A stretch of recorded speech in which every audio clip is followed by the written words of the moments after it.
Pacific Grove Unified School District Board of Education regular meeting today, Thursday, May 18th, 2023 at 4 p.m. Thank you everyone for being here. So we're gonna open our meeting like we normally do, and then after we do a little bit of our board business, we're gonna do a really fun hour of acknowledging our retirees and resignees. So thank you all for being here, and we've got snacks and cake for everyone, so please enjoy. So first off, calling to order, we have a land acknowledgement. And so good evening. As we begin this meeting, it's important to pay respect to and acknowledge that we are on the traditional land of the Ohlone, Costanoan, and Esalen people, and additionally pay respect to elders both past and present. And with that, can we please get a roll call? I think I'm on since Lissa is helping out. President Carolyn Swanson. Here. Clerk McNary. Here. Trustee Dr. Hazen. Here. Trustee Otmar is not here yet. And Trustee Brian Swanson. Here. Thank you, Ralph. So we, to reiterate, we have 4 out of 5 trustees here right now. We're missing Laura Otmar. We do have a quorum, so we will continue the meeting. Next up is adoption of the agenda. Ralph, any changes? Thank you, Madam President. We have a couple of items to consider.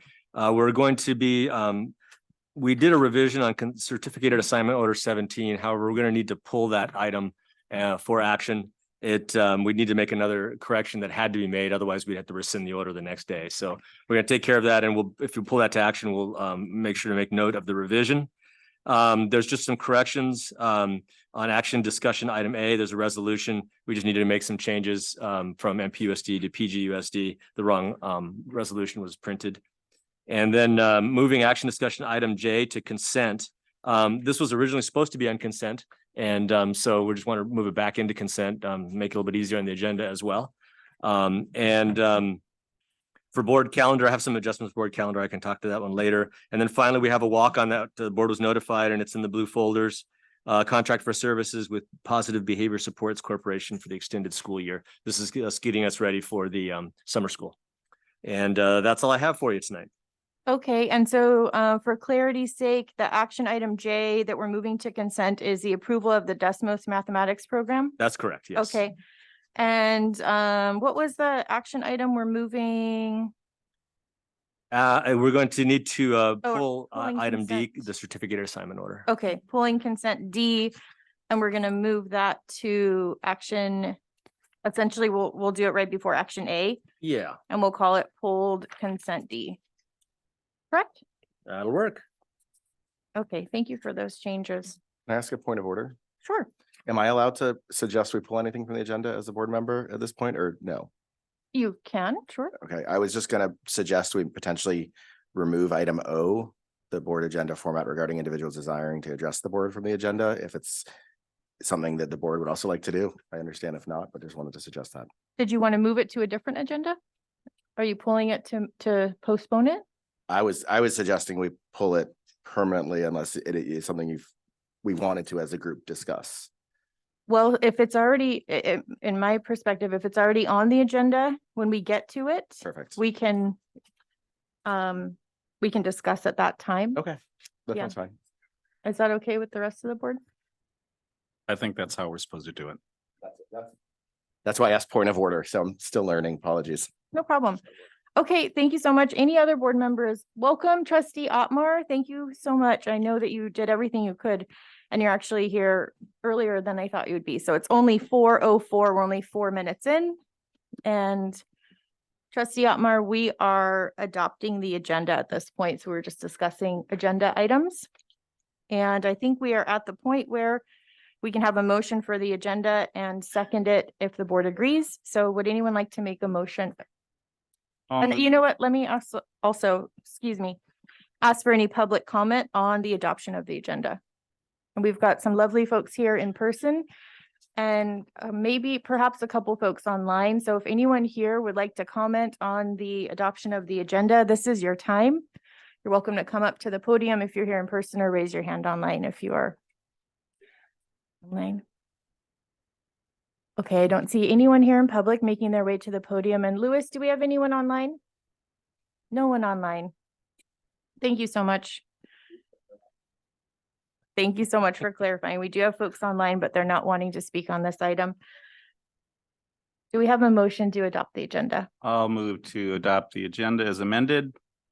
I'll second the motion.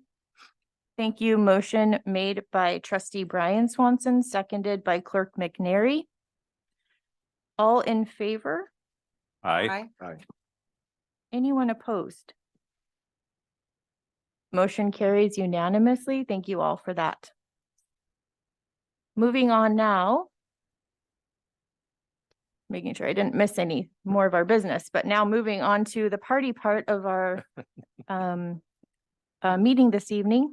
We're now moving into the retiree resignation recognition section of our meeting, which is, I think, going to be a heartfelt, valuable time for us all. So we're going to be doing this for the next roughly hour. And just so everyone knows, at 5 p.m., we are going to move into closed session. So we have all of the minutes from now until 5 p.m. to recognize and honor our employees who are resigning and retired, and one lovely employee who passed away, actually. So we're going to honor all of them tonight. And we are going to start right now.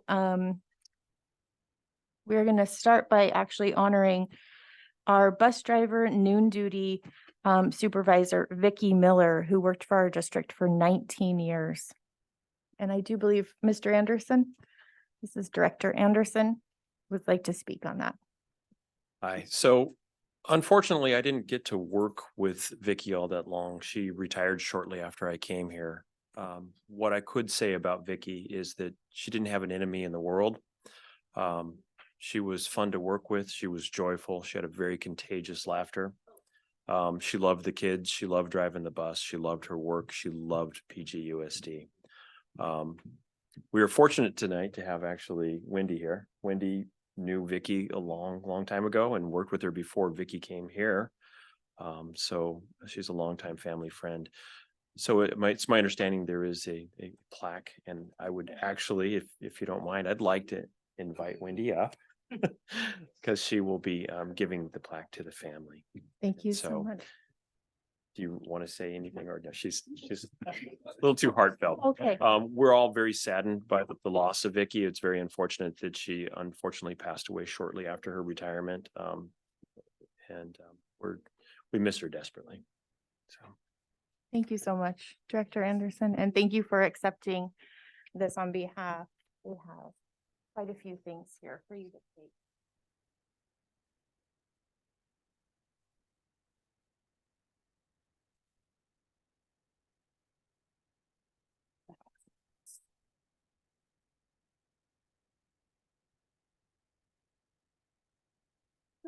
If you want to say.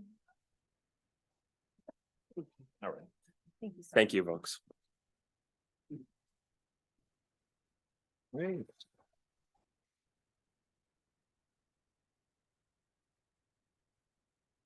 Thank you so much.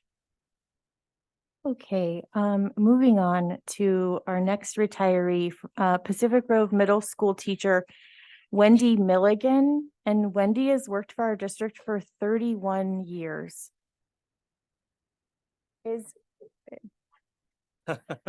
I hear giggles. Is that related to Wendy? Please, if you don't mind, Mr. Roach is going to say a couple things about you. And then we'd love to hear from you as well. Folks, I've waited a long time for this opportunity, so let's go ahead and turn the 3-minute clock off, and here we go. No, just kidding. Wendy and I, the last, I don't know, year and a half, 2 years, have had a running joke about, oh, you got 5 more years, right? 6 more years.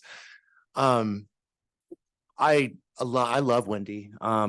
Since my daughter had her in 6th grade, who is now at the same university that Wendy went through. Wendy was a source of guidance, a source of compassion.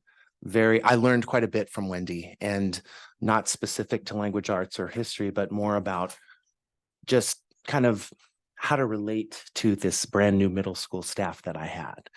You are always kind. If you guys know Wendy, she's got a beautiful singing voice, a commanding presence, yet a very gentle kind of maternal side to her as well. She's tailor-made for sixth grade, actually. And it's going to be a little sad tomorrow because tomorrow we're hosting the fifth grade kids who pop around and see, you know, the different classes, and they're going to see Miss Milligan, who's not going to be there next year unless she changes her mind. Anyway, Wendy, I hope, Wendy, that you stay in touch. I hope, like Bonnie, that you come back and spend some time with us as a substitute. No, definitely not. But I adore you. You deeply deserve all the best in your retirement, and we love you. Thanks, Wendy. Thank you so much. And Mr. Roach, when, Miss Milligan, would you like to say anything? You're welcome to. I have no remarks prepared. But I could sing a song. No. Yeah. No, it's been an amazing career for me. I always made the joke that I became a teacher so that I could have a captive audience. And there's a lot of truth to that. Because theater and all that didn't seem realistic, but the years have just flown by, and and the memories are vague and some are much more pointed, and it's really interesting to be at the end of it and sort of looking at the next chapter and where that might lead. And I thank you all for your guidance, your support, and Ralph, you've been a good leader, and I appreciate the years we've had with you, and Sean, I enjoy working with you too. Buck, one of my favorite. Mhm. So yeah, there's a lot of good heart here. So carry on, PGUSD. Thank you so much. Let me give you a few items here.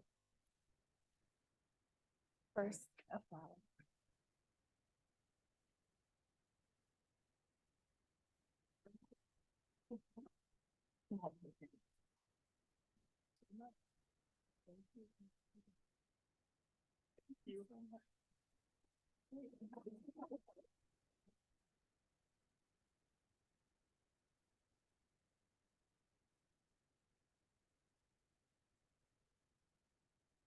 Thank you, and welcome to the folks who just arrived. We're in the recognition part of the meeting, so that's a really nice time for everyone to be here.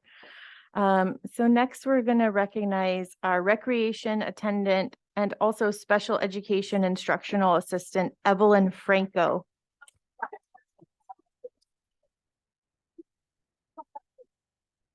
For 19 years of service.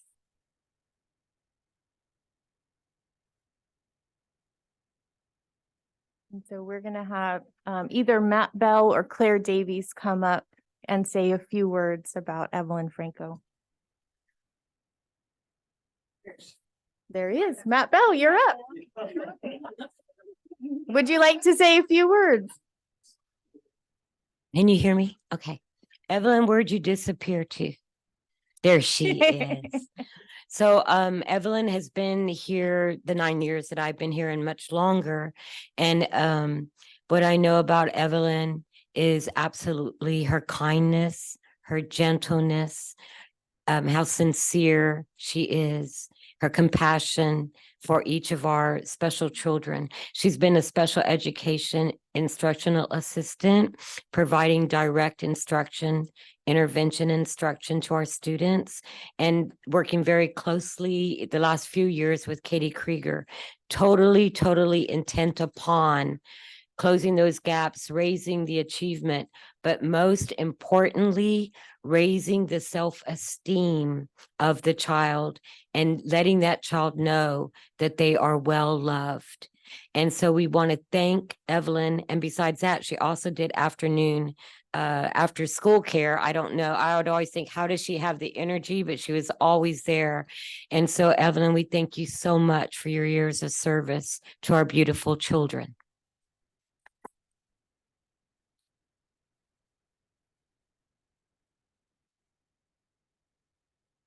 And Matt Bell, would you like to say a few words about Evelyn Franco and her work? I know you just walked in. Want to give me a mic or I get in trouble. I've known Evelyn for years and years and years, and I echo what Claire said. The work that she puts in, frankly, the love that she has to kids, singularity of mind of what's best for kids, and the passion that she puts behind are bar none. As I do like to say, she is not normal, right? We are not normal. We just simply have amazing, amazing, amazing staff here, and Evelyn is one of them. And it's been an honor to work with you. So, yeah, here we go. Thank you. And Ms. Franco, would you like to come up and receive your plaque?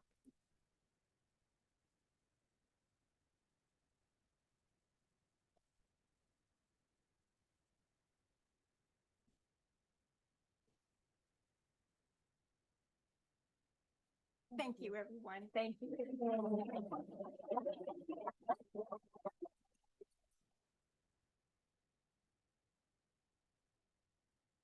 Thank you. Next up, we have Pacific Grove High School teacher Corinne Gordon, who's worked for the district for 16 years.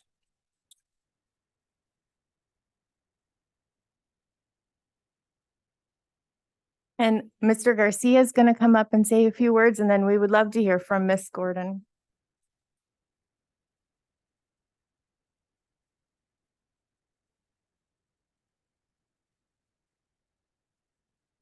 So 3 words come to mind when I think about Corinne, and that's diversity, equity, and inclusion.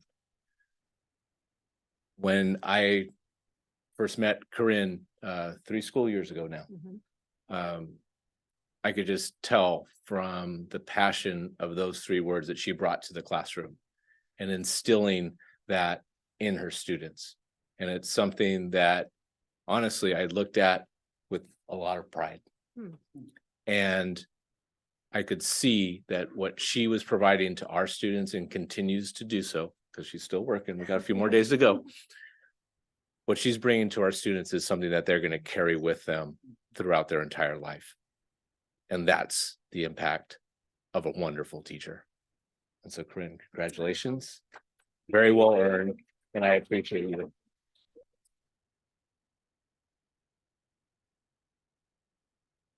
Like Wendy, I didn't have any remarks prepared, but I just remember the first time that I walked into the district office, Billy told me it was an old barracks on the backside of the middle school, and walking into that district office felt like walking into my home. And that was, very soon after I had first moved here to Pacific Grove, and always just felt like I would be at home working in this district. And kind of funny that Ralph and I started in the district in the same year, and we're both going to be leaving the same year. So it's been a wonderful pleasure to work with you all of these years, Ralph. And I see some other friends from former school board members and other teachers and administrators. And it is wonderful to see all of you here. Thank you for being here. And thank you for letting me work in just the most wonderful place in the world. And I really just adored the district, and I love my students so much, and I am going to miss them and miss all of you. So thank you very much for a wonderful 16 years here.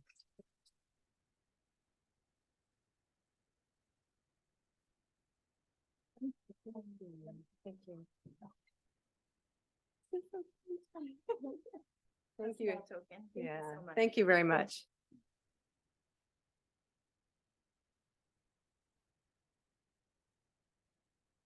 Okay, next we have Director of Student Services, Claire Davies. And we're actually going to have Dr. Portas be the one who says a few comments.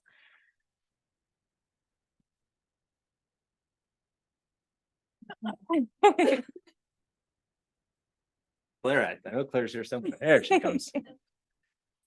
I'll wait till Claire comes up.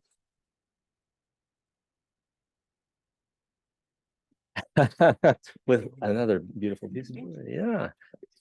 This is my friend and colleague, Claire Davies. And I've had the pleasure of working with her for 9 years, as we all have. And I had a lot of different things that I wanted to say, and I jotted a few things down, but I started thinking, really, what is the most important thing that I can think of about Claire in regards to her work in the district? And I think probably the most prominent is advocacy. It's the love that she has for every child. She will always, in every cabinet meeting, will say, it's about the children, or it's our children, or it's the child. And she never lets us slip in thinking about that when we're making decisions. I know she does that publicly. She does that in cabinet, and just a fierce leader and advocate. We are so lucky to have you come here from North Monterey County and from the other work you did. And for those of you who don't know, Claire is statewide known for her excellence in leadership around special education student services. And we were so lucky to have you here with us.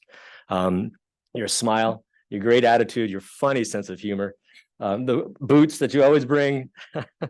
And one other piece that I want to comment on, and among the many things that I could also share, during the COVID years, things were really difficult. And I think all of us have plenty of stories that we can share in terms of how we found resilience during that time.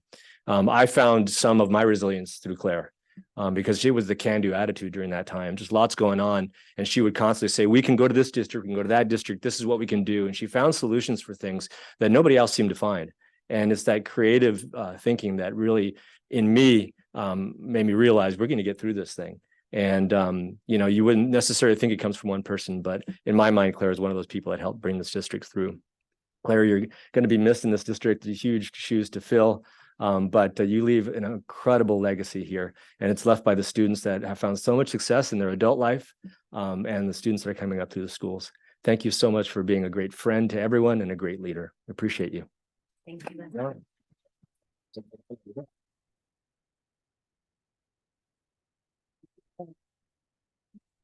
I will cherish this for sure. Okay. Thank you. I do want to say a few words. I've actually had quite a long career, and I've worked for some pretty great places. I don't talk that much about myself, but I worked for San Antonio ISD.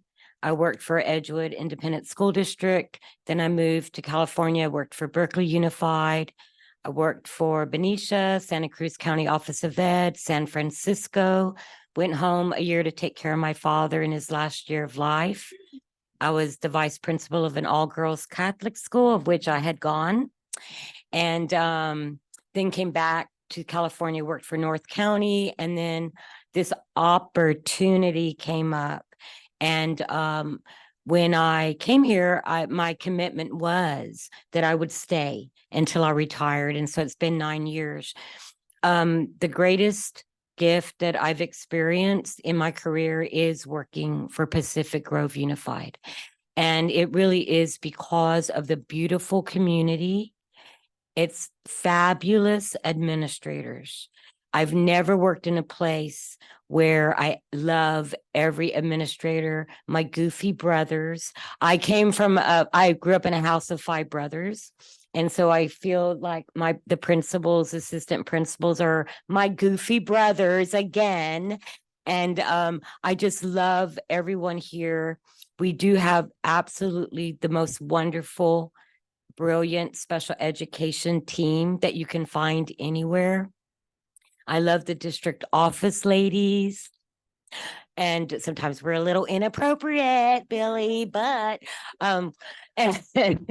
but what I do want to say is the greatest gift is the support that the school district gave when we made the decision that we wanted to bring our special children home. That was the greatest gift. And we made the decision within a year. Everybody pulled together, found the classrooms, the transportation, the teachers, the paraprofessionals. The district has been beyond generous, and it is a gift to the entire community that our beautiful special children are with us. And that is what I will always carry in my heart. So I thank all of you. Thank you.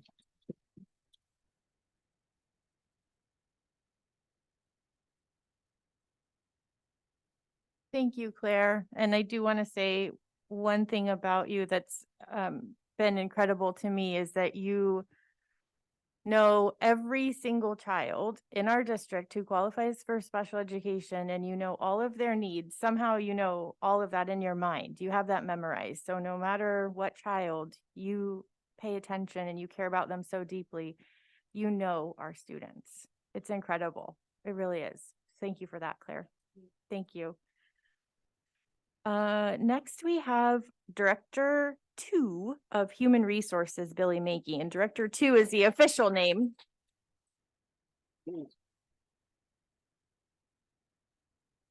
And Billy Mankey has been in our district for 18 years. Oh, man. Well, it's my privilege to speak a little bit about my friend and my colleague, Billy.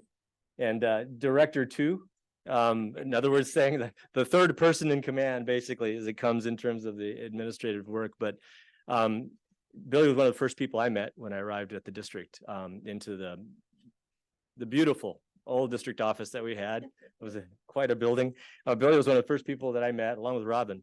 And she welcomed me with open arms.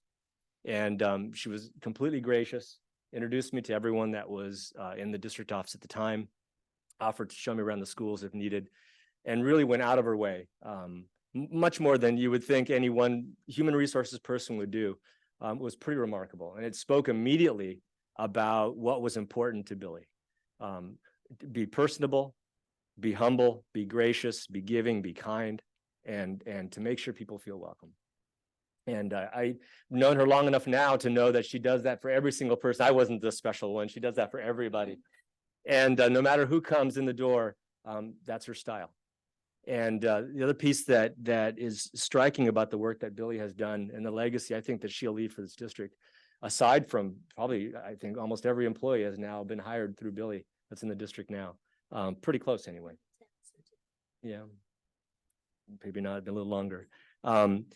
She, during cabinet meetings, during management team, I'm really grateful that the squad always talks about everyone's department. We all share. It's an open conversation. And so if a person's the curriculum director, everyone else chimes in and helps with it. And it's no less so for Billy. She makes sure that she talks a little bit about some of the things that she's observed. She brings in that special notation about what she knows of the people who are involved, and make sure that, again, just like with Claire, that the first focus is on the students and what they need.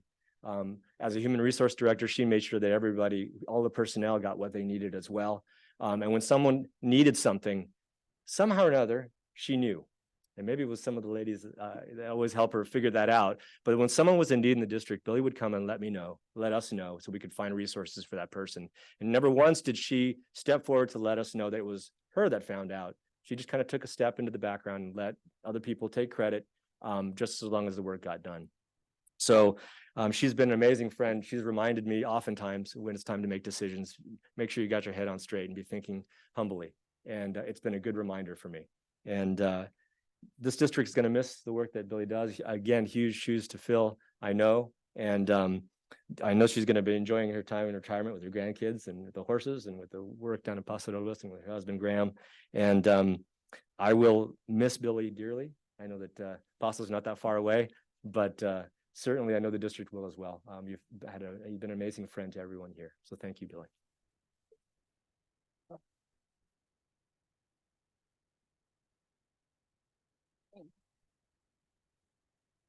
Thank you very much.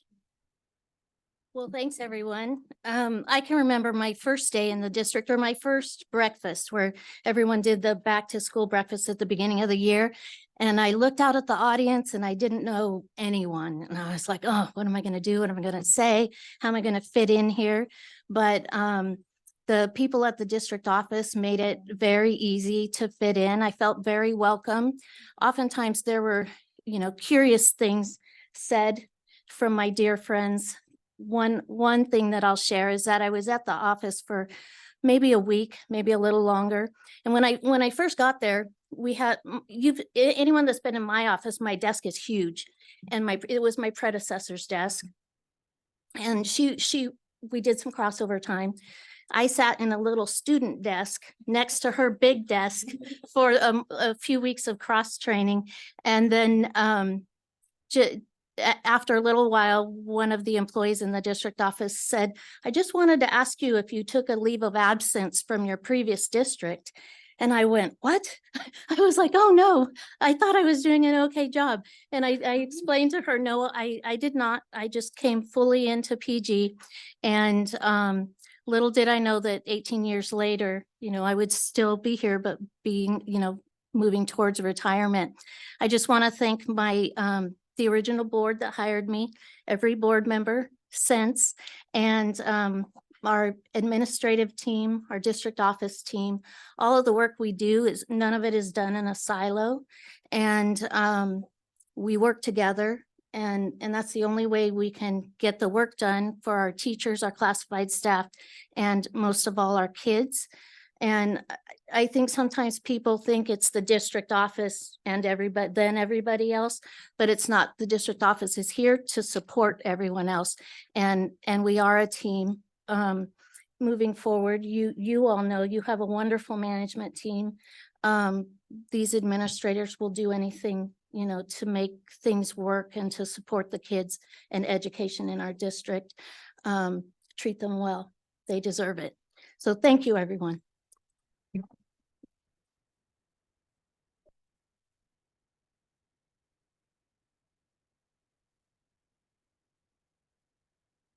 Thank you all. And thank you all. We have about 6 more folks that we're going to formally recognize. And then let me just check the time because I'm hoping, perfect.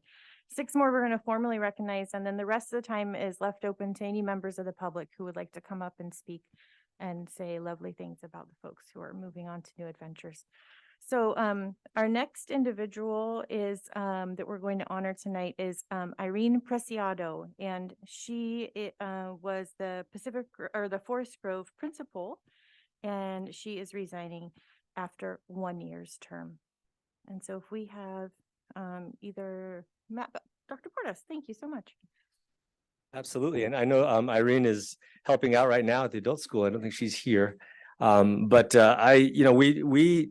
we went through interviews hiring for Forest Grove and knowing that, again, we had very big shoes to fill as we were taking a look at bringing in a new principal with Mr. Rogan coming into the curriculum division.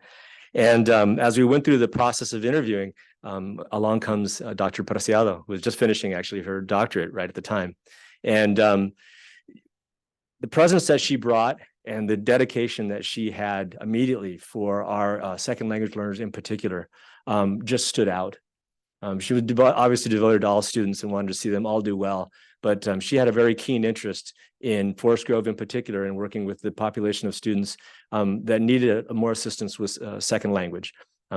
Coming as a second language learner herself and a very fluent speaker in Spanish, and a great education behind her that she wanted to be able to share with others around her. She's a fantastic leader. She's done a great job. She's a very open heart. Right now, currently, talk about an open heart. We needed support at the adult school, and right now she is helping to do that with Principal Martinez and trying to make sure that that comes to a close, successful the school year ends. And she's taken on a pretty heavy load, and again, willingly and openly without any problems and reservations. So we'll miss Dr. Preciado. So glad that we had the opportunity to work with her and know her, and wish her only the very best in her next endeavors. Thank you, Dr. Portas. And next, we would like to honor Pacific Grove Adult School Program Coordinator Eric Saavedra, and he was with the district for 4 years. And it looks like Principal Martinez is going to come up and say a few words, and also Mr. Saavedra is here. Hi, everybody. This is Eric Saavedra, and had the privilege to work with Eric for 4 years, but I just wanted to let you know I've known Eric for quite some time before that. See, adult education, as I've said before, is really unique. We kind of stick together and we meet each other at state events. So 4 years ago, I was up in San Mateo, where one of my best friends was, and got to meet Eric, stole him from San Mateo, because that's what we do in adult ed. We steal people. So Eric has since gone on to Pajaro, but Eric, we upped the pay. So I was wondering if we could steal you back. If you'd be interested in coming back, it's commensurate. So no, we're really grateful for Eric. Like when he came in the open position 4 years ago, he came and brought such knowledge to the adult school, right? Your work with Cassis and Jay Wright and with Tops Enterprise Pro and working with Susan, right? And getting our reports done to the state and knowing the numbers and knowing the deadlines and actually working with Ralph and our business office and making sure that we had the signatures that we needed. And just so appreciated. And now that you're gone for some time, you don't know what the work is until someone's gone. And really appreciate everything you've done for the adult school. So consider coming back.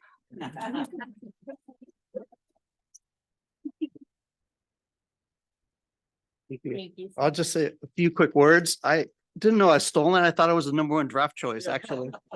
But I love that I landed.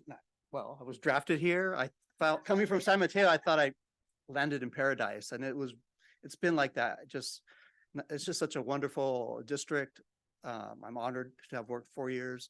So beautiful. I just think that I was blessed to be here. And so I know that, after those long days and marathon board sessions, it's just walk outside, everybody, and breathe that fresh Pacific air and just rejuvenate. You work in a great place. Thank you.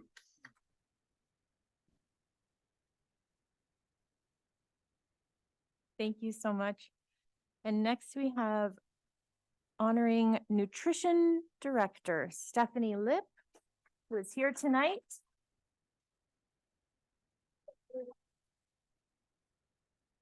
And Stephanie was here with the district for 4 years. Ask not what you can do for your country. Ask what's for lunch. Her reputation precedes her. I've been with the district only for a year. We've only had the opportunity to work together for 1 year. Stephanie being here for 4 years, she definitely left an impact and an imprint. From the fiscal side, the guy in the fiscal office loves to see a surplus. And I know that wasn't always the case within her division in food services. She is revered throughout the state of California. Everybody knows who Stephanie is. In fact, through the interview process that we've been conducting, that's one of the biggest questions. Why is Stephanie leaving? We all know who she is and she's doing a great job. Well, I know Stephanie's leaving because she's looking for warmer weather. It's pretty nice outside right now. Although it was very foggy this morning. She's looking to get away from permanently gray Pacific Grove, right? She will be missed. She was a breath of fresh air in the office. Again, as I mentioned, we didn't have, not much more than a year working together, but in my time in the position that I've been in over the years, I saw a lot of turnover in food services directors, and Stephanie was one we would have loved to have held on to. We also raised the pay. So if you're interested in coming back, I'll throw that one in. Her staff loves her. The kids love her.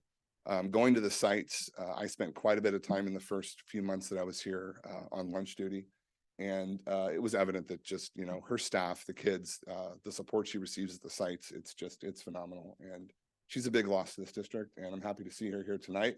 She's also still with us because she's helping us kind of see ourselves through the next month and a half without a food services director. So we appreciate everything you did for this district. I appreciate the surplus, and I'll turn it over to Stephanie.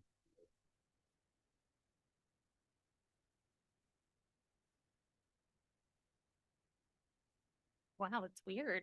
So many people. Thank you. No, I, honestly, stepping into this district, it's my first director role, and it's been the best opportunity to kind of start somewhere and have this chance to lead a department and try to make some changes. And it wouldn't have been done without our great food service staff. So please always check in with them, see how they're doing, and, thank them, because it's really them that are making a difference. And thank you to the admin team. I never knew that, food service would ever be included in management teams, because you hear in other districts, like, that's not the case. Food service is often in a silo on their own. No one checks in on them. And this has been the best team to work for. So thank you.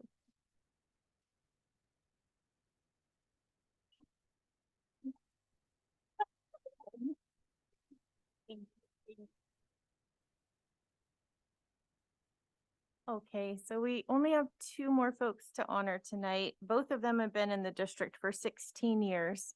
The next one is Pacific Grove High School Assistant Principal Shane Steinbeck. 16 years.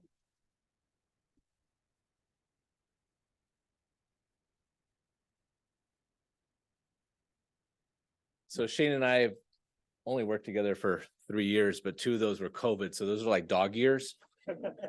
So we put a lot of time in together. There's a hashtag that you see in social media a lot. Hashtag blessed. Went to the car wash, paid for the regular car wash. They upgraded me for free to the super. Hashtag blessed. Went to the grocery store, only had 18 items. Checker waved me over to the 12 item or less. Hashtag blessed. I think it's overused. However, I can honestly say these last 3 years, I've been blessed to work with Shane. 16 years at PG High, teacher, coach, assistant principal. He is dialed in at PG High. People come to him, staff, students, parents, community members, seeking his help, his advice, and he welcomes them with open arms and an open door. And that's something I have truly appreciated about Shane. And I wish him all the best in his next adventure. He's moving because of family. And that alone right there says a lot about his character. So Shane, my brother, I'm going to miss you and I love you, my man.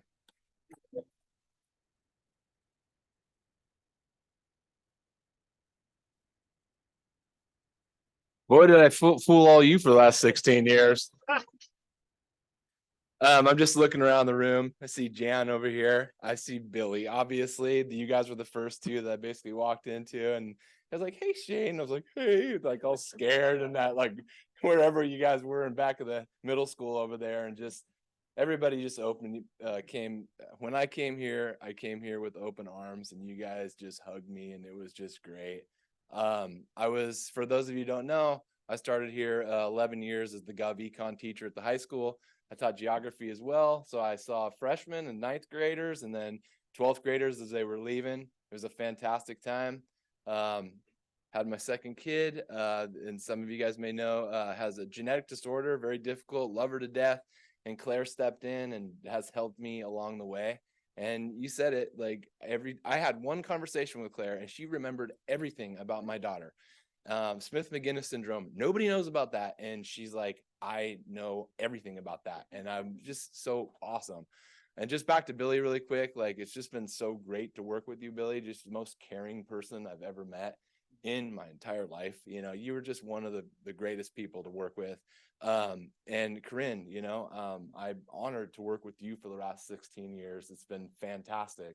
I also see Matt Bell here, who's one of my mentors and just took over after Stan Dodd. I came in with Stan Dodd, and Matt, just mentoring under you has been fantastic. I learned so much from you. Lito, I love you too, man. Like you're the best, and you stepped in during the most difficult time, and I also learned from you. And yeah, answer my phone calls, okay? Yeah. And Ralph, finally, I've been here for 16 years, as have you. I've loved every minute of it. You're a true leader. I will always look up to you. Let's go golf sometime, okay? All right. Thank you so much, you guys.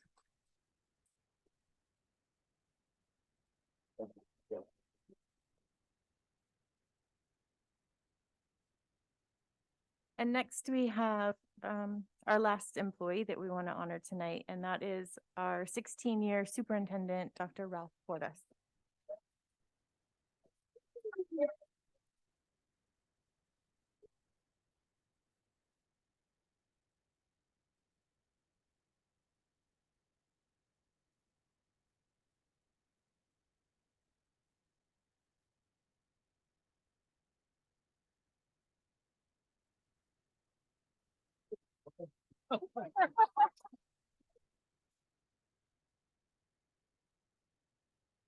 And would you like to say a few words first? Okay, because I think we will take up the rest of this time saying words about you. So just so you know, you might not get a chance to say anything. Okay. All right. So as a board, we have only one employee that we hire, fire, and evaluate and have any sort of direction over during board meetings, and that is the superintendent. So the five of us have worked with Dr. Portis exclusively and have been able to witness the immense leadership that has been required. At least I can speak to my child's been in the district now for 7 years, and watching the way that Dr. Portis navigated our district through the pandemic. I never heard you raise your voice, lose your home. It's incredible. Hopefully you have some way of letting off stress because the amount of things that you've had to endure is incredible. But really during COVID, watching that, and I actually felt safe with the students coming to school every day. I felt safe sending the teachers back in when we had to do that, the staff back in. And I knew you were paying attention to the details, and that gave me a lot of peace. I don't want to take up too much more time. We have 4 other board members who may want to say something about Dr. Portis, and then the public is welcome to, like I mentioned earlier, to reflect on Dr. Portis's time here, as well as any of the other staff who are moving on. So I'll pass the mic to Trustee Dr. Hazen. Thank you. And I really mean this to everyone retiring and leaving. Like, you guys are the fingerprint. You're what makes this district special. So thank you. Sorry, I'm not going to keep it together. Like, can I pat? Well, let me. Okay. It's not gonna be any better with these. Okay. Go right ahead. Superintendent Portis, I wish to I'm going to read so I don't have to look at you. That might make it worse. I wish to convey my profound appreciation for your unwavering dedication to our students, staff, and community. The students, first and foremost. Throughout the past 16 years, you've played a pivotal role in the status, advancement, and achievements throughout our district. You welcomed me here on the board. You helped me get my feet under me. I can't say enough for that, man. It's thanks to your exceptional leadership, insightful vision, and tireless commitment. I think I heard you haven't missed a board meeting in your whole time here, which I've missed 1 in 4 months, and I apologize for that. So it is thanks to you that we are the remarkable district we are today. Thank you. Thank you. And Trustee Ottmar. Thank you. I didn't have anything planned because I'm not as organized as Elliot, but I feel a little bit like I'm getting robbed because all of these fantastic people are leaving, and I wish I could have had more time with you. Here it comes. So I'm going to keep it brief. Thank you so much. Clerk McNary. My family moved to Pacific Grove because of the schools, and I didn't realize you were our fearless leader at that time, but you were then, and you are now. I truly appreciate how steadfast and calm you've been since I've been here. As a person who shows up with big questions and wants answers right away, you always have a way of distilling it down and bringing the calm and helping me understand and sending me on the right path for my next question. So I know you're not going to be a stranger because you're still going to be in Pacific Grove. So I'm so hopeful that we'll see you around town and get to enjoy you some more. So thank you so much for all you've done for all of the students and our staff and our community, Ralph, truly. Thank you. Thank you. And Trustee Brian Swanson. Okay. Like a northern star, you know, it's like you look around this room and this row over here, it's like I almost felt like I want to come and sit with you guys too. You know, but the people that are retiring, the people that are not, it's like you have been that guiding star for us. You talked me off the ledge. I don't know how many times, you know, and it's just so greatly appreciated. I could go on and on and on, but there are other people in this room, I think, that want to say something too. So thank you so much for everything that you brought to us. Gonna miss the hell out of you. Thank you, Trustee Brian Swanson. So at this time, if any members of the public would like to come up and speak, feel free. We also have folks perhaps online who would like to say a few words. And even though the board needs to adjourn to closed session at 5 o'clock, you all are welcome to mingle and chat and stick around. We've got snacks, et cetera, in the lobby for you. I am John Tebow, a former two-term board member, three-time board president. And I'm really glad that I'm unencumbered by the rules that you have to hold by as board members at this point in time. Ralph I guess I was the first person that came on the board new when you first came on board.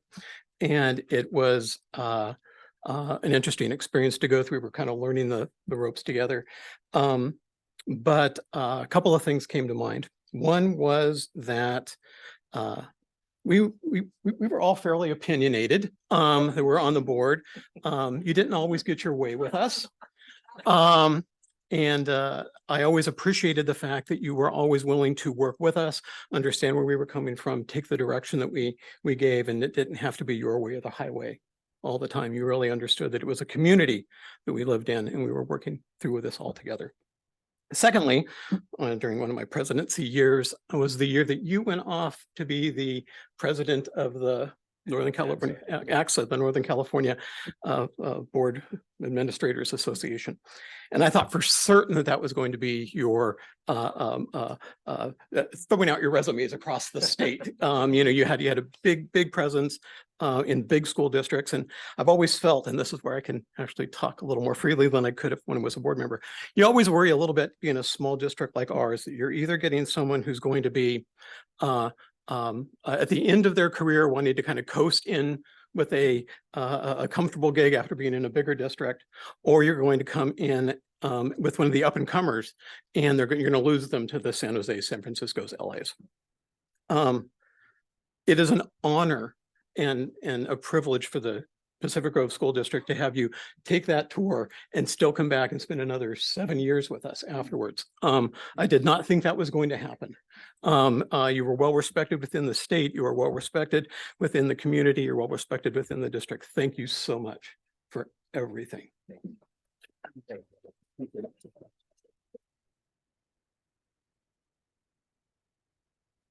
Good evening, Kathy Madelon. I'm the police chief in Pacific Grove, and I just want to congratulate all the retirees tonight. To me, it's a loss to the city, all this great talent that we have. It's bittersweet because you all are moving on for something probably bigger and better, a retirement just to retire, which is great. But it's a new day also, right? New awakenings, new people coming in as well. I'm here tonight specifically for Dr. Porras. As the chief, the relationship between the chief and the superintendent is super important in the city. And I am honored and privileged to have been partners. Now I'm going to cry with Dr. Porras for the last 4 years. I've only gotten 4 years with him, but he's amazing. Anytime I call, he picks up the phone. Anytime he calls, I pick up the phone, and that's the relationship we should have. So I wish you the best of luck. I wish the board the best of luck in trying to replace this man. I know Josh, we've already built a relationship already. So Josh and I, you got it, right? For the next year at least, yeah? That's right. We've already done that already. So congratulations to Dr. Porras and to the rest of the retirees. Thank you so much.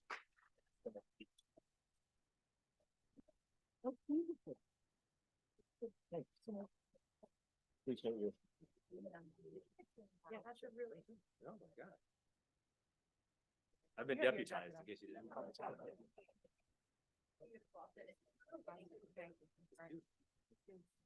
Oh, boy.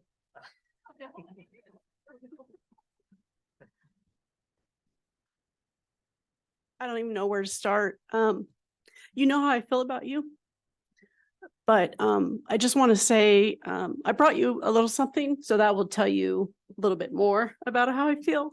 But I just want to say this is all John's fault. When I first came on the board, John asked me, "Hey, do you think you want to be a board member?" And I'm like, no.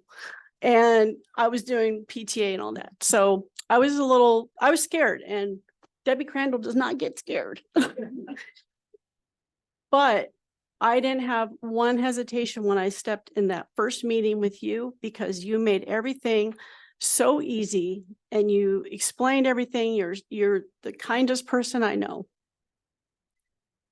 And I thought you were a lawyer. It was like, who is this guy? So thank you so much for making my 9 years on this board not as bad as it could have been. I'm gonna say it was good, but no, I enjoyed my time on the board, and you are exceptionally a special person. And I wish you all the luck and in your future. And real quick, because I have 1 minute left, to all the teachers, you all know how I feel about you also, but the ones that are retiring, thank you for all your service here at the district. I want to give a special thank you to Shane. I didn't know you were leaving. And I want to publicly say thank you for teaching my son.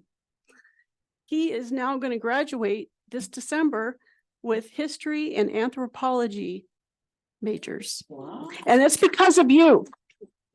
So I want to thank you. So thank you. Wow, those are going to be hard acts to follow. Gosh, I'm Bill Phillips and I served 3.5 terms, 11 years on the board. And as you know, it's really interesting. It's really difficult. You get accosted in the grocery store. They want you to make decisions on the spot. And I always had Ralph, Dr. Porras. He let me call him Ralph. And I will tell you, I was one unfortunate because I was on the board when we actually went out and did the hire. So I consider our board at that time to be brilliant because we hired Ralph Porras. Because prior to that, we'd gone through a series of superintendents that were, as John had mentioned, were at the end of their career. So they came in with a whole different expectation, no buy-in. They were just trying to get through, and having Ralph come in, the vision and the commitment to actually come here, live here, and be part of the community was astounding. I mean, it really was a benefit. And he and I disagreed all the time, all the time. And I was a lot of times the one vote that didn't, get it. That's okay. But I never doubted that your focus was always the kids, the staff, and the community. And for that, you can't ask for a better superintendent. So I thank you very much for all the work you did. And for the staff, it's so sad to see you leave. Wendy, you got my daughter. She graduated from TCU, is now a consultant in Washington, D.C. And Corinne, you got my son through high school. Thank you. Thank you. So, and he's making more money than any of us. So let me tell you. So again, thank you very much. I'm sorry. And Billy, every time I saw her, she would give me a hug. I mean, every time I'd walk through the sidewalk at the grocery store, she would give me a hug. The sweetest person in the whole world. And gosh, we're really going to miss you there. So thank you.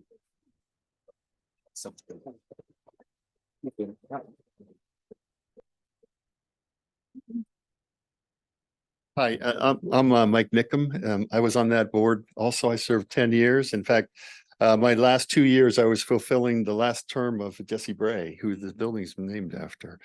And so I was actually board chair when we selected Ralph. And if you look, all the things you're saying about how great the district is working in over time, it's because we have the stability at the top. And it's just the most important thing. We only had to hire in my 10 years. And since then, we've only had to hire one guy. And it's the most important decision. You're all aware of that. It's the most important decision you make. If you make the wrong decision there, nothing else is going to work. And so I think that I was going to also say the same thing they were saying about, when you go into this thing, a lot of times looking for the next superintendent, I remember we go, oh, we want somebody who has primary level, secondary level, somebody who's been a superintendent before. And what you end up doing is you're just describing a 55-year-old person. And what we took a chance with Ralph because he had been at just one school district for a long time and he had done the different things. And so that's what you need to be looking for. Somebody who can be here. You don't have to look any farther than our neighbor to the south. What happens when the superintendent starts churning? And so I just keep that in mind. Think of somebody who's going to be here for a while. And, I had a great time with Ralph. I think I was chair four of the times. I think Bill and Beth were on the board when we selected him, and he's really exceeded all expectations. And maybe I'll say a word to some of the teachers here. Wendy, I thought Wendy was a 4th and 5th grade teacher, but And then all the high school folks. I think maybe a reflection on how things can work out for everybody is that many of you know my daughter, and she ended up wanting to be a big, get in the entertainment business. Well, now she's a kindergarten teacher.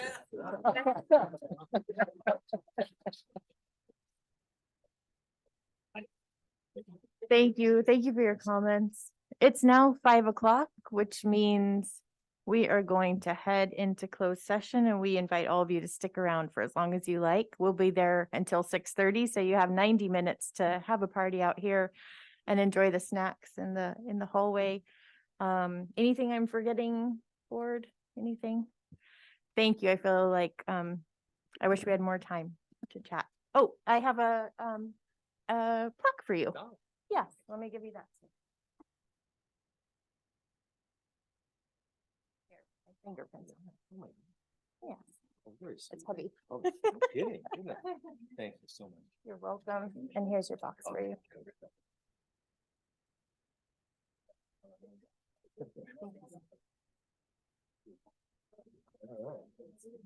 All right, and with that, we are adjourned to closed session. Oh, so much for being here tonight. The Pacific Grove Unified School District Board of Education is reconvening an open session. Thank you. I'm going to report out action taken in closed session now. So related to closed session number 1, negotiations for collective bargaining session planning and preparation with the PGTA for 2021-22 and 22-23. Information was received and direction given.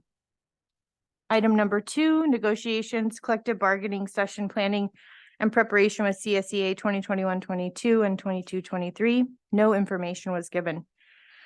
Number 3, public employee discipline, dismissal, release, complaint. No information was given. Number 4, negotiations with unrepresented employee related to meet and confer classified confidential. No information was given. Number 5, negotiations with unrepresented employee position, meet and confer management. No information was given. Number 6, negotiations with unrepresented employee position, adult schools teaching staff. No information was given. Number 7, conference with legal counsel, anticipated litigation for 2 cases. For both of them, information was received and no action was taken.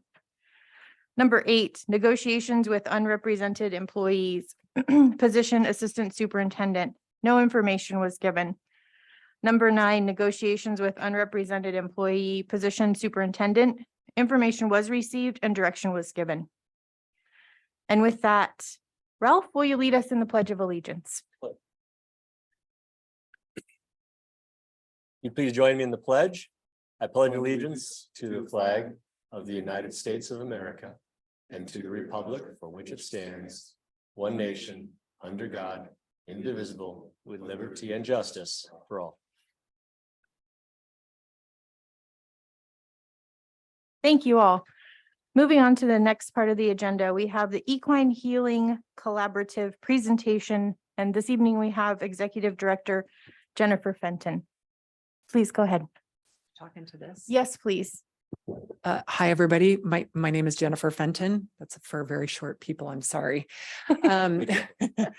As stated earlier, I am the Executive Director of the Equine Healing Collaborative. We are a local nonprofit organization that provides equine assisted psychotherapy to individuals in the community who need it. As I'm sure that you are all aware, we are currently in May, Mental Health Month, Mental Health Awareness Month. And what I'm here to talk to you about is not only our programming, but also the reduction of stigma in mental health. We are facing, as I'm sure that you all know, a huge mental health crisis among our youth, but also with adults. And so some of the things that we have done and some of the things that we are doing in an attempt to reduce stigma around that is that we are partnering with local school districts. We are actually going into the schools and we are providing students and teachers with presentations. It's called Mini Horses, Big Feelings. And I have to tell you, I could probably stand up in front of a group of kiddos and talk about mental health. and they're not going to listen to a word I have to say. But when I have miniature horses behind me, they listen to everything that I have to say. And so, you know, that's one of the things that we do. We also partner with school districts when it comes to referrals. So for kiddos who are not necessarily fitting into some of the traditional therapeutic settings. So for example, they don't want to be taken out of class. They don't necessarily want to be seen going into the counselor's office at school. Maybe there's insurance issues. Maybe there's problems with parents getting their child to therapy. We actually are we will accept direct referrals from school districts for situations like that, where children don't necessarily fit into a traditional therapeutic setting. One of the things that we have that makes our services better beyond horses, I know horses are great, but beyond that, is that we also have a lot of flexibility in terms of payment. And so for a lot of families, that can be a huge issue. So we have a very generous sliding scale. And then just recently, we received grant funding from the Pebble Beach Foundation to provide mental health services where there are gaps. So whether there are gaps in insurance, or whether there's gaps with parents being able to pay our sliding scale fee. So we're able to actually cover those costs. The other thing that we boast is that we have a lot of relationships with local colleges and some not so local colleges. So we have a very, very large staff. So we have current openings so we can get children in right away. There's no big, long wait list. I know some agencies have months-long wait lists.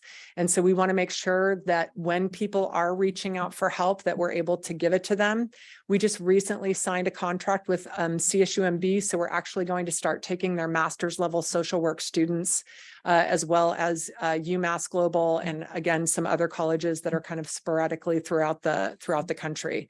So we take MFT students, we take social work students, and we train them in equine assisted psychotherapy for free, which is rare. And so we kind of open the door to make sure that there's a lot of people who are able to come in and to be served. We currently boast a staff of about 40 clinical staff, which is a lot. And we're currently treating anywhere in between 300 and 350 people a month. And so we're able to do a lot of therapy sessions. The other thing that I will say about our organization is that we are open on the weekend as well. So we want to make sure that people have access to services.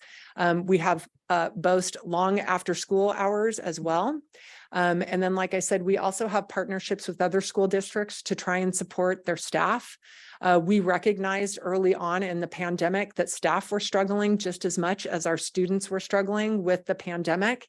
And as I'm sure you all have heard, people are continuing to struggle in those situations, in those scenarios. So we actually offer retreats, group psychotherapy, and individual psychotherapy to the people who are supporting our kids and our students in teaching. So those are just a few things about my program. I'm going to close with just a little bit of anecdotal evidence, a story that happened to me just yesterday or day before yesterday. I can't tell what day of the week it is anymore. I was at La Mesa School, and we were doing a presentation there, and it happened to be during open house, and a man walked up to us with his daughter, and because of some custody issues, he wasn't able to keep his daughter enrolled in therapy. And he asked me, he was like, "Do you guys have openings?" And I said, "Yes." And his daughter comes up and he looks down at her and he says, "Would you like to go back to horse therapy?" And she said, "Yes, yes, yes." There's nowhere else that you're going to find that. So that's all I have. Thank you so much for your time. I also brought just some information that I'll let you guys pass around. One of them is our Many Horses, Big Feelings handout. So we basically hand these out to kids and talk to them about how to ask for help. Thank you. I'll take them. I'll pass them around for the board, and then ultimately we'll get them over to Alyssa so she can scan them and put them online. Okay. Thank you so much. Thank you so much, Ms. Fenton. Questions? You know what? Let's go around and see if there's any questions or comments from the board, if you don't mind staying up there. No, that's fine. All right. Thank you. Trustee Dr. Hazen, any questions, comments? None at this time. Thank you for what you guys are doing. It's really exciting, and we personally benefited from your guys' openings. So thank you. Clerk McNary.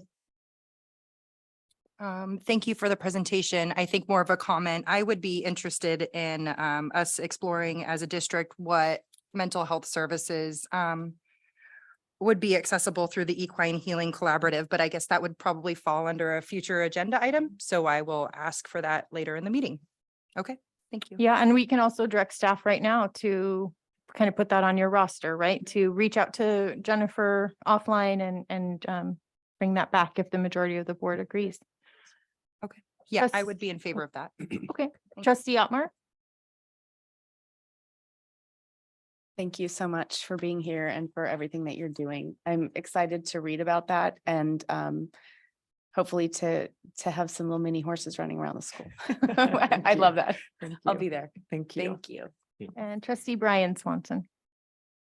I'm interested in just hearing maybe a little bit more about what the process is. I mean, I know all too well what like person-to-person therapy involves. So, but could you just touch on that a little bit more? It's like, obviously if there are horses involved. So, but if you could maybe expound a little. Absolutely. Yeah. So I do a full psychosocial assessment on every single one of my horses. So they all have a personality profile. So while I'm training clinicians, they are trained to integrate the clinical presentation, the intervention, and the personality of the horse in order to get a specific outcome. So I'm just going to give you a very, very brief example. I was treating a young lady who was single-handedly responsible for putting away a serial pedophile. And she was 12 when she finally came out and talked about what happened. She came into therapy with me when she was 13, and it was when she was 15 years old was when she finally had the opportunity to testify. So what I did with her was I had her work with one of my most challenging and difficult horses. And so through that entire process, she was able to learn how to land in her body, and she was able to get this animal to do things, to move. So there's no riding in our program. Everything's done on the ground. She was able to get him to move around the round pen and move through transitions. So walk, trot, walk, trot. And then when she was done with that, she stopped and the horse stopped, and then they have a joining process. So he joined with her, and then he followed her around the round pen like a puppy dog. When she walked, he walked. When she stopped, he stopped. There's no halter, there's no coercion of the horse of any kind. And so as she was testifying and her perpetrator was sitting right in front of her, what she reflected on was that feeling that she had when she was in the round pen. And they successfully put that man away. He abused like 12 girls. Yeah. So that's just one example. Okay, great. Thank you very much. Sure. Appreciate that. Thank you. Okay. All right, Um, thank you. And so, student trustee Avila, did you have any comments? No, I have no questions, but thank you. This is really important. So I thank you for what you're doing. Thank you. And thank you so much for your presentation. Majority of the board, I'm looking for just to give staff direction if we are interested in staff reaching out to Jennifer Fenton and learning more about where her program could possibly fit into our district, and then bringing that back on a future agenda item for the board to review. I would be in favor of that. Clerk McNary, you're nodding your head. Trustee Otmar, yes. Just one question I would love to hear from site administrators too, either both past and ours here in PG, about thoughts on how it could incorporate as well, which is happy to do at the presentation or after. but- Yes, that would be during the future agenda item. Yes. Yeah, not currently, exactly. So. Yes, thank you. Trustee Brian Swanson, with thumbs up from trustee Brian. And this doesn't have public comment listed on the agenda, but I am going to go out for any public comment. Is that okay with you, Ralph? Up to you. Sure. Yeah, okay. As long as it's procedurally all right, I'm going to do it because I think it's so important. So if anyone here in the public would like to speak about mental health programming or anything that Jennifer Fenton has presented, please do come up to the podium. And then anyone online as well. Lewis, if there's anyone online who is raising their hand, just give everyone a moment.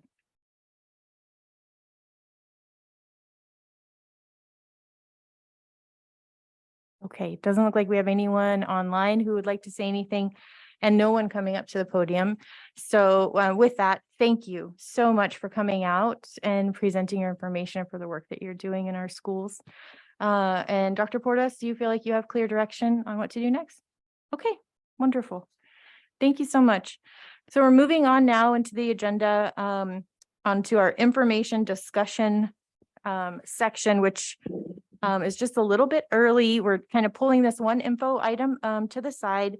And it looks like we have the ABM Building Solutions LLC team here I'm guessing all in blue-ish, blue-grayish and brown shoes.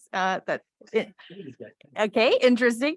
And so, so if you all would like to step up to the podium, Joshua Jorn will introduce you if needed, and we are here to listen. Thank you, President Carolyn. So we're bringing up today, it's Robert Lillament. We've been talking for some time now about developing a actionable plan PGUSD can use to work toward higher level of indoor air quality, as well as become more efficient with our carbon footprint, but more efficient in our utility usage here in the district. So Robert and I met and we talked at CASH conference this past year. I have had a relationship with ABM in the past, working with other school districts. And what they've done for us and what he'll be presenting on today is a preliminary assessment report. It was no cost to the district. And the preliminary assessment report will follow with other actionable items, which I'll ask the board for direction on following the presentation today. So I'll hand it over to Robert. Awesome. Thank you so much, Mr. Jorn. So yes, like stated, my name is Robert Lalaman. I work for ABM Building Solutions, and I'm here to present the results of that preliminary facilities assessment that we conducted on behalf of Mr. Jorn and the facilities team. I want to begin by thanking the Board of Trustees for allotting time for the presentation, as well as all of the Pacific Grove Unified staff that have helped us with the process this far. Everybody's been very accommodating, and it's been truly a pleasure to work with the district. So very quick background about ABM. We were founded a couple hours from here in San Francisco, way back in 1909. And we currently service and maintain over 3,700 buildings in the state of California. And we proudly employ over 20,000 Californians. There are 3 additional team members in blue with me tonight: our regional director, Derek Rechstein, our regional vice president, Brett Littenthaler, and our engineer and project developer, Kevin Wolf. So Mr. Jorn already summarized a lot of the projects. So we did meet back in CASH in Sacramento. We were introduced and we discussed some of the goals that the district currently has in terms of infrastructure, primarily indoor air quality, as well as completing some lighting projects that were started via Prop 39. We also discussed some of the challenges that are currently being faced with projects being performed through Measure D, given the high elevated cost and supply chain issues that we've been facing after COVID-19. So as our discussion progressed, I was able to share with Mr. Jorn that ABM could perform an infrastructure improvement project for the district via California Code 4217, and more importantly, fund that project via operational maintenance and utility savings that could be achieved by implementing some key measures. After establishing an approach that we felt could benefit the district, we proceeded to sign a memorandum of understanding, which allowed us to perform this no-cost preliminary assessment for the district. So our team at that point worked with Pacific Grove Unified staff to collect information about district facilities. This included maintenance expenses, operational expenses, and utility bills. It was at that point that our engineer, Kevin, came out and spent 2 days with Pacific Grove staff walking the district. That site walk is very important because we get to see the equipment physically and see what it looks like, but it also allows us to search for some unique opportunities that might have not been identifiable or obviously apparent otherwise. So at that point, we compiled all that information and put together the presentation that we share with you today. So during our early discussions with Mr. Jorn, it was clear that improved ventilation and indoor air quality was a top priority for the district right now. This was very much confirmed during our site walk. So we did see a lot of aging infrastructure and equipment throughout the district. And we did note that ventilation does not meet current standards. We also noticed that some of the equipment was beyond their useful life. And we did come to hear from staff and notice during the site walk that windows and doors were having to be kept open all day while running the heat constantly just to get enough fresh air into the classrooms to keep the environment both safe and comfortable for both students and staff. So we do recommend upgrading those units. Some of the units that you see in the images are units that are currently in operation throughout the district in order to improve indoor air quality all throughout. Integrating those units to the existing Pelican wireless system that you guys have in place would also further increase the efficiency. Taking this action would not only improve comfort in the classroom, but also safety. 2 things that various studies by the California Board of Education have shown can improve test scores anywhere from 5 to 17%, just showing different grades of comfort in the classroom. We did note that the boiler at the high school pool also needs some improvements. While the unit is relatively new, it has already been failing and causing maintenance issues. Basically installing a new heat exchanger there would be much more efficient and prolong the life of that boiler. Something else we looked at was lighting throughout the district. Lighting in the district is actually in pretty good shape. There are some areas that have not been converted to LED that we do recommend to be converted, as that'll generate a great deal of savings and just improve overall learning environment. We also recommend installing occupancy sensors and daylight sensors strategically where it makes sense. While walking through the high school, we couldn't help but notice the amazing new stadium that you guys built under Measure D. It's an awesome facility. We did note one item, which is that the lighting was not upgraded with the rest of the facility. Stadium lights use a lot of power, as you can imagine. So we do recommend that those be upgraded to LED, but not only just upgraded them to LED, but also perform a redesign on them to reach appropriate light levels on the field and the track and the stands, which all are actually different. And that'll improve the environment for both athletes and spectators around the facility.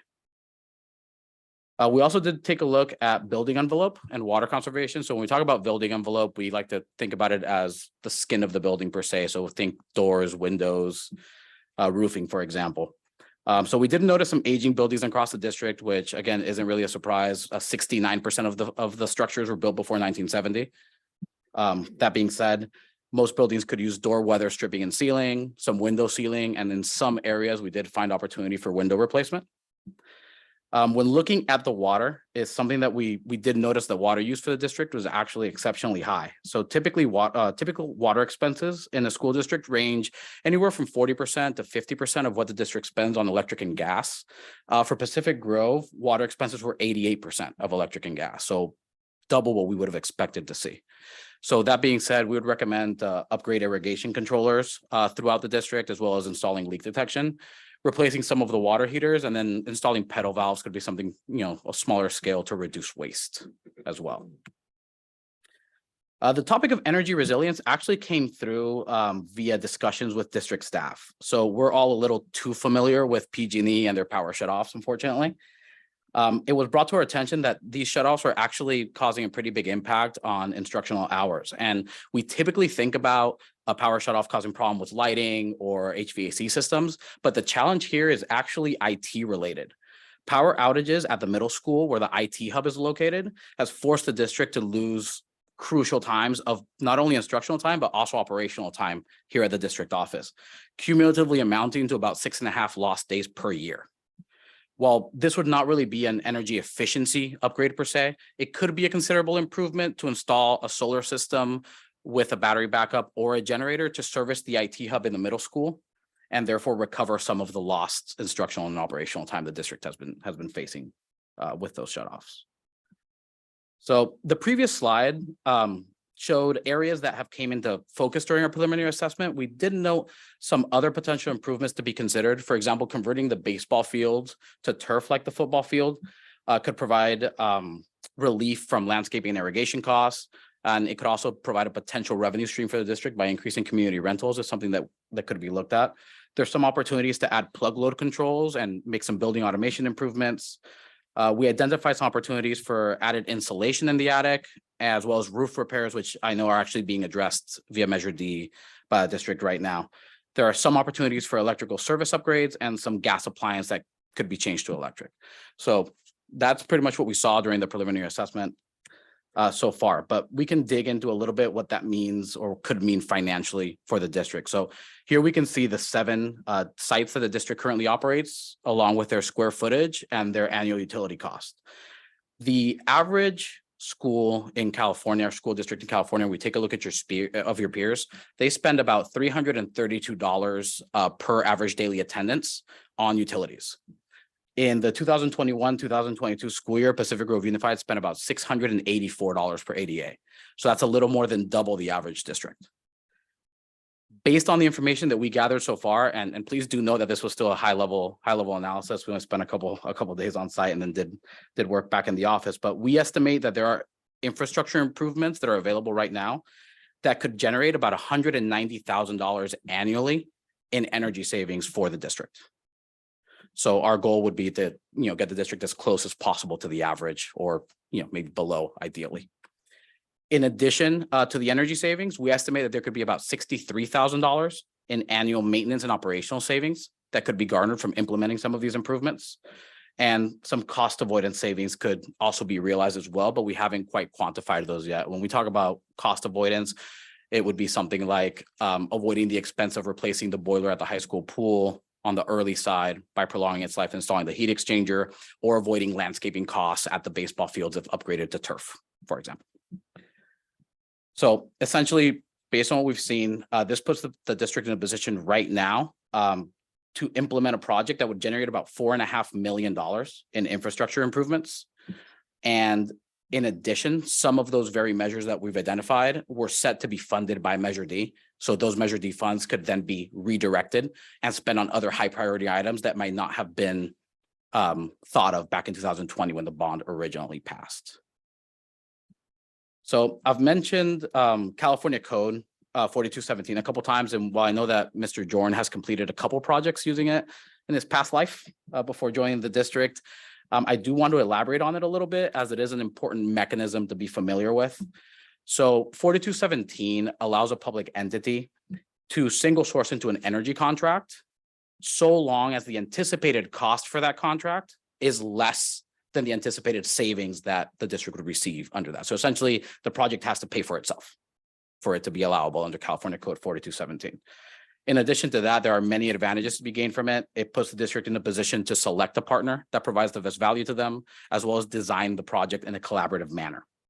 It also provides a lot of cost advantages, because by working with a turnkey provider like ABM is, it puts the district in a position to avoid a lot of the large design fees that typically accompany the low bid process, architecture, engineering, all separately.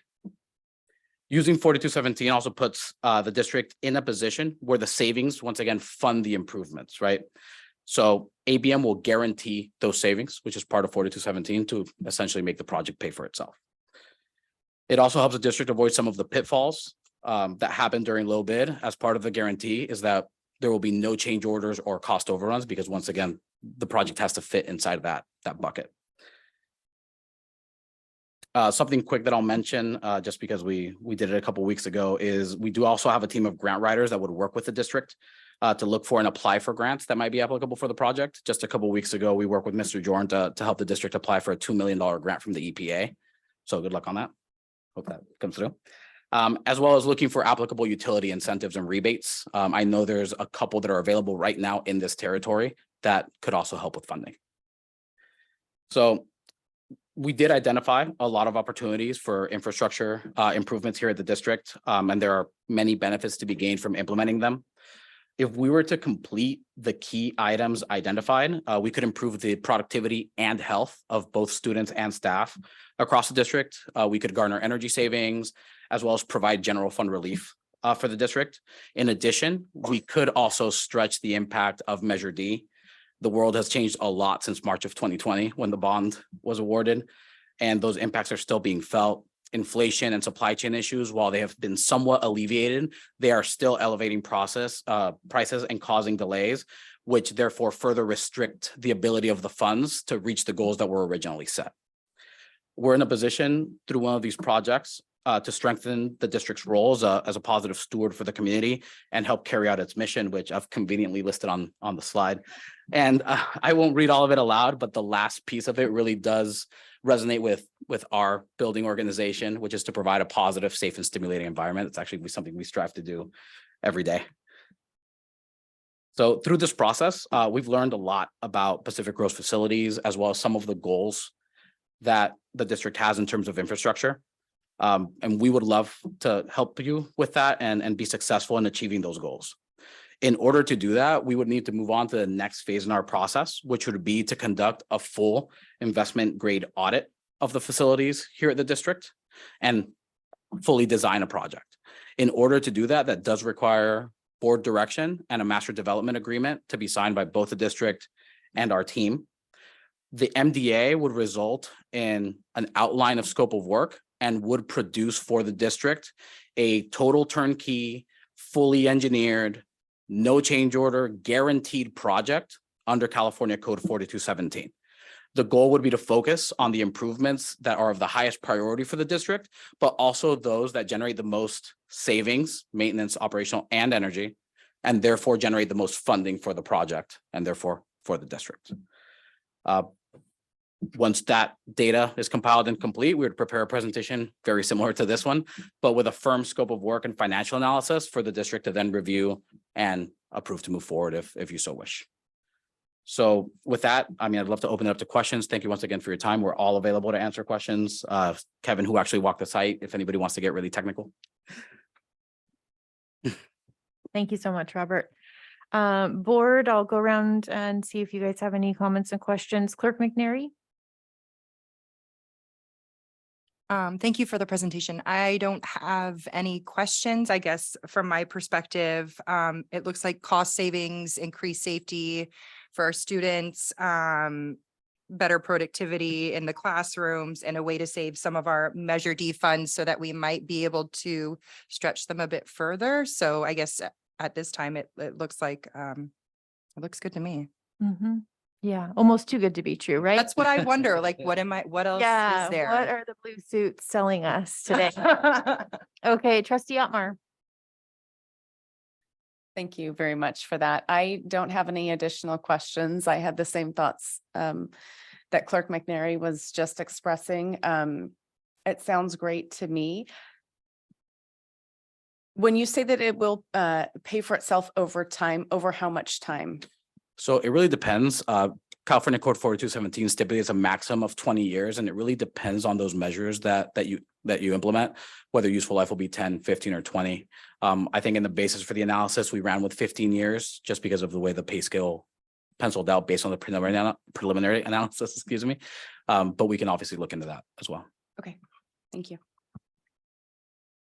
Trustee Brian Swanson? So is there a cost associated with the next step at all? Yeah, actually, Brett, I would love for you to come up here and get a little bit more details on that. But so, yeah, so essentially there is a cost associated, however, so we have stipulated the cost at $35,000. That does get rolled into the project if you decide to move forward. So it becomes absorbed into the 4217 contract, which again, has to pay for itself. So the cost becomes absorbed. Okay. So the $35,000 is only applicable if we present a full project that fits under 4217 and the district decides not to move forward. Okay, great. Thank you. Sorry, Brett. I juked you on that. I'm sorry. Thank you. Student trustee Abla, excuse me. Yeah, just thank you on behalf of the students. The whole having to have open doors and windows can be a little tough sometimes. So just thank you for doing things to be able to fix that. Thank you. Trustee Dr. Hazen. Yeah, just a quick question. When you mentioned there were no cost overages, but what in a hypothetical situation when if costs did go up, well, whether it was supply chain or whatever, 20%, do you have to choose cheaper products to make the goals, or how do you implement those? That is an interesting question. So again, we guarantee the project, we guarantee the cost, and we guarantee the no change orders. If we were to be put in a position to change product, again, everything has to be approved at that stage by the facilities team. So we ensure to pick products that meet the same standards, right? Because we have to have an agreed upon scope of work. Additionally to that, one of the big advantages of doing 4217 is that a lot of those supply chain issues are mitigated because we're able to plan for that construction during the design phase. We don't have to wait until everything is prepared, design, bid, won, and then order. Also because just the rough order of magnitude, ABM is about a $7 billion company. We're publicly traded. So we do a lot of projects like these, and therefore we have access to equipment and crews that are ready to go at a standby. So we help just by sheer size, I hate to say it, but by sheer size, we avoid a lot of those problems. Thank you very much for the presentation. Thank you. Josh Jordan, have you used this vendor before? So I've worked with school districts that have used ABM before. I personally didn't work in the school district. I worked for the County Office of Education. But I want to be clear about one thing. I'm a CASH board member as well. So we have, about 4,000 members in the state of California, 2,200 school districts. They're a well-vetted organization. That's why I interfaced with them. When I did, I knew that there was some goals that this district had. And I knew that the way to attain those goals was to go through a 4217 government code project. I do want to mention one thing. when we look at this after, if the board so desires to move forward with a master development agreement, the cost saving, the way that I see this structured from the district's perspective is, and as Robert alluded to, the project has to pay for itself over time. So if it's a $4.5 million project, the cost savings over 15 years has to equate to $4.5 million. But the way that it works from a functional perspective, operational perspective from the district is that year one of the project, let's say we get through year one of the project, and now we're realizing $189,000 to $225,000 in cost savings. We can take those operational cost savings, that offset, and use that to pay for a municipal financing lease. So we're talking about debt service here for the district, but the operational cost savings will pay for that debt service. So there's really no increased operational cost to the district other than year one. Let's say if it's a 1-year project. I've seen these pencil out many, many times over the years. 4217, I've worked with many different entities on more related to efficiency measures such as solar PV systems and so forth, but also very similar to what they've described today. And that's why I reached out to them when I knew this was a big important thing for this district to move forward with, especially as it relates to indoor air quality. Thank you so much. We're going to go out for public comment now. If there's anyone online or in public, you're warmly welcome to come up and speak at the podium or raise your hand online. And we would love to hear from you. I'm just going to give it about 10 seconds to see. Robert, you might have to share the podium. You might not. We'll see. Used to it with these guys. And while we wait for that, board members have any other questions or comments popped in your minds? No, okay. Thank you. Lewis, nobody's online. All right, thank you so much. So it looks like Josh Jordan, you're looking for a little bit of board direction on this to either move forward or not. I am. This isn't an item that has a vote associated with it. So we just need to give direction, kind of like we did with the previous item. So just go around to the board, starting with Dr. Hazen. What would be your direction on this? Yeah, my direction would definitely be to proceed. Thank you for bringing this up. You know, I would love to also have some contingency plans in mind, like when you tear down a wall and you notice that there's 50,000 more pipes than you thought that now are going to increase the cost. Just getting some idea for that and that scoping would be really helpful. Thank you. Clerk McNary. I would be in favor of moving forward with the next step as well. Okay, Trustee Otmar. I am as well. I just thought of another question. Please. The question is about like a mold remediation, because there's a lot of mold around here. So is that included in the scope? If, you know, you open up a wall and we find that there's mold damage and it needs to be remediated. I know that that can be pretty expensive. So I think Josh Jordan wants to speak. Go ahead, Josh. Right. So before, I mean, we're moving forward with potentially the phase of the master development agreement. And during this process, we'll do a new updated AHERA report. We have a new one. I think John did one recently within the district, but that report will tell them prior to opening up any walls, you know, what type of materials exist, if any other potential hazardous caustic materials exist. So they'll have that report before they move into actual project development phase. thank you. I would also say that during these type of projects, you always build into the overall project a contingency fund. And that's something we would talk about moving forward after they present the master development agreement findings to the board, if you so desire to move forward. Thank you. Trustee Brian Swanson. I'm in favor of next steps. Okay. Great. Great. Yeah, I look forward to more data coming in, which the only way we can get that is if we go the next step. So you've got, and sorry, student trustee Avila, are you interested in the next step as well? Yes, I agree with everybody else. All right. Thank you so much. Okay. You have your direction. Thank you so much. Thank you for making it all the way. How far did you all travel to come tonight? Sacramento, Dallas, all the way blue suit. Okay. Wow. So Sacramento, Dallas, 2 Sacramentos. Wow.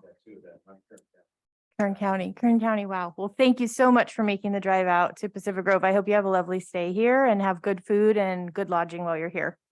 Thank you so much. Have a good evening.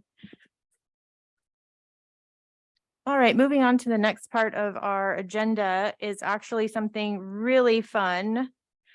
It's recognition of our student representative, Ray Avila, for his work on the Pacific Grove Unified School District Board of Education. He looks a little embarrassed. I'm so sorry if we're going to embarrass you tonight, but I think all of us board members and a variety of staff members would like to say a few words about how much we appreciate you. So we will start with trustee Brian Swanson. Go ahead. Well, Ray, I remember your name before I ever even got to know you by your parents dragging you to marathon volunteer projects that I was doing. So thank both of your parents for doing that. You know, I think this is my 8th year on the board, and we've always had really wonderful student representatives, but you have taken it to a different level. And in a good way, in a really wonderful way. You're so poised, you're so well-spoken, you contribute, you have questions. You know, I've encountered a lot of young people in my life and in the different businesses that I've worked in. And every once in a while you come across somebody who you go, that guy or that young woman, that's somebody who's going to go far. And they just have a certain quality about them that is just spectacular. And that's what describes you. You're a spectacular young man. And I'm going to miss you terribly, but I'm glad that I got to spend this time with you on the board. So I wish you great success. I know you'll have it as you move forward. So good luck to you. I will miss you. Thank you. I appreciate that a lot. I'll miss you too. Thank you so much. Thank you. And next up, I have for my comments, I get to present you with a certificate. Thank you. And a little flower that hopefully will live for a little while. And then Angela Lippert in the office has a way of keeping those going. So when yours dies out, you can give it to Angela and she'll keep it alive. And then we're going to continue around the board for any other comments. And then maybe we can take a quick board picture outside, if that's okay with everyone, especially with Dr. Portis in it, because that will be his last student representative. Trustee Dr. Hazen. Echo a lot of what Trustee Swanson said. You are the first student representative I've served with, and we came into this new opportunity together, even though I think you preceded me a little bit, but it's been really nice to be able to work with you and, you know, learn a bit more about you. And I'll just say, you know, as a district, we are very lucky to have had you as part of it. And I hope that there are a lot more students like you, because that will only spell good things for our district. So thank you for your voluntary service here. And yeah, I will miss you as well. Thank you. Thank you. Bye. Thank you, Clerk McNary. Thank you for donating so much of your time to board service. No other high school student in the district can say that is graduating right now. So truly, every meeting you have great insights into the student perspective, which I find extremely valuable. And I hope as you pursue your interests that if it's in your flow, you continue to use your voice in this way, because you do have a gift. So I hope you do that. So thanks, Ray. Thank you. Thank you, Clerk McNary. Trustee Otmar. Thank you so much. And all of what everybody else has just said, there's some big shoes to fill when you head off to college and that chair is empty. So you have set a fantastic example. This is my first experience, you know, and fantastic. Your parents are probably so immensely proud of you, and we're all so proud of you. And just thank you very much. Thank you. Absolutely. Such a special person. And you really do have that gift of being able to advocate, but not create kind of a divide. And so that's something very special. You will absolutely be successful in whatever you choose to do, whether it be a gap year, military, community college. I don't know what it's going to be. You might not either. I do. I'm playing baseball at NPC. Oh my gosh. Wonderful. They are so lucky. Thank you. Dr. Portis, anything? Of course, Ray. I watched you grow up, and I have to say that I am just so impressed with you as a human being, first and foremost, and then as a student and a leader. It's been wonderful to watch you interact with your student peers. And as everyone noted, you know, you have that ability to walk the line of just kind of hanging out with your friends and being just a great kid, and then coming up to the dais and suddenly, you know, they're just poised and sophisticated board member. And It's really pretty impressive. So thank you for your service, not just to the board here, but to your fellow students, because you're their voice and you've done a tremendous job in fulfilling that. So look forward to seeing you on stage in a week. We'll see you Thank there. you. See you there. Absolutely. Josh Jordan, do you have anything? Yeah, I just think it's really neat that we have a student trustee on this at this dais. I had not seen this before at any of the 2 districts I was at prior, and of course not at a county office of education. But I think it's great to have student perspective in everything that's being done, related to the business of running a school district. It's extremely important to have that voice here at the table, and a lot of the decisions that are made. And I mean, we've had a great voice. I've only been with you for 10 months, but it's been a pleasure the entire time to hear you speak and see you at the school, and looking forward to hearing how the future turns out for you. Best luck with baseball next year. Thank you. Yeah. Thanks. Positively. Okay, do we have any members of the public who would like to share a couple of things? You're so very welcome to come do so. And then, oh, wonderful. We do have someone online who's raising their hand as well. So we'll first take Mr. Garcia's comments, and then we'll go on to Shane Steinbeck online. All right, Ray. A couple months back, I said, I wasn't sure if you were going to graduate. Yeah. I remember that talk. Yeah. And really haven't decided yet. So with all these great things that have been said about you, I think everybody actually would like to see you stay around for another year. So I'll see what I can do in synergy to make that happen. Okay. On behalf of the board. All right. You are a leader. Absolutely. On the field, in the classroom, around campus, here, for our district, our community. You are an impressive young man, and I am proud to be your principal. And I know, as everybody here has said, you are going to do great things. And I look forward to seeing that. And I look forward to be able to brag that kid went to my school. Look what he's doing. Because I know I will say that, as will many people in this room. And to your parents, you've done an amazing job. You've raised a solid young man. And thank you for doing that. Congratulations, Ray. Thank you. Thank you for everything. Absolutely.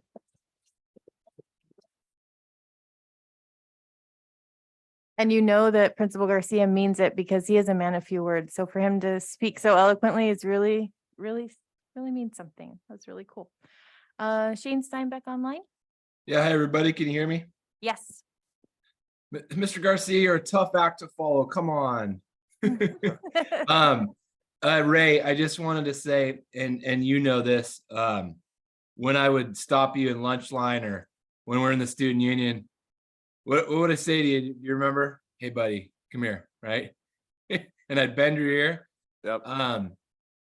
You're one of the few kids since I've been an assistant principal, Ray, that I could kind of rely on to keep my finger on the pulse of the students. And just you're a fantastic kid. You're going to do great things, buddy. I really appreciate you. Best of luck to all you, bud. Really, really appreciate you. Thank you. It means a lot. Thank you. Anyone else here like to say anything at all? If not, we'll go outside and take a photo. Oh, we do have somebody. Oh, this is very special. Please go ahead. On behalf of my husband and I, we just want to thank all of you for treating him with such respect, teaching him so much, and just letting him be a part of all of this. It's a very emotional week for us. But thank you. That's all I wanted to say. Thank you to each of you.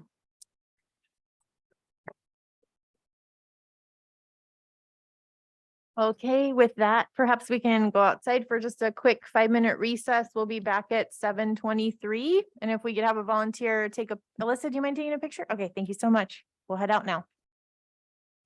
That was amazing. Okay, wonderful. We are back at 7:23.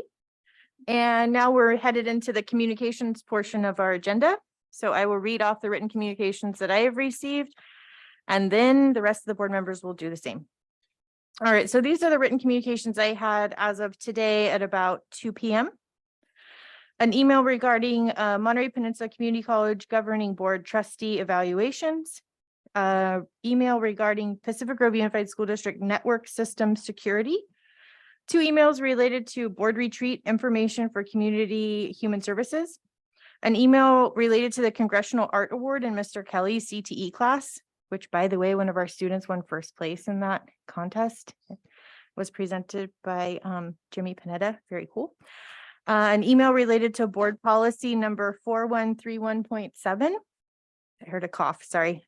A timeline for superintendent search. Cannabis in Pacific Grove and Pacific Grove Unified School District preparation. An email from California Latino School Board Association, a call for proposals. A workshop follow-up related to our special study session. An email very similar to the earlier email related to cannabis, but this one, it had the same wording, but very similar wording, but a different subject line. So this one was cannabis abuse and sale in PG. And then lastly, observations, experiences, and suggestions for hopeful change. That was the end of the subject. So that's what I have. Any board members have anything else in addition? I'm not sure if you hit this one, but we also received an email regarding agenda item O for this evening. Oh, thank you. I missed that one. Thank you. Anything else? Nobody else? Brian, anything? Nope. Got a lot more Elliot, than I that's it? did. A lot of Okay. cannabis emails. I would love to see what, I mean, not just because it's cannabis. I don't stop thinking that. Just, Did you get those cannabis? no, I emails? didn't. It's like, who's emailing you about cannabis? You didn't? No, Huh. They got forwarded. Yeah. really? Well, I'll speak to it. all right. We'll follow up Okay. and see. Yeah. I'll look for it. I'll Google or I'll search my emails for it too, but Okay. thinking. No problem at all. Okay, so I have given this list to Mandy so she can add it to the minutes. So there we are.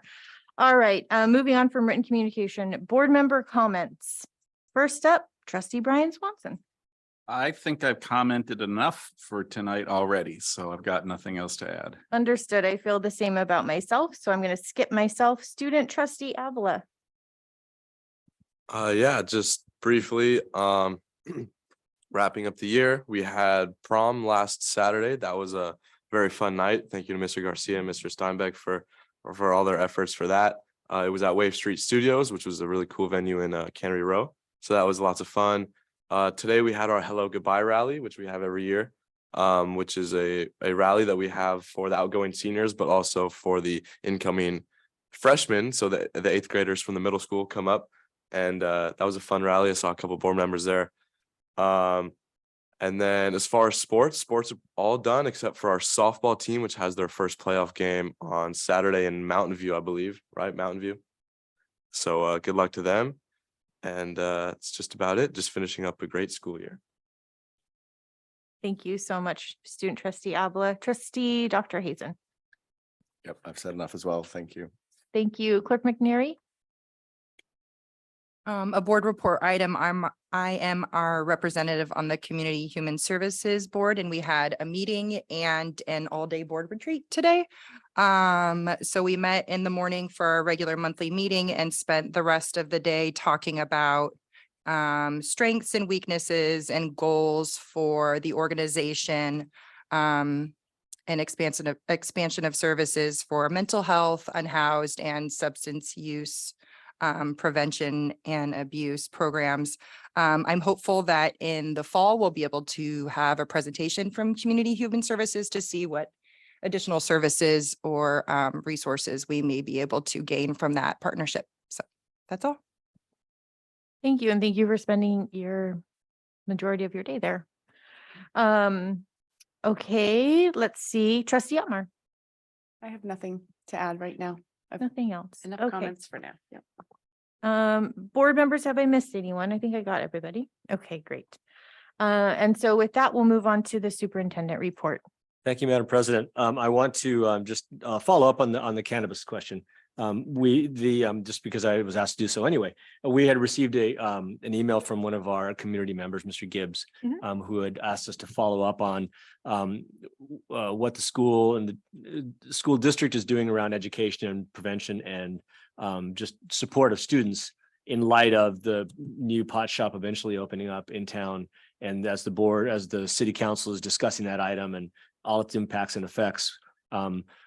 So I invited him to come meet with me. We ended up having a great conversation. We spoke for about an hour in my office, and he offered a lot of his support and some of the community groups that he's part of. And he wanted to get some talking points that he could use with the city and the city council, which I also shared with him and some thoughts. And then invited him to meet with Mr. Garcia, which is going to happen, and some of the other principals as well, to just talk a little bit about what's happening in the school sites.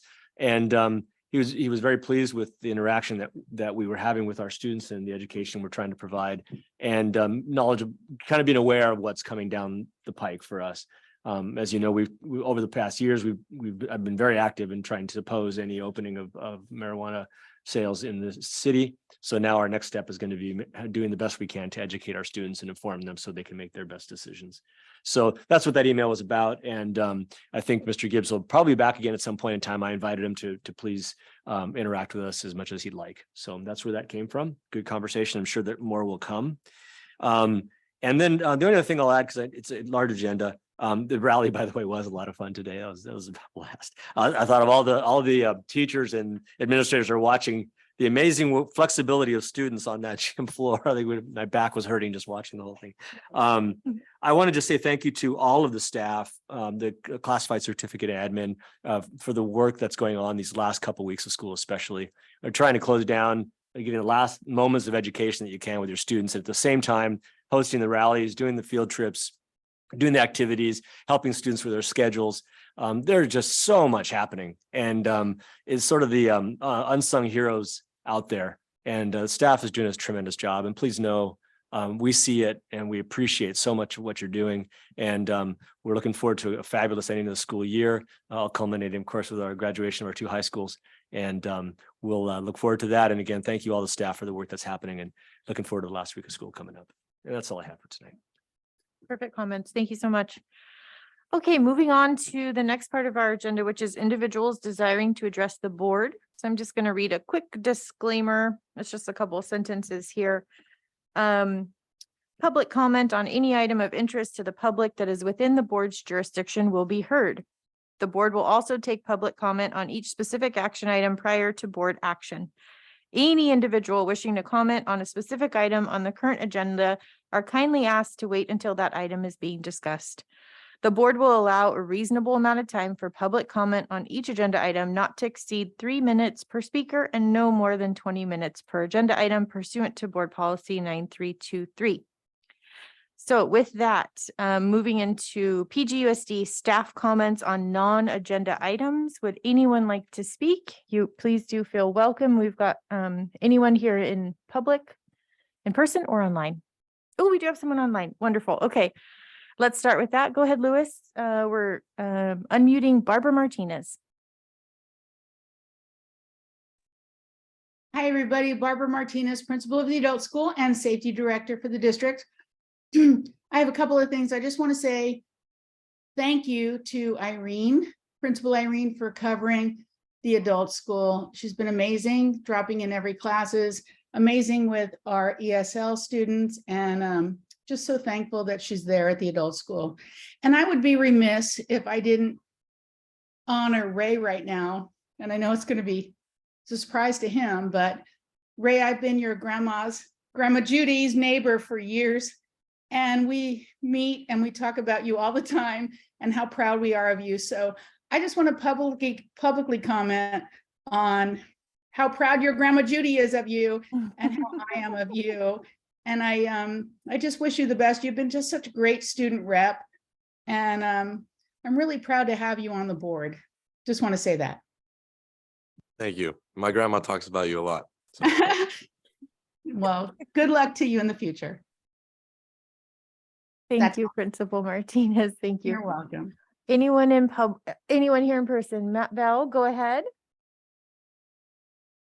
Once again, you'll regret giving me the microphone. First of all, I do want to congratulate Ray. Nice job. Thank you, Mr. Bo. Well done. Secondly, I would like to thank the board for allowing me a chance to come out of retirement and have the honor of working with the Forest Grove staff. I want to tell you that Mary Riddell and I have been working, and yesterday we held a staff meeting with Forest Grove staff, and we had, what do we call them, Principal-elect Abby Arbron, who also attended the staff meeting yesterday. And we led the staff through a series of exercises. And I got to tell you, what Mary Riddell and what Abby and this staff accomplished in an hour and a half was amazing. We went through the whole process of deciding what our culture was going to be for next year. We start out with kudos. We talk about how do we support each other? How do we bring up the things that have been done well for each other that don't get sung to each other, because the teachers don't always get the pat on the back. They get the angry people. The people that are happy, you guys are very aware, when people are happy, they don't come up to the board and say, Trustee McCary, I just want to let you know what a great job you're doing. You don't hear that. You hear the angry people. And so if we don't support each other, we don't get supported very well. So we went through establishing culture like that. We went through a roses and thorns piece. We talked about the thorns that we've experienced over the last few years, and we actually had the staff write out their thorns, their anger, their frustrations, their things that made it difficult for them to teach, and they wrote it out on pieces of paper, and we had them do this silently, and then they came up to a paper shredder and shredded them, put them in a plastic bag, put them up in our staff room, and we said, these are the thorns that we pulled out yesterday. We had tears, most of them mine, but anyway, we had tears as we went through that. Then we talked about the things that we accomplished this year. Again, I had them do a silent exercise so that one voice does not rise above the other voices, but we work as a we, because we turn from the culture of me to we. And then we wrote all the things that went well this year, and they took all those things and they put them up on a post-it big piece of butcher paper, completely covered with roses. We grouped those roses. We had a couple of teachers come up silently, and then they themed those roses and they said, what did we do well? Love of our kids, support between one another, the love of our job.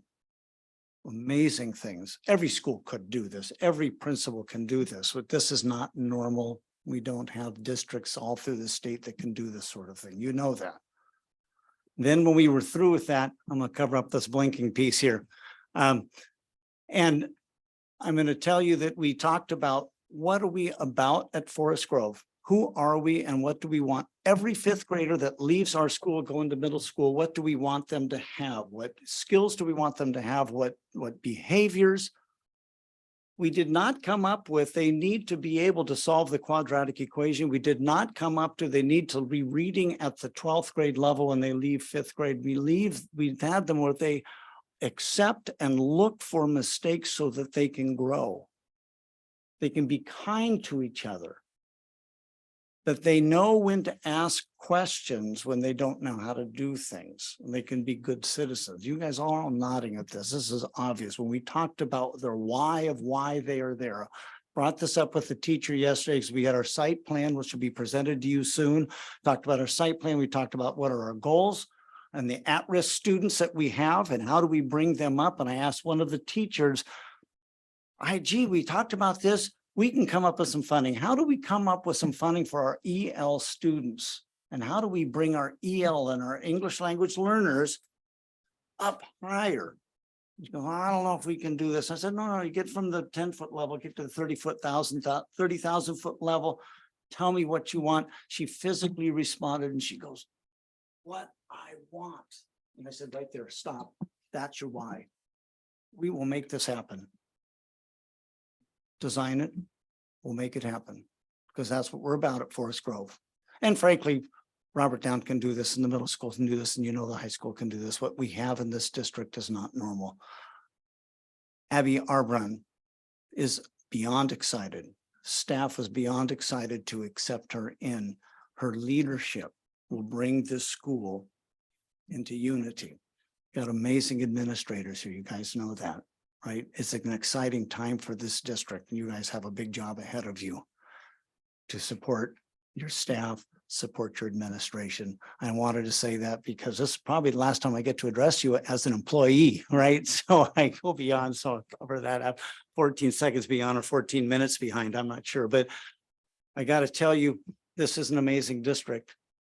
So recognize that you have amazing administrative staff. Truly, we're losing some amazing administrators, but we're going to be able to replace them. So support that. I'm so excited for Forest Grove. It's a good time to be a Falcon. Thank you. Thank you. And is there anyone online who would like to speak? No, nobody? Okay, Miss Diane, please. Hi, hello, good evening, board and all the teachers and everybody else that's here tonight. I'm Diane Barone. I am a site supervisor and the teacher of the state preschool here with our district. This is Prakash Kumar.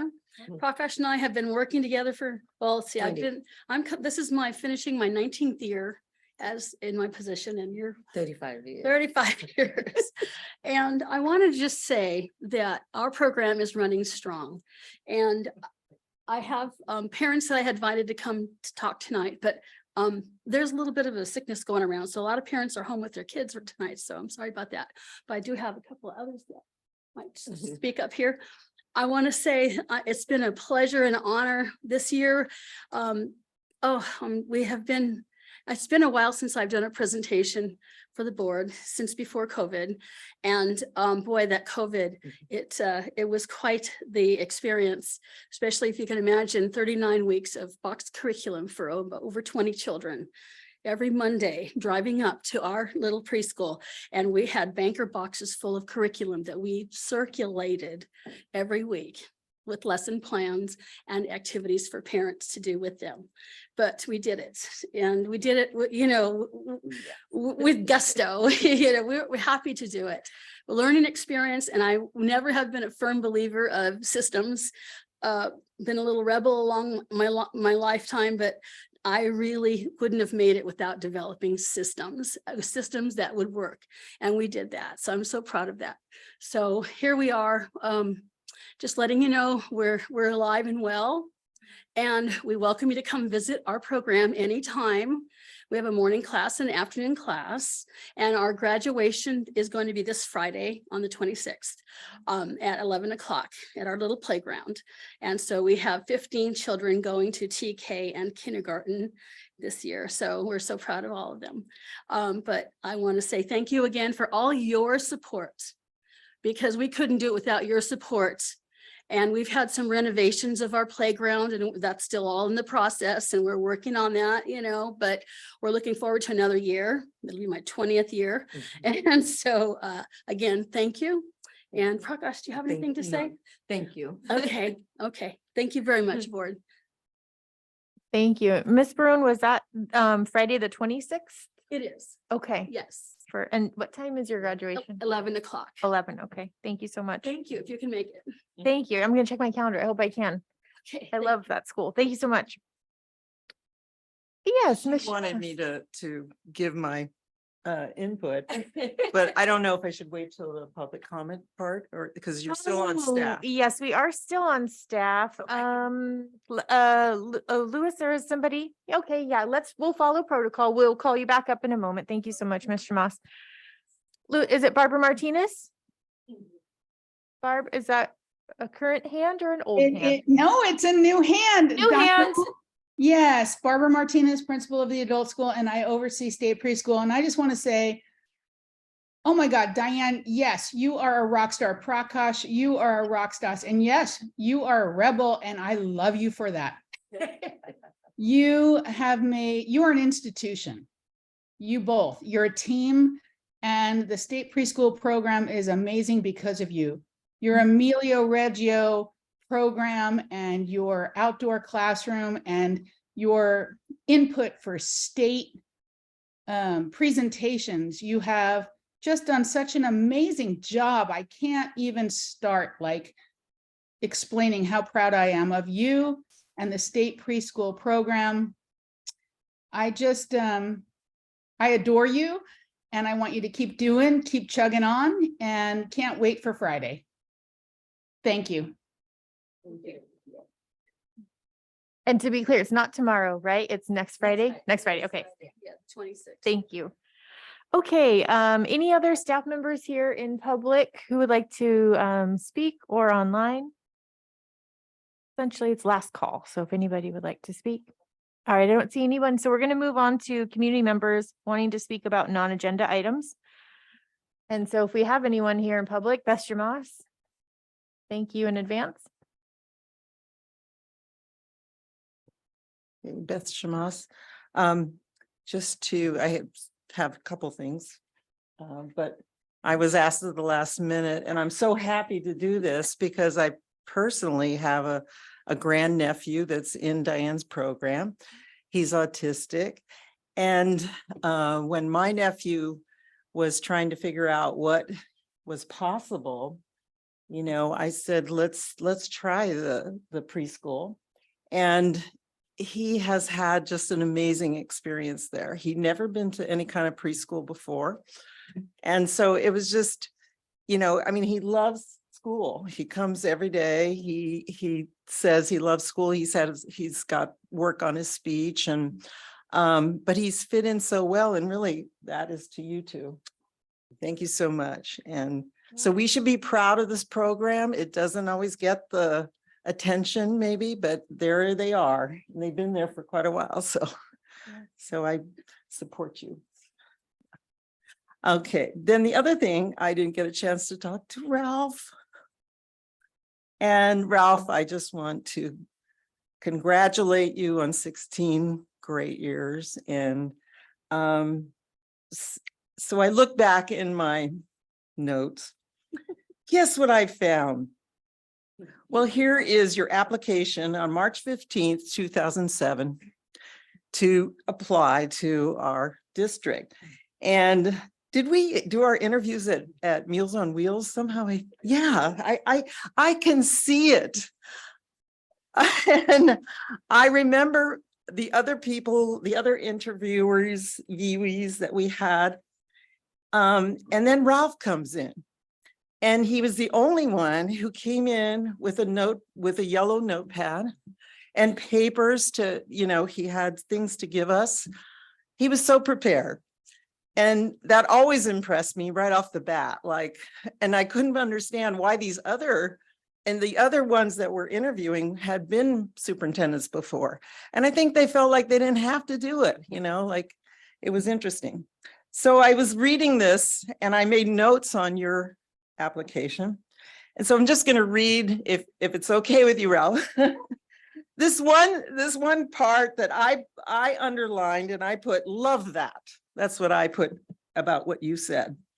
And it was, I also seek to foster resiliency. That's what I underlined in all students through the creation of student leadership opportunities, effective campus life activities, strong ties between home and school, and as many positive relationships that can be built between students and educators.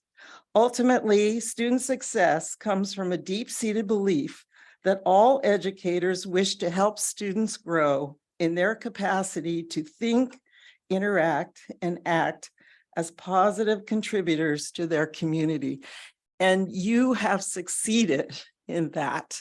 And that's what you aim to do. And I just, you know, that was my impression. I love that. So thank you, Ralph. And, you know, I think about how eager you were, and I can see, or I wish for you all that eagerness for the next chapter in your life, because you deserve that. Thank you.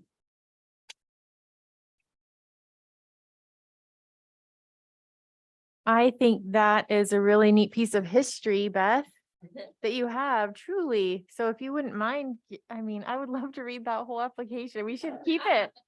We should have that as part of our district history. I mean, a superintendent for 16 years, his original application. Wow. I mean, I guess Billy probably has it too, but now it's out in the public. Billy can't share it because it's personnel. That's really cool, Beth. Thank you for digging that up, and thank you for presenting that. I thought that was super cool.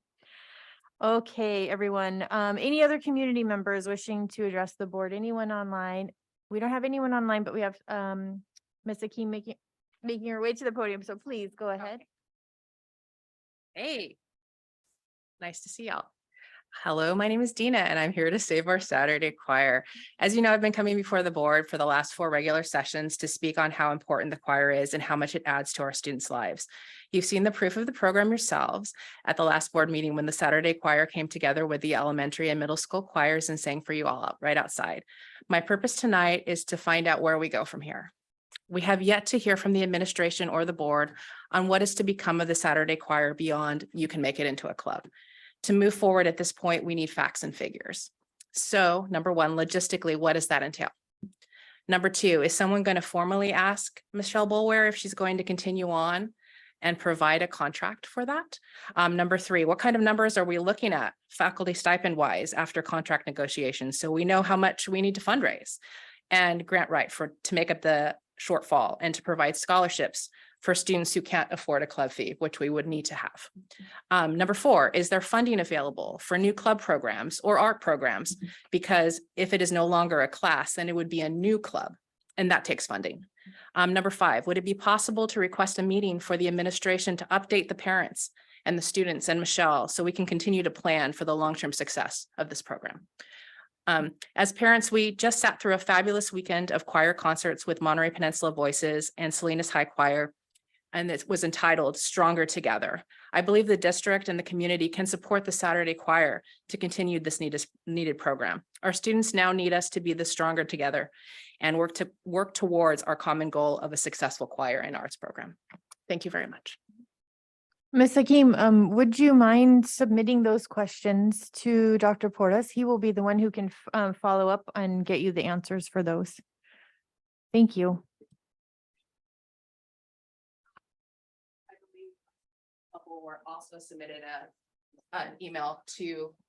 Will you speak in the mic? We want people at I'm home to sorry. hear you. No problem. I believe Michelle Boer actually submitted an email to Dr. Porras, which he, I guess, responded back to her as well with some of these questions and concerns.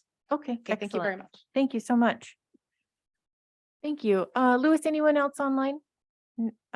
Meaning wanting to speak to the board. Thank you so much. And I don't see anyone else here in public, so we are going to close this portion of the meeting and move on to consent agenda.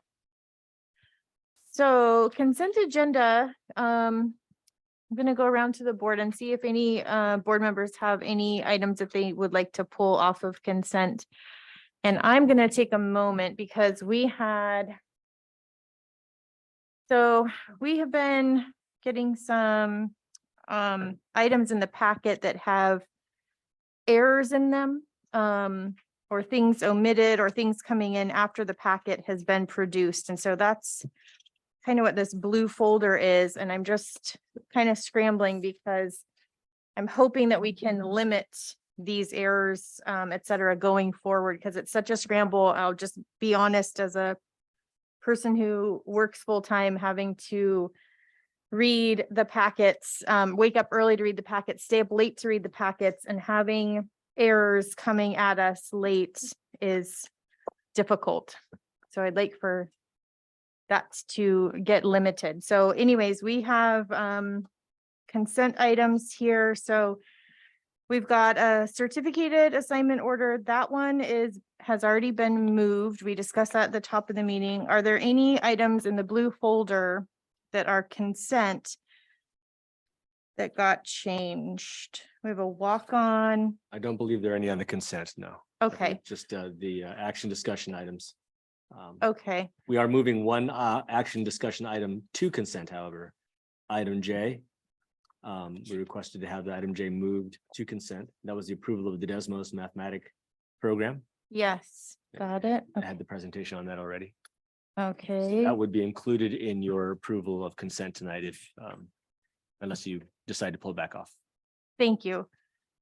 Okay, and then we have resolution for LGBTQ Pride Month. So that one had errors, but that has been fixed. So that one, I'm going through this because if I don't, then I'm not sure if I need to pull anything or not. And I didn't have a chance before the meeting to review these. So board calendar future meeting, that's not this. Okay. All right. So we have consent items. There was a question on. I'm going to go around and see if any other trustees have questions on consent while I finish this up. So, trustee Dr. Hazen, any consent questions?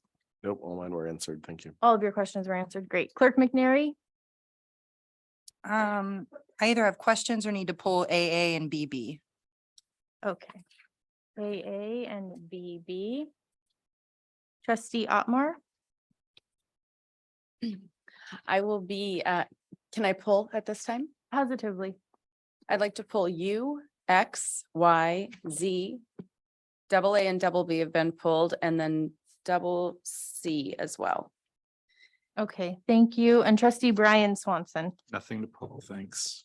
Nothing to pull. Okay. Can I make a comment now? Is it okay if I do that? Is it kind of like an overall consent comment? Please go ahead. Okay, so I just wrote this out because I want to make sure I'm clear about it. So I just kind of want to take a moment to set an expectation for administration when it comes to board packets. When a packet comes in front of the board for review, it should be complete, mostly without errors prior to being submitted. It's not really our responsibility to proofread a packet. So what you're saying about being up early, staying up late, it's frustrating to have to sort of piecemeal things sometimes. So I get the packet delivered to my house. So I would consider that when this packet arrives on my doorstep, it's the final copy. So unless it's an emergency, the walk-on or the revision, I would prefer not to have the blue folder have anything in it unless it's an emergency. So that is my comment. Okay, thank you. I think there's something in the air because I was feeling the same way. It's just getting to be too much. Okay, and so let's see. So trustee Otmar, so I just want to make sure I didn't skip a board member. Student trustee Avila, any comments on the consent agenda? I have none. Thank you. Okay, thank you so much. Okay, so let's do public comment, see if there's any members of the public who have any questions or concerns with items that need to be pulled, and then we'll do our motion. Any members of the public in person or online have any consent agenda questions, concerns, ideas? Okay, seeing none, I'll bring it back to the board.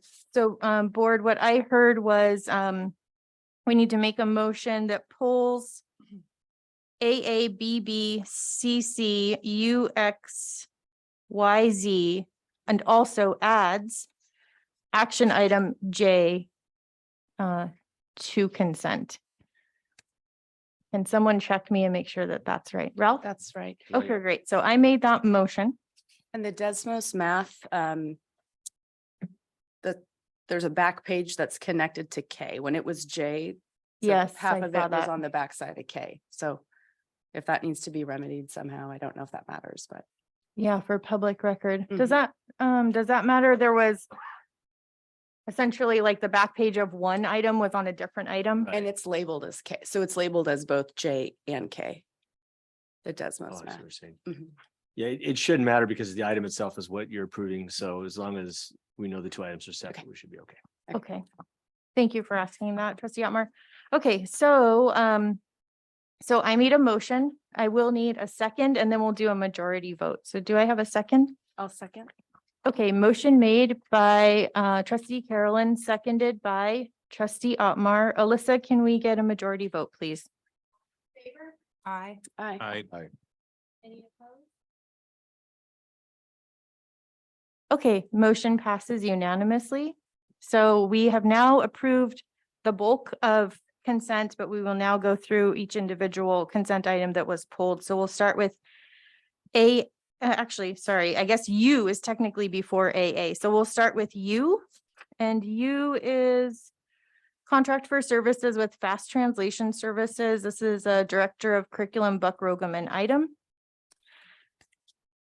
And trustee Otmar, was it you who pulled? Okay, great. So please go ahead. So U and Z kind of go together for me because they both appear to be fairly similar. One is utilizing, let me get in here. One is, yeah, so for fast translation services, one contract is for 5,000. And then the other one is for translation services for 6,000. So I guess I'm just wondering why we're seeing it twice and what the difference is with price. So it's a total of $11,000 going to fast translation services. And they both appear to be for conferences. Trustee Otmar, what this is there are two different times that we need the translation for Spanish. One is for Gen Ed parent-to-parent conferences. Those are the ones that fall under the purview of the curriculum department. And then another time we need them is for IEP meetings. And those are the ones that fall under special ed. So that's the reason why there's one contract that goes out under the curriculum department and another one goes out under the special ed department. Okay. It's not just Spanish, it's any language. Okay. And it just had specified that it was for the 23-24 school year. So this is like these are single times that it happens. They're not available for translation at. So we do a contract that covers multiple times that they come in to do the translation. We set the amount based on what we spent in the past for these kinds of meetings. And sometimes we'll use up the entire amount. Sometimes we'll come in a little bit under. Okay, perfect. Thank you for the clarification. Appreciate it. Trustee Otmar, do you feel your questions have been answered about U and Z? Yeah, that's fine. I'm good with Okay, that. let's, if you don't mind, and board, do you have any further questions on U and Z? No, and anyone on the public? No, and seeing no one here in person. So U and Z, Trustee Otmar, go ahead and make a motion if you wish. Sure. Sorry, I'll move to pass consent U and Z. I'll second. So motion made by Trustee Otmar, seconded by Trustee Carolyn. Majority vote, please. Aye. Motion passes unanimously. Thank you all so much. Okay, X and Z. X is item MOU between PGUSD and Carmel Unified, and that is Claire Davies' item. Go ahead, Trustee Otmar. So my question, and this might just be, I'm not updated on what's happening in the Carmel district, but from my understanding, Ted Knight is on paid administrative leave now, and his name is on this contract for signature. So I'm not clear on who's going to sign the contract if Ted Knight is on administrative leave. I guess we'll have to find out who's the person in charge now. So his name is on the contract, so it would have to be. We'll have to change that. They'll, if I may. Yeah. What'll typically happen is whoever the interim is will sign for him as a proxy, so his name may still appear on it, but it's being signed by whomever's in place. Because he's still the superintendent. He's just on leave. And so what'll happen is they'll either put proxy under next to his name and then sign it in there, or they'll send a revision for it. But it won't matter on the signature, but we can certainly change the name if we need to. Okay. But it wouldn't matter in execution of the contract. Okay, I just wanted to be clear so that we weren't stuck with, Sure. yeah, Yeah, if somebody that it's was a- unable to sign. Sure. If it's approved by the board here, we'll make sure that they have the right person signed and noted when we get it over there. Okay. I apologize. Any other board members have a question about item X? No, and anyone online have a question? Thank you, Louis. I don't see anyone here. Oh, nope, no one here in person. Okay, so item X, we can now take that one and get a motion and vote on it. I move to pass consent X. I'll second. So motion made by Trustee Otmar, seconded by Carolyn Swanson. Roll call vote, please. I'm sorry, majority vote, please. Aye. Motion passes unanimously. Ralph, quick question about the certificated assignment order that's revised. We don't need to do anything with that, right? That was approved in the initial No, we pulled that to action. bucket. Yeah. Oh, that's right. Thank you. Yeah, So we have, other than these, we have the walk-on okay, and then the pulled assignment order. thank you so much. No problem. Okay, so moving on. So consent Y. Contract for services with S&S Interpreting Sign Language. Claire Davies, you're You're up on this one, and trustee Otmar, go ahead, please. My question goes to fingerprinting. And the question that I have is that it states that there's no direct student contact or interaction, but it specifically states in that contract that the interpretation services are for school events. So my preference is not to have the box check that says that there's no direct contact or interaction if it's at a school event with students present. Do we have fingerprinting on file or? So, no, we don't. So when you are we have 2 families in our school district that have deaf members in their family. One has an extended family with deaf members. So there are times when there is a school event, such as a graduation, or usually it's a school event. Even caroling, when the children did the winter concert one year. And the sign language interpreter, the family sits in the front row. She comes and then she stands right here and signs. So I'm not sure that requires fingerprinting. In my opinion, it doesn't. She also signs for IEP meetings for a family that has a deaf member in the family, and those are done virtual. Okay. So she's never alone with children. She's, she comes to the event.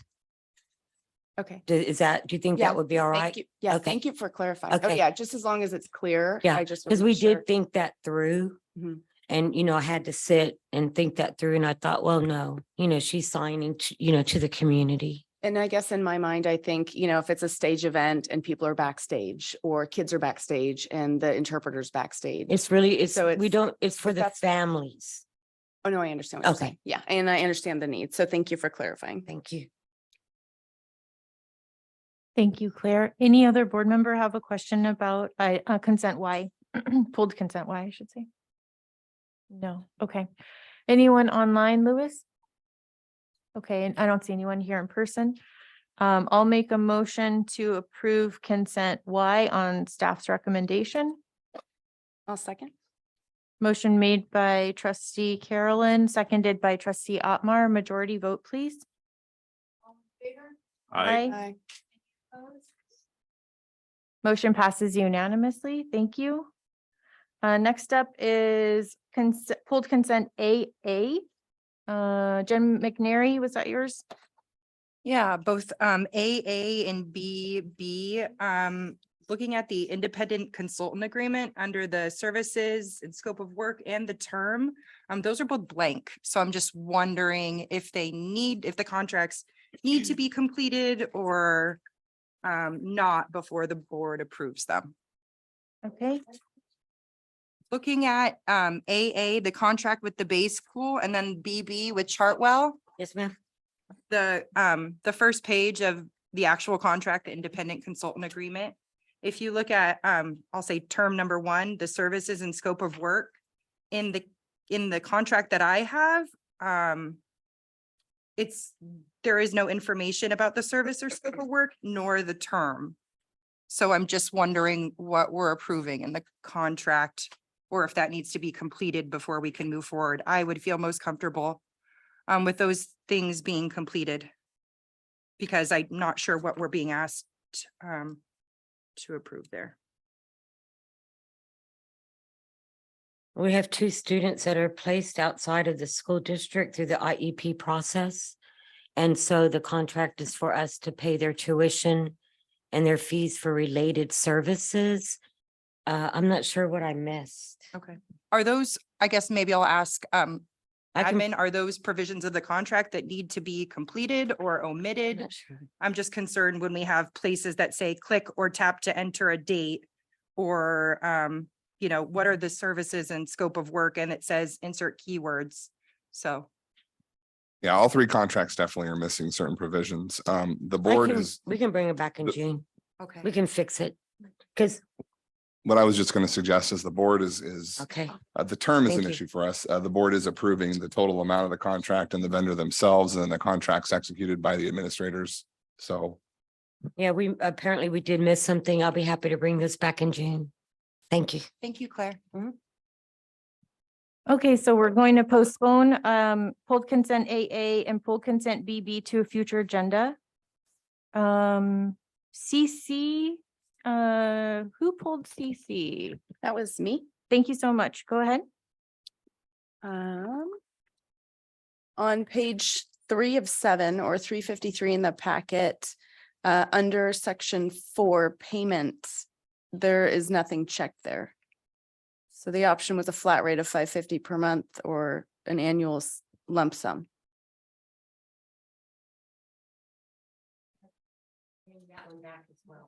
Okay, just for public record, we're gonna bring back pulled consent item CC. Yes, Alyssa? Great question. I don't believe we need to, Ralph. No, because you don't need to, there are items on the agenda, but at this point, they're incomplete, they're being brought back. Yeah. Okay, Record, we're fine. so essentially the vote for those will take place in the future, so we don't need to vote right now on them. Oh, go ahead, trustee Ryan. Concerning CC, Claire, do you know which one it would be? If we could, because there are two, could we just figure out which one it's going to be and button that down tonight so we don't have to bring this back? Okay, If you like, we can trail it to the end of the meeting, if that gives you enough time. No? just want to bring Okay. it back. Okay. All right. Thank you, Claire.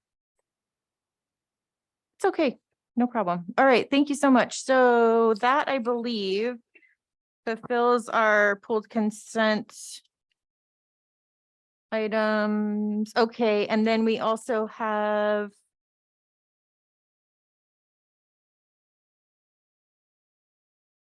item J for the Desmos. Ralph, did that one get approved in the batch? Yes. Okie dokie, so that one is good. All right, excellent. So moving on, thank you all to the public hearings. 23-24 adopted budget public hearing. Madam President? if I may? Yes, what did I forget? It's okay. Did you want to do the walk-on and the certificated assignment order now? You typically move it right after You consent. know what? I had it on, for some reason I put it later. Wherever you Yes. like, but- No, let's do it. Is where you Thank you so much. No problem. Oh, well, but it's an action item. I was gonna put it with the action items, not the public hearings. I see. Okay, wherever you like. I decided I may have jumped the gun on you. Sorry. You did not jump the gun. You know what? I'll just keep it with action. I'll keep the action energy with the action. Got it. Thank you for so much for saying that, though. I Pleasure. really appreciate that. Okay, public hearing 23-24 adopted budget. Public hearing, Josh Jordan, this is your item. Oh, sorry. No, it's all yours. all right, I will try to make this as quick as I possibly can. That's okay. It's very A lot important. to cover. It's very important. Take your time. So I've shown this slide before, but throughout the fiscal year, the district has various funds that reflect changes in financial conditions as a result of the board's decisions. So the process begins with report 1, which is the adoption of the 23-24 budget, which is slated for June 1st of this year. You can see that on the top there. Budget revisions are made throughout the year. As you see, we progress through the budget cycle. First interim, second interim, we have a budget revisions as required, and then it brings us back to report 1 for the next fiscal year. Oops. There we go. The 23-24 public hearing budget was produced based on zero-based budgeting. That's something the district has been doing for some time now. But I would say that it wasn't based on a zero time input. We had over 160 hours involved in preparing this budget this year. That was spent with meetings with site administrators, office managers, human resources, and finally the entire fiscal team. I just wanted to show acknowledgement to them. There was a lot that went in the month of April and March into putting this budget together. And that's the budget you're going to see tonight. So here we have some highlights for the 23-24 budget. What we're looking at is projected 1,807 students. That's an increase of 20 students from 22-23. We show property tax revenue for 23-24, a projected 5% increase over the 22-23 actuals. That represents an increase of just over $1.6 million in additional revenue over the 22-23 actuals. CalSTRS and CalPERS, you can see here, 23-24 STRS rate remains flat at 19.1%.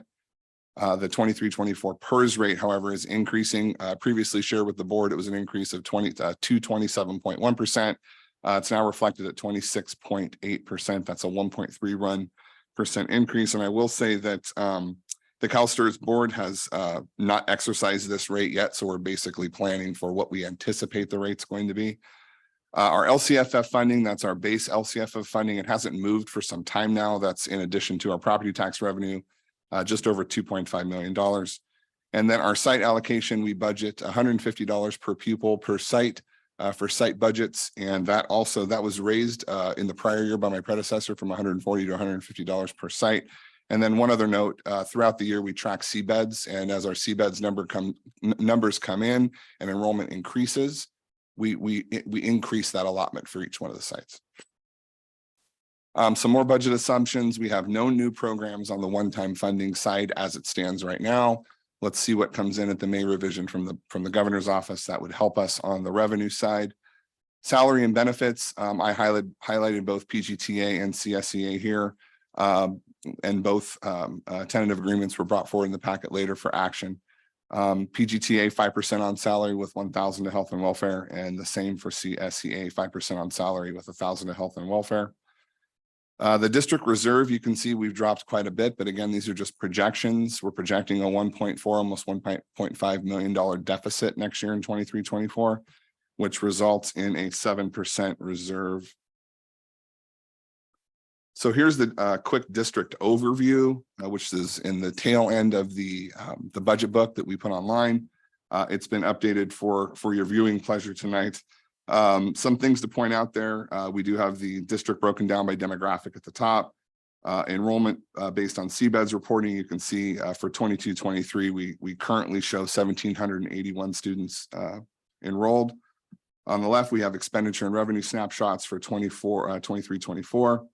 On the right, I talked about this earlier, but you see your STRS and PERS rates. And again, note the 26.68% new rate for PERS.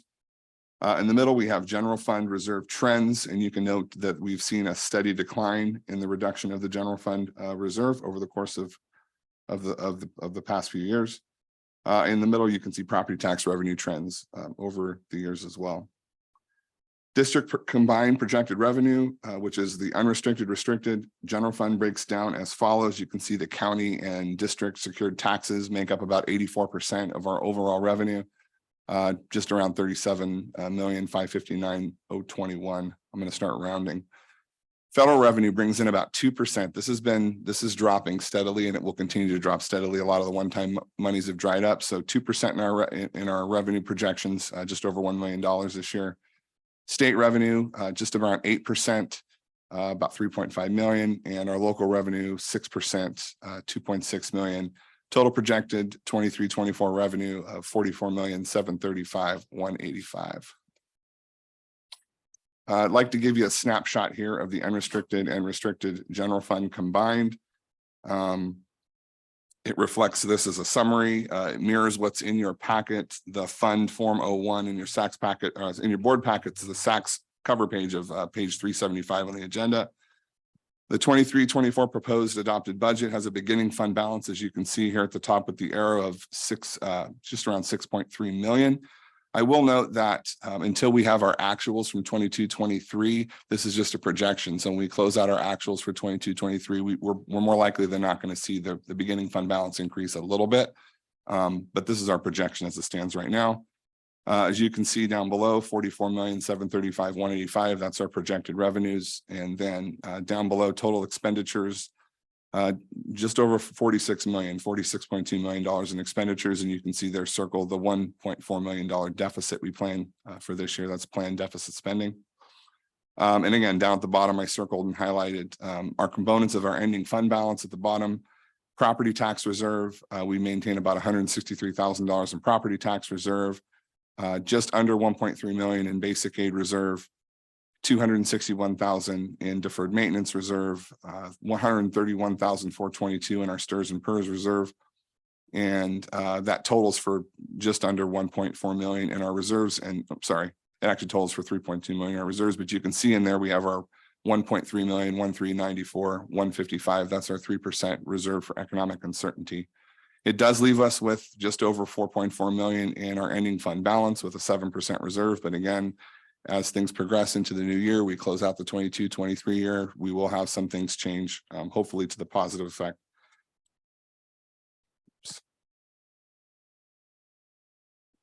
There we go. 23-24 projected expenditures.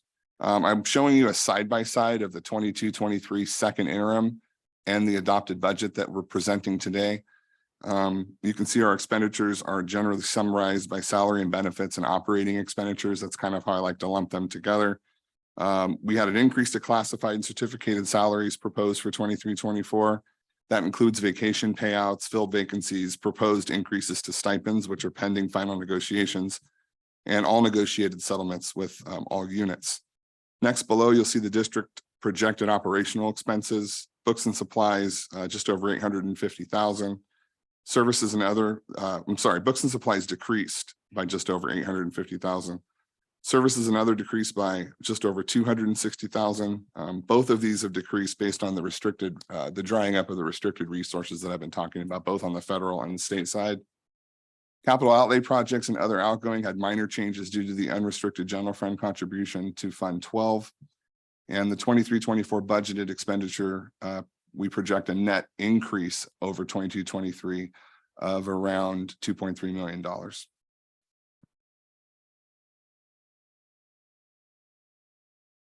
Just the pie chart again, throw a little color in the presentation, but really what this shows you is a breakdown of where we're spending our money.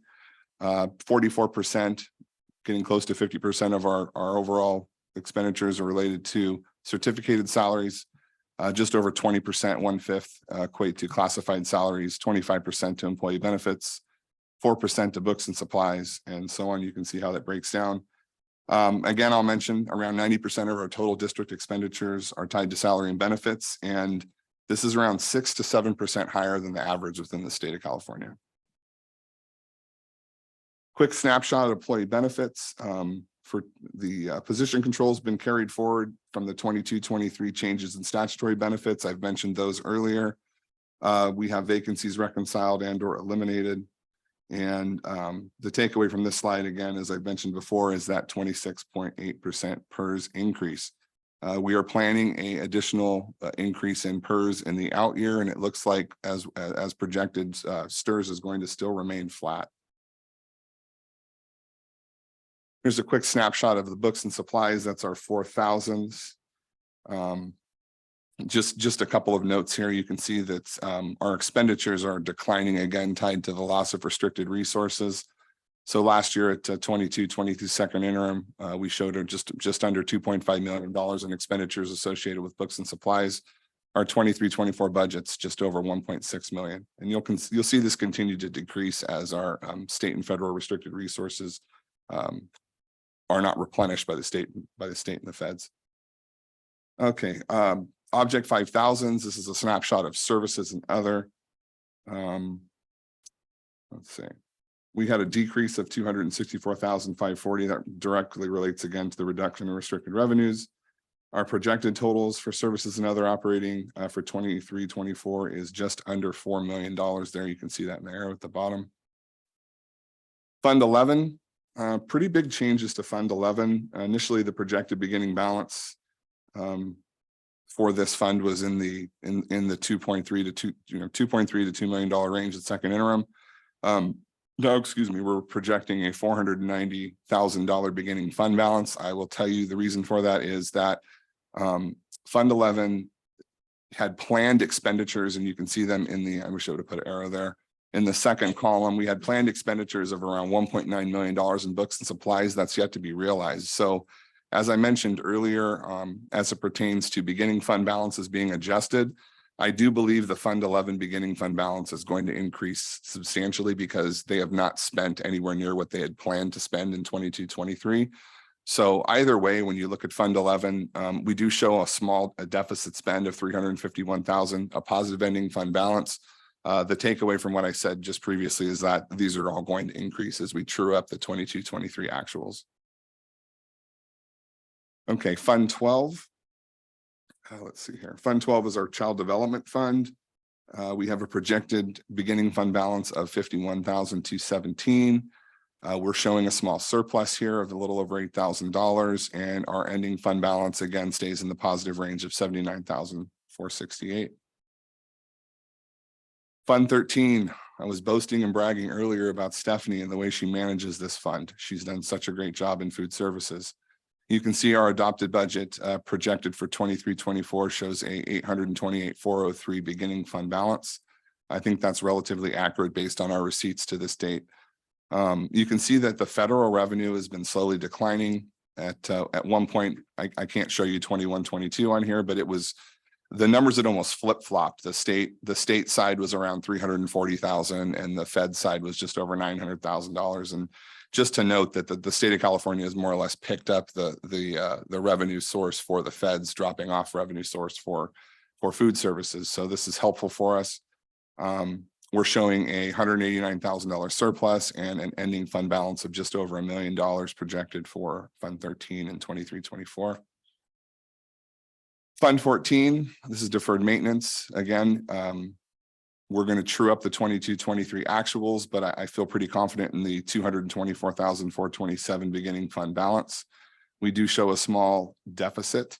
And the deficit, the transfer in, which you can see the $200,000 transfer in, that was the $200,000 that the board instructed staff to move into Fund 14 and 40. Well, that $200,000 leaves us with a positive ending fund balance.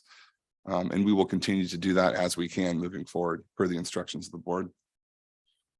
Fund 20, not much to say here. I bring this up every time. Fund 20 can only be used for OPEB, other post-employment benefits. It's maintaining a 6,407 beginning fund balance and a ending fund balance of just over 6,600. We can't transfer this money out. It basically has to live in this fund. Fund 21, Measure D and Measure A. A lot is going to happen this next year. Not so much happened in 22-23 as it relates to project expenditures. We do show just over $3.1 million beginning fund balance. And you can see there the influx of the $5.8 million Measure D Series B, which we will sell in the 23-24, probably in the winter in January or February, will help shore up this fund account. You can see we have a lot of expenditures planned for 23-24. Overall, it does leave us with a surplus of $753,350. Leaving us with an ending fund balance of just under $4 million. So very positive report there. Fund 40, similar to 14, as I mentioned previously, the board's directive to bring $200,000 in from the unrestricted general fund helps shore up this fund. We currently project a $608,230 beginning fund balance. We project $107,000 surplus and a very nice ending fund balance of $915,977. And, you know, the planned expenditures for this fund are going to revolve around a number of things, but more specifically, anything that doesn't reside in Fund 21, anything that doesn't reside in deferred maintenance, any other capital improvement projects that the district may take on, any safety initiatives the district may take on. This is a great fund to keep pushing revenue into as we need to. I will note that the revenue from the lease on the David Avenue School also funnels into Fund 40. And that was as quick as I possibly could make this happen for you. Like I said before, there was a lot of work that went into this, and there will be changes moving forward. We're bringing this budget forward on June 1st for a final adoption, pending any additional changes or directives from the board today. And then again, you'll see me again in the fall for other revisions as required when we close out the 22-23 year. Thank you. Thank you, Josh Jorn. Trustee Brian Swanson, questions, comments? Yeah, can we roll back to what page that we would find where the property tax projections roll into this too, just to take a look at, you know, we're deficit spending and we're like you pointed out, we're down to 7% reserve if everything is accurate. So where are those again? Right, so this is your unrestricted, restricted, unrestricted general fund I'm showing here. And then if you look under the 23-24 column, you see LCFF sources. The first number is 37,599,021. What that is the combination of our property taxes and that $2.5 million LCFF base that I mentioned earlier in the presentation. Okay. Yeah. And our projections for the fall are, sorry, for the 23-24 year based on the county tax assessor's office are around 5%. Okay, all right. But as you do know, last year that did change. Yeah. And then we're hoping for positive change, but there's no guarantee of that. So that's how we budget. Past performance is no guarantee or whatever that statement is. We all know what it is. So, because I've forgotten exactly what happens if we dip below a 3% reserve, which is a really, really bad thing to happen. But what does happen? Well, we will not dip below a 3% reserve because our budget would not get approved by the county office. Okay, good. Yeah, the district goes into receivership, AB 1200 receivership. And then the state takes. You have a state trustee take over. Yeah, and we're all familiar with South Monterey County Joint and how they've been in and out of it. But you are correct. Yeah, we need to be very careful and cognizant of that reserve percentage. We do. Great. Thank you. Thank you. Student trustee Avila, any questions, comments? No, just thank you for the very detailed overview. It's hard for my adolescent brain to comprehend all that, but we're going over budgeting in my AP Gov class, so this should that should help. So thank you. Anytime when you're in college, you want to come sit in my office, we'll talk budget. I might take you up on that, might not, but thank you. Trustee Dr. Hazen. Thank you. Actually, on this slide, and then I was going to ask about Fund 40. I noticed that the out year contribution is not included, but I thought we had done that for Fund 40 as well. You're right. So in the multi-year projection, I stripped that out. That doesn't mean that we won't make the change at the October budget revision. If you all recall at October budget revision, we realized additional revenue at that time, and that's when we had the discussion. It was, I believe, October or December's board meeting where we had the discussion about moving the 400,000 from the general fund to Fund 40 and 14. I stripped it out for budget projection purposes because it really does begin to deflate our reserve percentage. I wouldn't mind seeing it in there because I think with the state of repairs needed, it would be something I do want to plan for moving forward. If the rest of the board would agree with that, but I agree. Clerk McNary. I don't have any questions or comments right now. Thank you for the presentation. Trustee Otmar. Thank you very much for that. It's a lot easier to digest when you're going over it. That was concise and to the point. So thank you. I may be emailing you some questions because I'm going to go back through it now that you've gone over it. I can process it a little bit easier now. So thank you. It's digestible for me now. Thanks. Thank you. And thank you for having a really good, clear cover sheet in the packet. I appreciate that. We did get the PowerPoint in advance, which is really kind, not necessary necessarily, just so, you know, if you're scrambling to get it to us in advance, personally, it's appreciated, but to me, the packet is where it's at, and you did a great job in the packet information, in my opinion. So we're going to go out to the public, see if any members of the public have anything they'd like to contribute. Anyone online or in person? I do believe we have someone coming to the podium, but sometimes I think that and someone's going to the restroom. So, okay, great. Thank you. Sally Richmond, PGTA negotiations. One of the things that I noticed is that there's a 5% salary increase shown for the out year for the 23-24 years. But I just wanted to confirm that that's based off of this year's negotiated 5%. And so please keep in mind that in less than a year, we'll be standing here again asking for a raise, most likely. I am not an expert at the budget by any means. And if you ask me Fund 20 versus Fund 11, I'm not going to be able to answer that question. However, I feel like I have a relatively good understanding of the big picture, which is that our salaries, meaning CSEA and administration and PGTA takes up about 90% of the budget. And as Josh said, that's about 5 to 6% higher than most. So where do we go so that we can have a raise and keep us from hitting that 3%? Heck, let's get us back up to 10% at least for the reserves. So I would encourage you to move forward with the early retirement incentive that was discussed earlier. I think that needs to be part of a bigger plan, however, which looks at where can we find ways to reduce employees, perhaps not necessarily pink slipping, but doing that in conjunction with the early retirement incentive. So having said that, I would ask you to please involve PGTA, please involve CSEA, because we probably have some pretty good ideas where there are places that we could slim things down a little bit so that we're not asking anyone to leave, but people are leaving of their own volition with the early retirement incentive, and we can still get that 90% down a little bit lower. So thank you very much. Joshua Jordan, will you just speak briefly on the process of how you would gain the input from CSEA and PGTA on that process?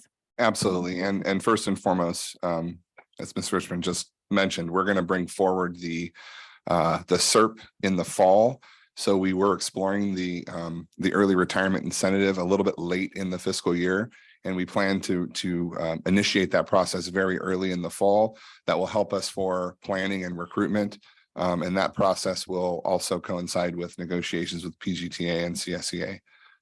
As it relates to what she mentioned about the potential reduction in workforce or reduction in expenditures, we work hand in glove with PGTA and CSEA on that early on in the process. We plan to start putting our heads together and thinking about this in the fall and see what we can do. Also, as I've mentioned throughout the presentation, things do change, and we need to look at our actuals from this year before we start making substantive changes. But this is the best information I have as of today. Mm-hmm. Yes, thank you so much for your comments, Ms. Richmond. Thank you. Okay, I don't see anyone else, any other members of the public making their way to the podium or online raising their hands. I'll bring it back to the board. Board, do you have anything that would prohibit you from voting yay on this item? If not, I say we go ahead and close the public hearing, which will require a hammer.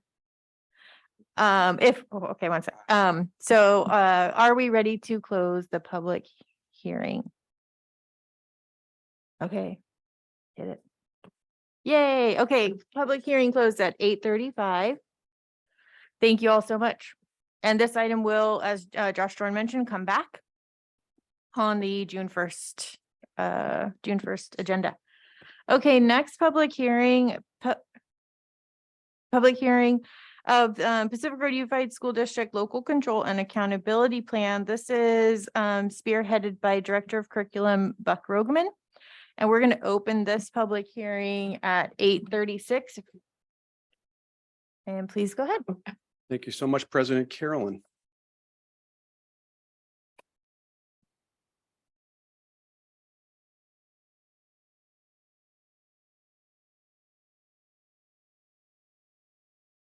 Okay, I am here to present the local control and accountability plan for PGUSD for 2023-24. This plan represents the work of a lot of different groups. Basically, all of the educational partners that we have in the district had input into the plan that is presented to you this evening.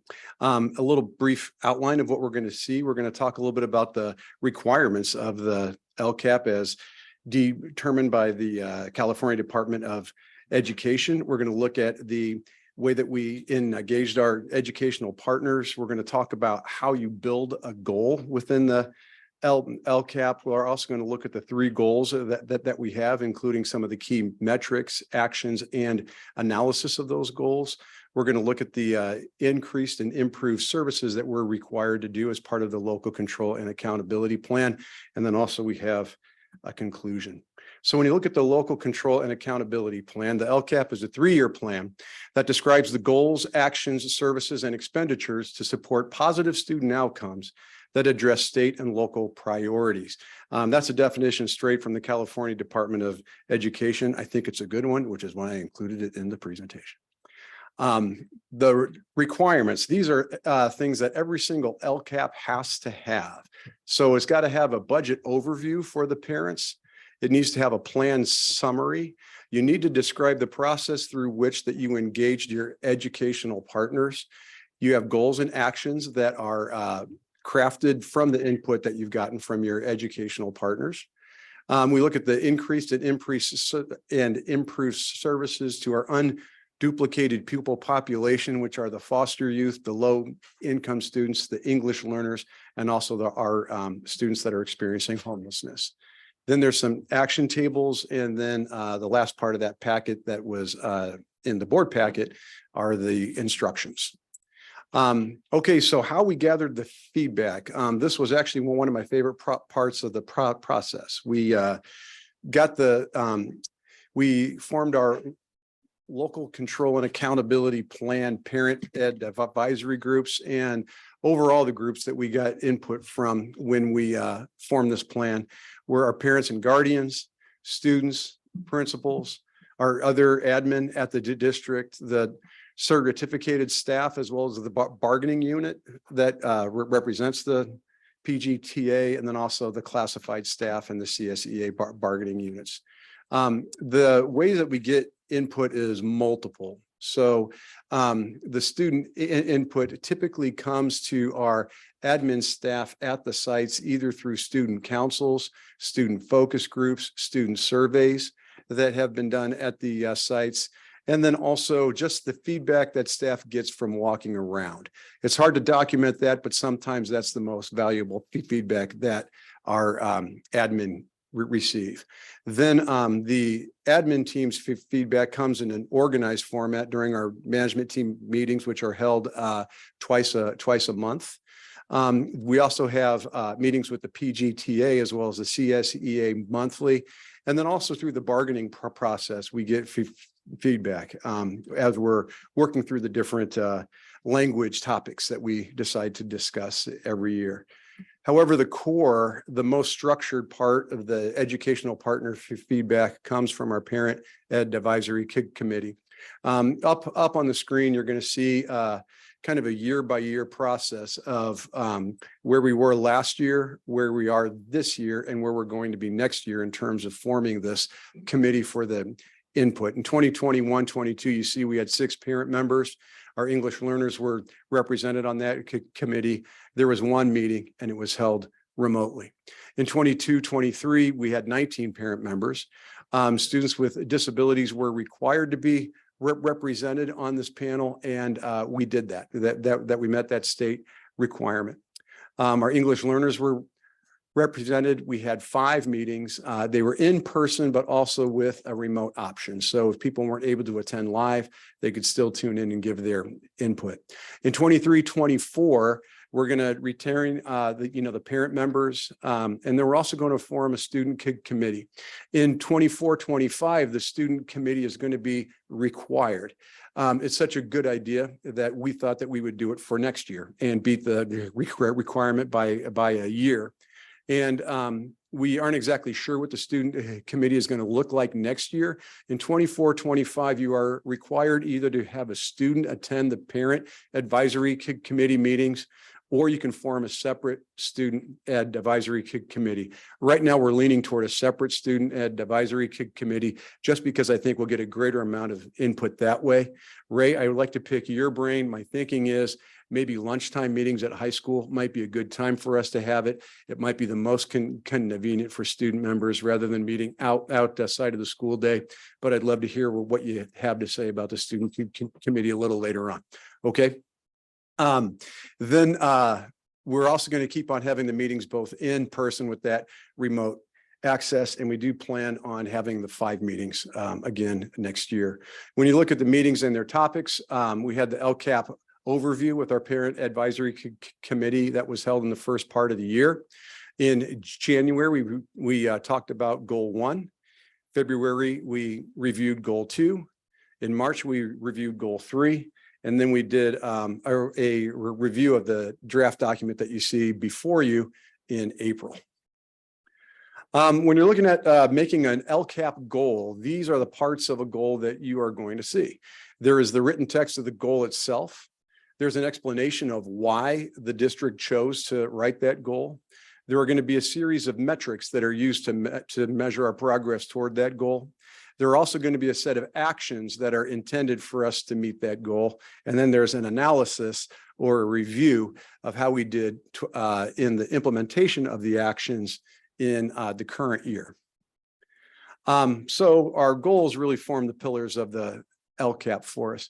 The first is the academic program. And you're going to see our mission statement echoed in that first goal when we talk about trying to build a positive, safe, and stimulating learning environment for our children.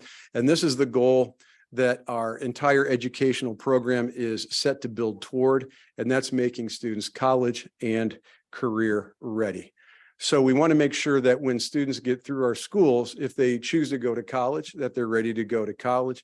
And if they choose to enter a career, that they have excellent preparation on their way to do that as well. So the key metrics that we pointed out, there's really more like about 10 or 11 metrics, but I didn't think that there was enough room to go through all of them. So we chose some of the main ones that we review with this. And the first is the graduation rate. In 21-22, it was 96.8%. We're going to have an updated figure as soon as graduation rolls around. So we're going to carry a few of the students, I'm sure, across the finish line like we always do. But that 96.8 should not just go by as another number. That is an extremely high graduation rate, and it's something that our high school team should be very, very proud of.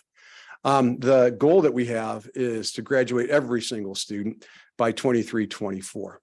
As far as the A through G and CTE programs, our progress in 21-22 was that we had 65.2% of our students meet the A through G requirements, and 23.7 completed a career tech ed pathway.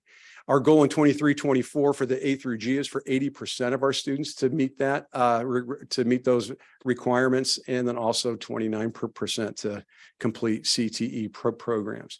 And then the AP pass rate, we had 75% of our students that took an AP test score of 3 or better in 21-22, and the desired outcome for that metric is 79% in 23-24. When we look at our goals and actions that were added, this year, we're going to increase the professional learning community meeting time at PGHS. And the reason why we're able to do that is because of the redesigned bell schedule that's going to lead to an 8-period day. Basically, we're going to go from 1 hour of PLC time to 2, because that time is going to be embedded in the school day.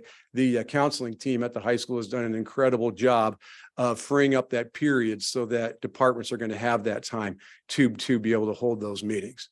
And then also, based on the feedback that we got from our committee, we did adjust some of the facilities projects this year to address the campuses that were most in need of repair. And that's going to be the approach that we plan on taking moving forward as well. We had no items that were removed from this goal. When we look at goal 2, this is our goal that talks about social emotional learning. It's really our student mental health that we like to look at with this goal. And not only our mental health, but we want to make the campuses welcoming, inviting, and inclusive for all of our student populations. And that's where the cultural proficiency work comes in with our local control and accountability program. When we look at the key metrics here, one of them is chronic absenteeism, and it was 10.8% in our district for 21-22, which is too high. We think that a portion of that is attributable to the fact that we were coming out of COVID, and we really emphasized people staying at home when they weren't feeling well. I think this year is going to give us a more accurate read if that is indeed the case of the reason why we have some students that are chronically absent, or if the cause is a little bit deeper. And it's a separation from feeling connected to school that's driving that metric. But we'll know that more this June when those numbers are made whole. The goal for us is to be less than or equal to 5% by 23-24. As the other metrics that we show here are the parents and students feeling safe. And I apologize that the year in the metric is wrong. It's actually 22, 23. And 92% of our students, our parents in this year's poll felt that school is a safe place for their students. Our goal is to be at 100% in 23, 24. And number 3, we're looking at the feeling of connectedness at our sites. So that label is also wrong. It's not the AP pass rate. It's the level of connectedness that people feel to our school.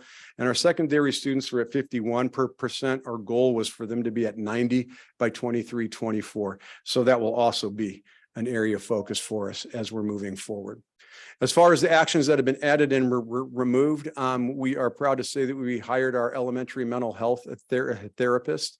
Also, the equity action plan rollout at the sites and district levels is going to occur this fall. And we're excited to bring the board into that discussion and talk about the possibility of forming a committee that would include members of our community as well as part of that action plan. Also, we're going to do mental health professional development for all staff at the beginning of the year. It's going to be done by the mental health therapists that we've hired to work in our schools. And then we also want to do sustained mental health training for all of our staff so they can have some tools to help address the needs that we're seeing in our students. We want to equip our teachers and our classified staff with some tools so that they can help with our students' mental health.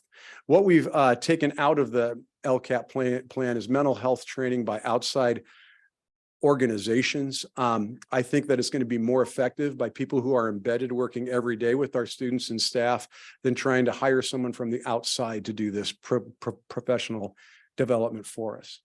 Also, the fundamentals of success is going to be replaced by 2 additional productive study courses at the high school. And also the high school has eliminated the advisory period, feeling that an 8-period an 8-period bell schedule would give students more opportunities to take more classes, and that would be more advantageous for the students than the advisory period that we had this year. Goal 3 is really all about us trying to close the achievement gap with our targeted populations. And so we look at our intervention programs when we're looking at our 3rd goal. If you look at this, we are experiencing a widening of that gap because of the pandemic. And so as we come out of that, what we're trying to do is increase the intervention services that are available to our students and increase the growth that they experience as much as we possibly can. Also, we're looking to provide equitable support, meaning that PG is going to analyze the data from a variety of sources to identify the students that are in need and then monitor their progress. It's trying to take the resources that we have and devote them where they are needed the most. The key metrics that we use for this are the ELA, CASP, and Math CASPER results. What I've shown are the results for the overall student population, but also in the packet, you're going to see the results for the targeted groups. We use both sets of metrics. You can see in 21-22 that we had close to 75% meet or exceed the standard in English language arts, and our goal is to have 90% meet that in 23-24. And then in math, we had about 57.5% that met or exceeded the standard, and our goal is to have 80% meet that standard in 23-24. Our EL progress rate, these are the students that made progress or exited the ELD program and were reclassified fluent English proficient. We had 48.1% of our students make progress toward that in 21-22. Our goal is for 85% of our students to make that kind of progress in 23-24. The goals that were added were, the actions that were added were 2 sections of high school productive study. There's also an English language after school homework club at Forest Grove. That also was the result of feedback that we got from our district English language ed advisory committee, or the DLAC. These are the parents of our English learners, and that was the feedback that they resulted in this action. Also, peer-to-peer tutoring and mentoring was something that came up in several of our parent meetings. And so the most natural combination seems to be for the high school students to work with our Forest Grove students and have the middle school students work with the Robert Downs. So we're going to work with the admin to see that happens. We might try to leverage the AVID program to do some training of the student tutors so that they can go down and serve our younger students. When you look at the increase in improved services, what you're really looking at is the funds that are allocated specifically to benefit our foster youth, English learners, and low income students. The part of our LCFF supplement or concentration grants that we are expected to spend on that is $777,530. What the district actually has planned to spend is about $1.16 million. So we're actually going to spend in excess of what we're required to spend on these student populations in order to try to help close that achievement gap. And so as far as the conclusion goes, this year, the LCAP plan is really reflective of the extensive input, not only from our sites, but also from our parents, from all of the educational partners. Also, PGUSD's 3 goals are going to continue into next year. At the end of next year, we're going to be looking at a new 3-year plan for the LCAP. So we'll have to, decide if the goals that we've chosen are the ones that we want to keep moving forward with, or how those goals are going to change. The district's emphasis is going to remain on mental health and academic access for all. That's really what we're trying to emphasize, build the best possible academic program that we can, and make sure all of our students are accessing that program, and then focus on their mental health. If students are in a good place mentally to learn, they're going to learn as much as they possibly can. Next year, PG is going to develop a new 3-year plan. We're also going to add greater student voice by forming a student LCAP committee. And then family and staff LCAP surveys are also going to be used to gather input for future goals. It's going to be nice. One of the things that's nice about surveys is they give you real good, crisp, firm data. The nice part about the committee meetings is actually having that data get a voice. So I think that we have done a real nice job of getting parent, admin, teacher, and student voice. And now I think we're going to be able to do an even better job next year by getting some survey data to go along with that voice. So Thank you. if anyone has any questions, here I am. Is this the first year you've done a parent advisory for the LCAP? No, that it's been a requirement that we do it. It's just we expanded that. So just like the one slide showed, we had like 6 parents last year, and there was 1 meeting, I want to say in April.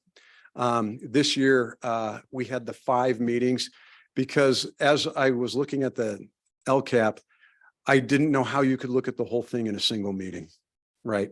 And so we did an overview of what it was for our committee and got feedback, and then we did each goal separately and brought back the plan to our parent committee. And roughly how many on the parent committee this year? There was 19 parents, and all sites were represented.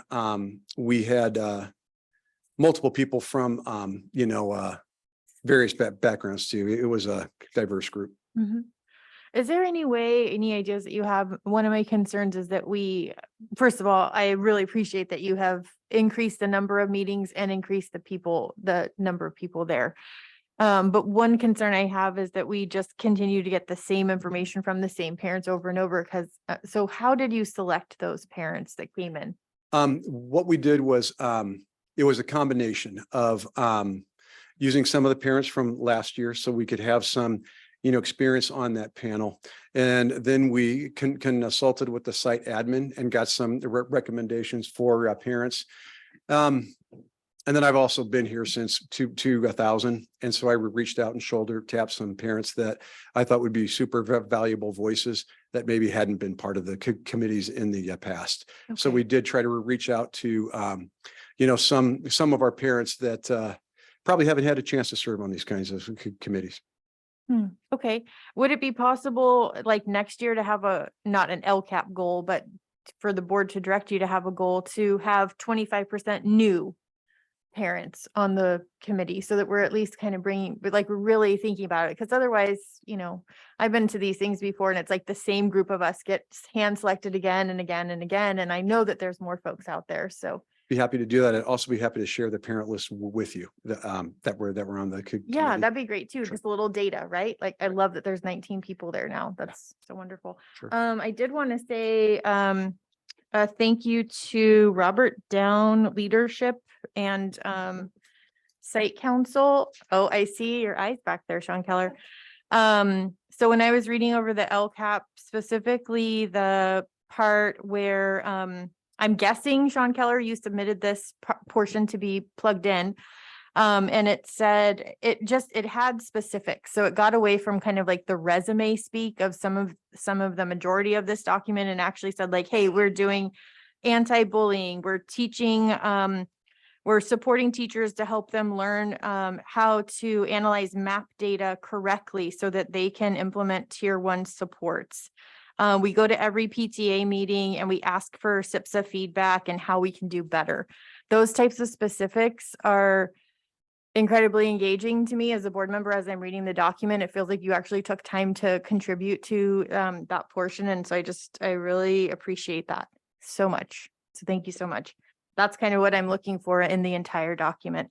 I do have a really quick question about just a definition. So we use the term unduplicated pupil population several times in this document, and sometimes we define it as economically disadvantaged youth, students with disabilities, foster youth, and English learners. And then sometimes we define it differently with just 3 groups: foster youth. Yeah, go. Yeah, so the groups that the state, identifies as unduplicated pupil population is the low income students, our English learners, and then the foster youth. And sometimes the state includes the homeless. So I also, included those. Okay. The other 2 groups that we are also focusing on are students with disabilities, as well as the Hispanic students, because those students in our data over the course of the years also have, exhibited an achievement gap with the rest of the student population. So I think in that page that you're looking at, I talk about the unduplicated pupil population, and then there's an and. It's in parentheses. Okay. And so moreover, I just want to ask, what is our unduplicated pupil population percentage for PGUSD? I'll have to look that up and get back to you. Okay, Josh, do you know it? It was 17%. Okay, 17%. And that is the 3 categories, correct? That's correct. Not including students with disabilities, not including Hispanic students. Okay. Okay, got it. Thank you. Those are my questions and comments. I will move this on to student trustee Avila. Anything? I have no questions, but did you want to? I did. Okay. So what would work best if we form a student committee, Ray, from your point of view, a convenient time to hold a meeting? So I would say, just from my experience, I would say the safest bet would be lunchtime. Is there a set bell schedule for next year? Because I know it's different than this year. How long is lunch? Still 40 minutes? 45 minutes. Wonderful. So that's 5 minutes longer than it was this year. So I would say the safest bet would probably be lunch. But if you did need either something else, or for whatever reason at lunchtime wouldn't work, if the committee is by any chance heavily or all upperclassmen, you could find a free period. And since it sounds like the bell schedule is going to be 8 periods, there's a high likelihood there's going to be a lot of upperclassmen with open periods. So I would say explore that. Great. For the heck of it. But I would say the safest bet would be lunch, if not a possible open period. I think a time saver too is we could have the lunch there for the folks too. Yeah, absolutely. Sure. Well, lure them in. Yeah. Smart. Trustee Dr. Hazen? I'll be there if you offer free lunch. I'm just kidding. But I did want to ask one question. The level of connectedness kind of stuck with me. I think that secondary students at 51%, probably somewhat attributable to COVID. But that's something I'd love to hear more about plans. I know there were kind of, as Trustee Carolyn mentioned, there were items pointed to, but I'd love to hear either tonight or maybe down the road, just specific ways to address that moving forward. Sure, and I want to make it clear too that the document, while thorough, isn't comprehensive. There are going to be numerous programs and actions that are going to occur that would support each one of these goals, and not every single one of them is listed. But that goal of trying to help students feel more connected to their schools is one that I think that everyone who works at the sites is very aware of and feels we need to improve, right? Thank you. Clerk McNary? Thank you for all your work on this Sure. book and for reaching out to families. I think looking, as it's a 3-year plan and we're looking towards next year, I guess similar to what President Carolyn said, would love to see a broader swath of the community and parents and students feedback. So I think you're touching on that with the surveys. I think as a board member, before we see this for the public hearing, I'd love like progress update, maybe in March. We've had 3 meetings with such and such. This is the attendance we've had so far.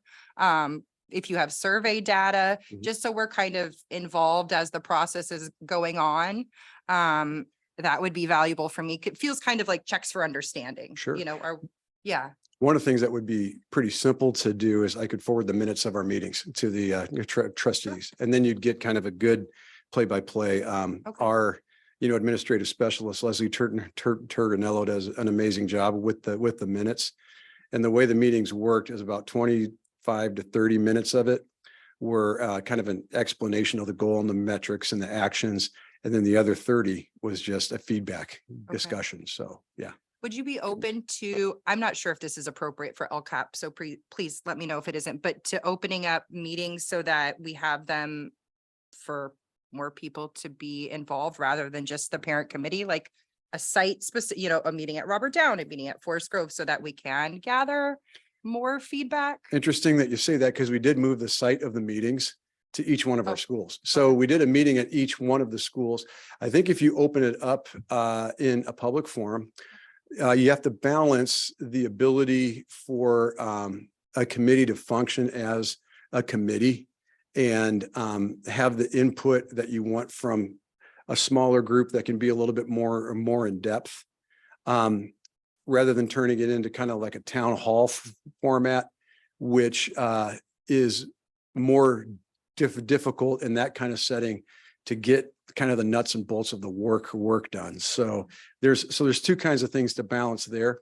I think that one of the things that we can start to do is project out to the community the topic of the meeting and then the minutes of the meeting, and give them a chance to give us feedback on our meeting too. That's certainly a step that we could And then take. the surveys that you mentioned, I think that'll Right. be a valuable tool to collect some data. The one thing I noted was the parent liaison Mhm. from, I think it was planned for last year, but didn't come to fruition. Right. I noticed for this year, it's not, there are no monies budgeted for it. So is that at least it wasn't listed with any funding. I'm just curious. Sure. The reason why is because the funding is going to come out of the adult school budget, and that's not reflected in our overall district budget. So it's going to be a parent liaison that's going to work through parent outreach. That's going to be funded through the adult school as part of parent ed.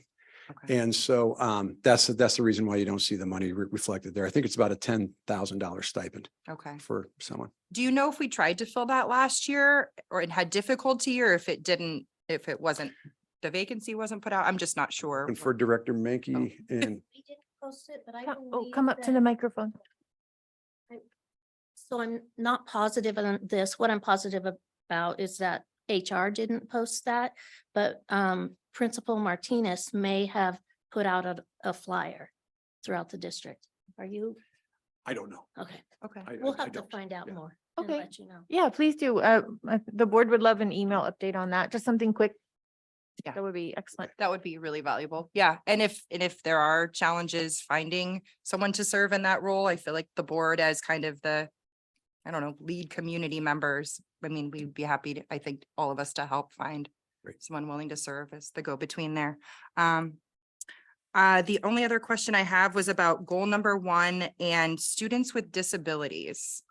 How are we addressing college and career readiness for those students? Because I'm not sure where they fit in. I think that one of the biggest steps that we're taking, and I might defer to Director Davies on this, is creating an alternative pathway to earning a diploma at the high school. I'm not exactly sure where we are on that progress, but that's one way. And then all of the supports that are written into students' IEPs are also designed toward, helping them reach graduation. I can share. Thank you, Buck. Sure. Thank you for asking. So, every student that has an IEP has a transition plan as a requirement of their high school IEP. There's additional pages, transition pages, and we're required to do transition activities, including interest surveys. I can't rattle them off right now. I'm so sorry because I'm so kind of tired. But we have a class at the high school that one of our SPED teachers teaches, and the students we make sure they go through that class once in their 4 years. So they do a lot of a career exploration. We've got all kinds of online programs. The whole idea is to start just like we do in general education classes, but it's more like specific. Time for you to start thinking about what is it that you would like. There's very specific questions that have to be answered. Like, where do you plan to live? Are you planning to go on to college? Or are you planning to, so we help the students start thinking. Another requirement is we have to track the students after they leave us for 2 years. And so then and then we submit that data to the state along with all of our other data that is monitored by California Department of Ed. And so it's like, my assistant, Sarah, that's one of her duties. She follows up. Are you working? Are you in school? Do you have a job? And then she fills in the data and that's submitted. So that's one way that we are required. But remember, I would say it's probably between 85 to 87% of our students are general education students. So that's what, when people think special ed, people still think that it's children that are pulled out and put away. Okay, they're general ed students. So they have access to everything that the general ed students have access to, but we just have this additional requirement. Does that, anybody want to add in on that, or did I get it? I got it. Yeah, okay. Thank you so much. Yes, thank you. That's so really much. helpful. Thank you. Those were my questions. Thank you, Director Rogan. Thank you, Trustee Otmar. Thank you for that presentation. That was thorough, and everybody else has covered a lot of what my questions were. The only thing I had left that came to me was when you're having the meeting with the students, is it possible to get the minutes from those meetings as well? I don't know how that would feel, but it would be nice to hear input from the students to be able to actually see what that's like. Or Might be able maybe to do a minute summary. One of the things is that Something like that. the minutes that we keep with the parent, advisory committee kind of lists who made the comments. And I Yeah. think that with the students, I would be a little bit more protective of them on a document that went Absolutely. public. Yeah, absolutely. But sure, But to that we maybe give the gist. generalize it, or You bet. Yeah. Yeah. Okay, thank you. That's all I have. Thank you very much for that. Thank you, Trustee Brian Swanson. And we do have someone online, so I have noted that and we'll get to that person. This was what you put together tonight helped me understand it more than ever before over all these years now. And I've been slow to come to get it. I've always looked at the LCAP as just like, here it comes again. This giant beast. And then Ani would get up and explain it to us with her enthusiasm but this is the first time it's like, oh, I really kind of get it. And I love how it's growing in the way that you're just bringing more community into it. So that's really heartening. That's my only, I guess, comment. I do have one question. I think because it's so dense and is there a state tool that helps you assemble it? I was looking at Carmel's also, and the format looks the same. So do they give you? So yes, this is the template that we've been given. I asked if there was so one of the things that's hard to follow are like the big tubes of data.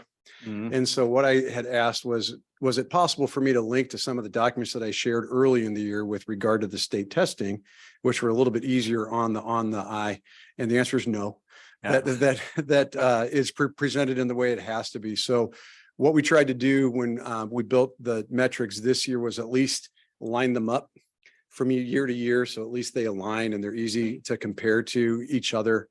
And rewrote and put some spacing in some of the blocks of text so that it was, I tried to make it as readable as easier to possible. read this year than in years past. So whatever you're doing helped. Keep it up. You know, I can't look at just massive blocks of words and I just know. freak out, you know? So it's like, you guys have done something that just helps me get through it all. So thank you. It was great.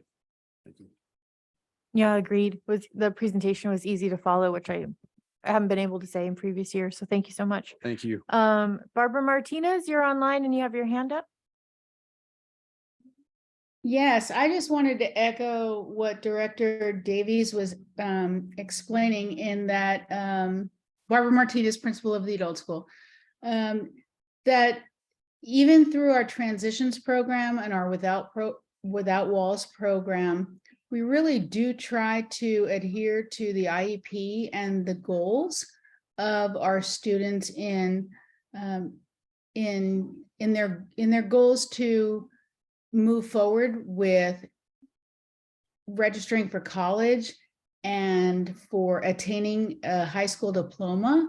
So I just wanted to just highlight that I'm so proud of our transition students who attain their high school diploma through the adult school. We work really close with Lorraine Gonzalez and those students in her program, as well as those students who transition into the Without Walls program, who enroll in college and engage in opportunities to serve the community and attain employment. That is our ultimate goal for independent living and to keep our students within our district. So attending every LCAP meeting and including our adult school students in this realm, I'm just so proud to let you know that we are continuing the goals of all of our students in the district, TK through adult school. That's all. Thank you. Anyone else, members of the public, in person or online, would like to say anything? Beth, are you coming up? Okay, wonderful. That's Shamas. So the goal is to improve mental health. And also you're going to add another period at the high school. And I'm wondering if that could be more stressful or not, because in the mental health especially with the high school students, you know, they have a lot of anxiety and stress about their classes. So are we adding to that by giving more periods to take more? I heard, you know, to get more classes in, just something to think about. Also, you said something about not using outside providers for training but made me think about Ohana, which is, you know, we're lucky to have that in our area. And I would hope that they would be able to contribute when appropriate. So those are my comments. Thank you so much, Ms. Shamas.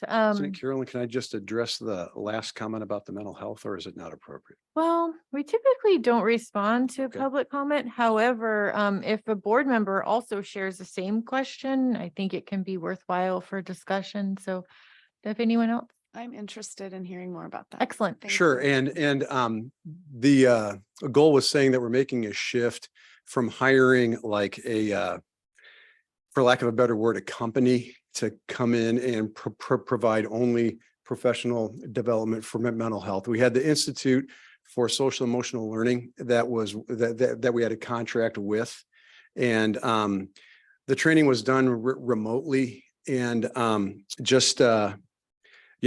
feedback that we had from staff was that we would probably be better served if, our licensed mental health therapists that we've hired to work within our schools were able to do some of the training for our staff. And so that's who we've decided to go with.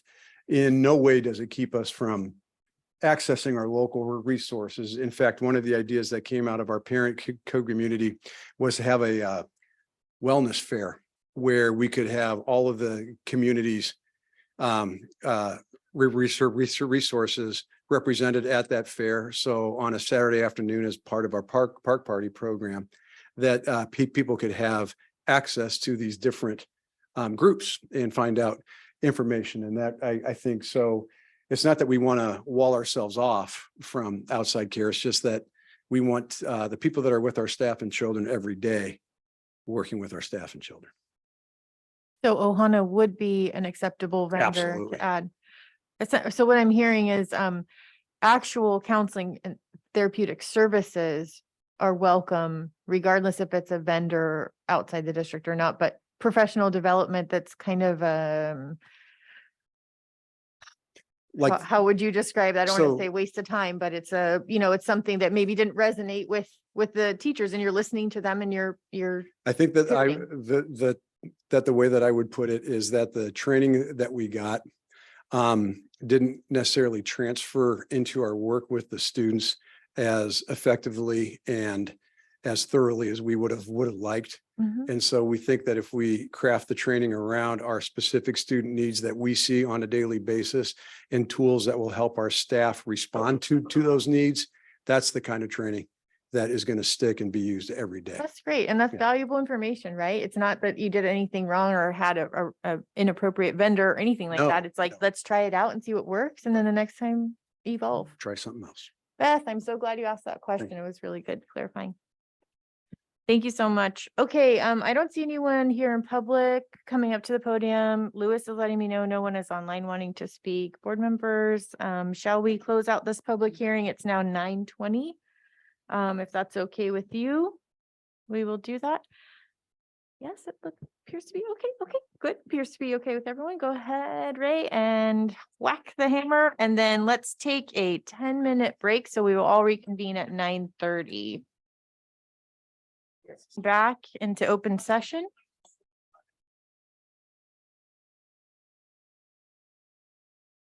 We are moving on to public hearing. Oh, sorry. I'm gonna wait for all the trustees to get back in. Do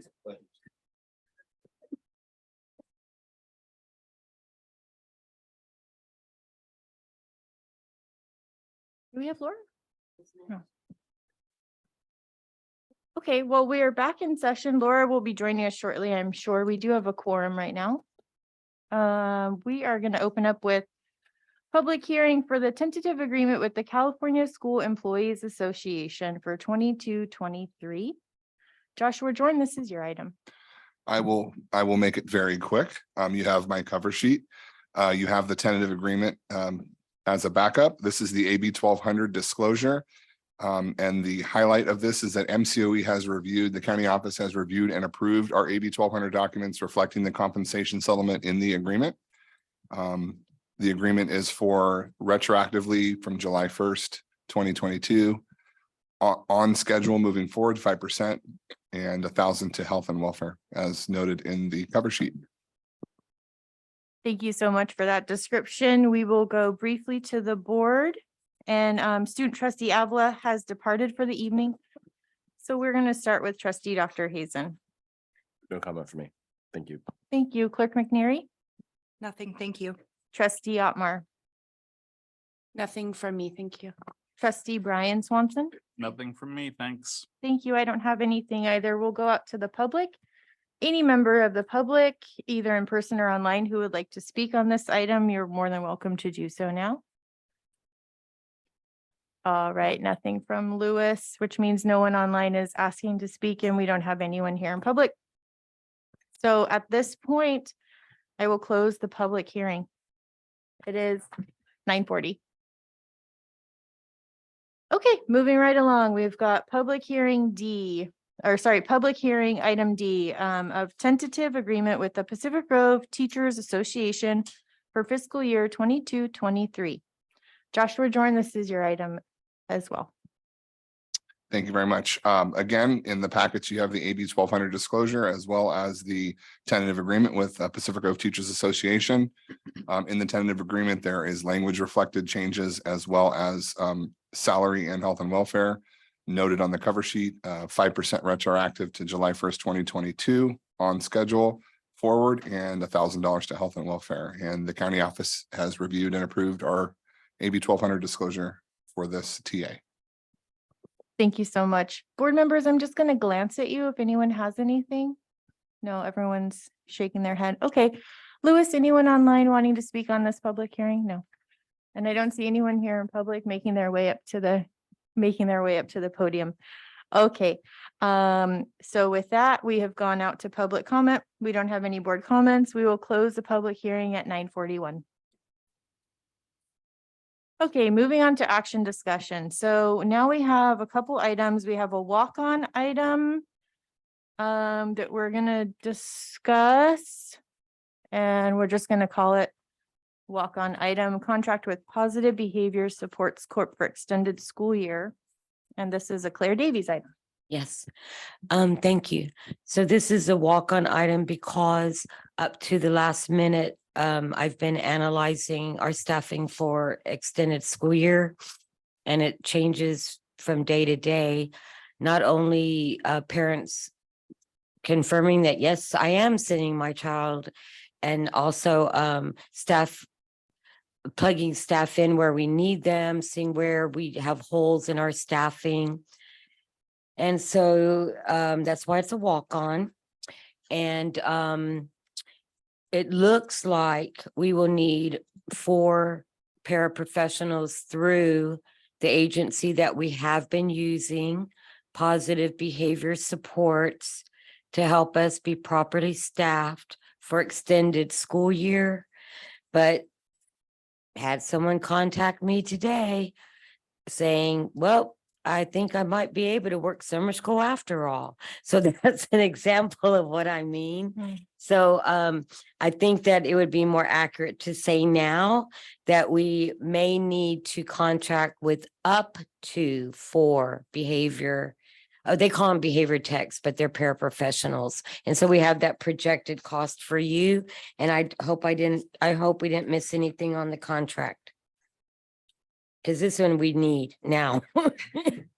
Thank you, Claire. Okay. Okay, board members, any questions, comments on this? Okay. Other than that, we should just write in, I think, on number 3, right, for up to Yes. 25,080, and then we're golden. Great. Great. All right. Thank you all. Or do you have to vote? Well, we are done with your portion, so thank Okay. you so much. Thank you. Yes, okay, so any board member have any question or comment? Brian, what were you saying? You wanted to plug it in where? And under item 3, compensation, district agrees to pay 25,080 to, et cetera, it should be up to. Okay, noted, good. Any members of the public online or in person wanting to speak on this item? No, okay. All right, do we have a motion? I'd like to make a motion to approve the language as mentioned by trustee Swanson. I'll Excellent. second. Excellent. Motion made by Dr. Trustee Hazen, seconded by Trustee Brian Swanson. And this one will do a majority vote, please. Aye. Aye. Thank you so much. Motion passes unanimously. Okay, next. Thank you so much, Claire. Next, we're gonna go on to action item, certificated assignment order number 17 revised. And this should be a quick one. Billy, thank you for sending the explanation. It was really clear to us. Okay, Um, wonderful. But if you just want in just like two sentences. Quick Yeah, just for anyone listening. explanation. Well, I'm recommending that you approve this item with the Nate Welch item redacted.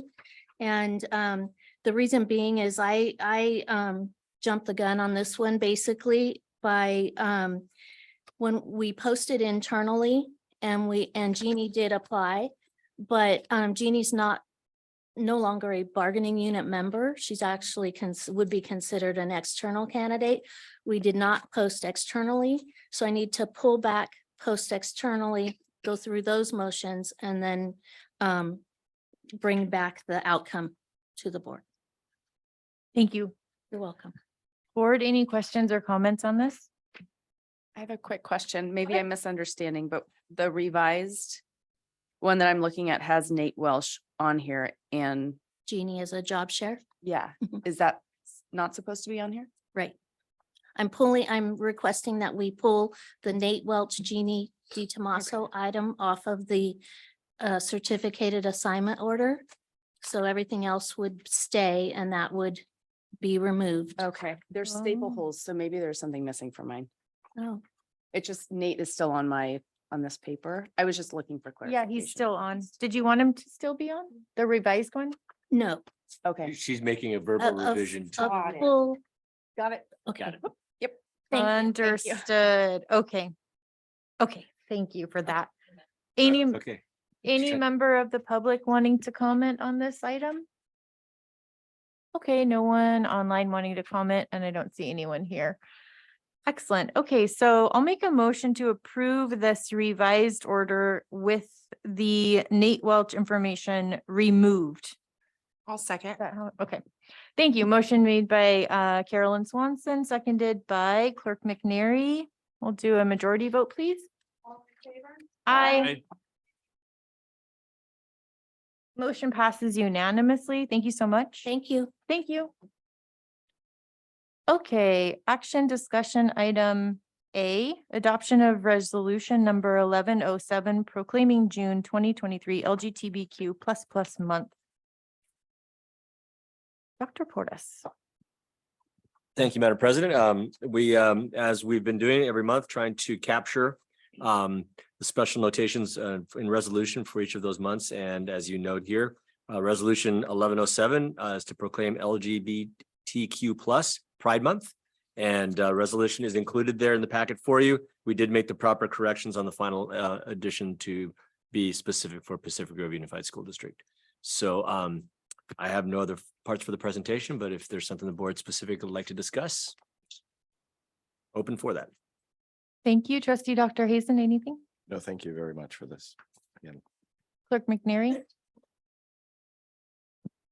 I was just gonna note that as part of the resolution, we are encouraging all district schools to observe the occasion with appropriate instructional activities and to ask schools to raise their pride flags in June for the month of June to signify our support. So if we approve this, then that would be included, and I think that's a positive step for our community. So And if I may, well, we've ended up using the not just the LGBTQ flag, but the actual Diversity flag. the diversity flag. Yes, Uh-huh. thank you. Uh-huh. So those are the ones that we're using at all of our district sites. So Great. Thank you, Clerk McNary. Trustee Otmar? I have no questions. I'm just glad this is here. Thanks. Trustee Brian Swanson? No questions. I'm happy that we're flying the flag for the entire month now, because I believe it used to be like right at just the the end. last week. And I think that's a positive step. It is Pride Month, not Pride Week at the end of June. So I'm thrilled that we're doing that. That's all I got. Okay, thank you. Going out to the public for any comments or questions. Anybody online wanting to speak? Okay, Lewis is not seeing anyone raising their hand, and I don't see anyone here working their way up to the podium. So this one is actually listed on the agenda as a roll call vote. So would anyone like to make a motion? Also move, okay. sorry. I will second Brian's motion to adopt the resolution. Okay, motion made by trustee Brian Swanson, seconded by clerk McNary. Roll call vote, please. Aye. Aye. Aye. Aye. Aye. Motion carries unanimously. Thank you. Moving on to action item B, approval of the tentative agreement with the California School Employees Association. Joshua Jordan. Yes, so we've had the public hearing and we covered the public hearing. So now I'm bringing the item forward for action, same tentative agreement, AB 1200 disclosure to the board, and I'm open for any other questions. Thank you, board. Any questions? I'm just going to glance at you. Okay, everyone shaking their head no. Anyone online, Louis? Okay, I'm just going to set my phone timer really quickly for 10 p.m. because we're getting close, and then I'll come right back to you all.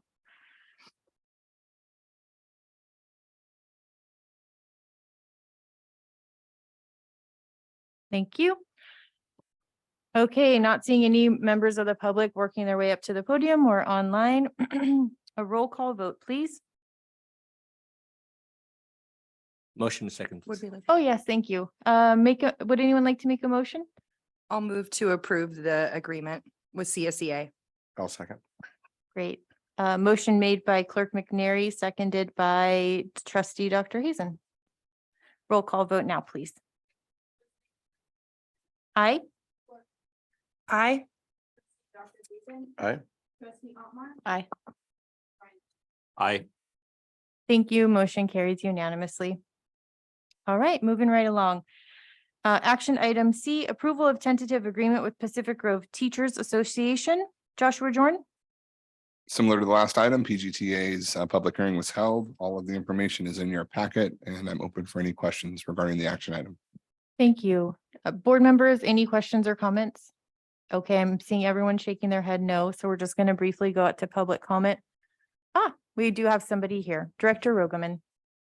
Good evening, members of the board. Just wanted to take a moment to, express in public my great gratitude toward my partners from PGTA, Sally Richmond and Margaret Rice, who were the lead negotiators that helped us reach the deal. I think what you see reflected in the packet is a lot of work and a lot of action that's going to get done to, improve our contract. And it's always a pleasure to work with them to come to an agreement. And I just want to thank them publicly for the level of respect and professionalism that they always show as we go through the negotiations process. Thank you.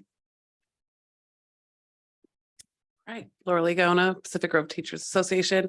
Buck pretty much said it all right there. I'd like to thank the district and the board and the team from the district. And I'd also like to publicly thank the PGTA negotiators. It's a lot of work to be out of class and to be out of the office, to be doing this for everyone. And so it is really great to have a respectful meeting and that we know that we're all in there for the same reasons.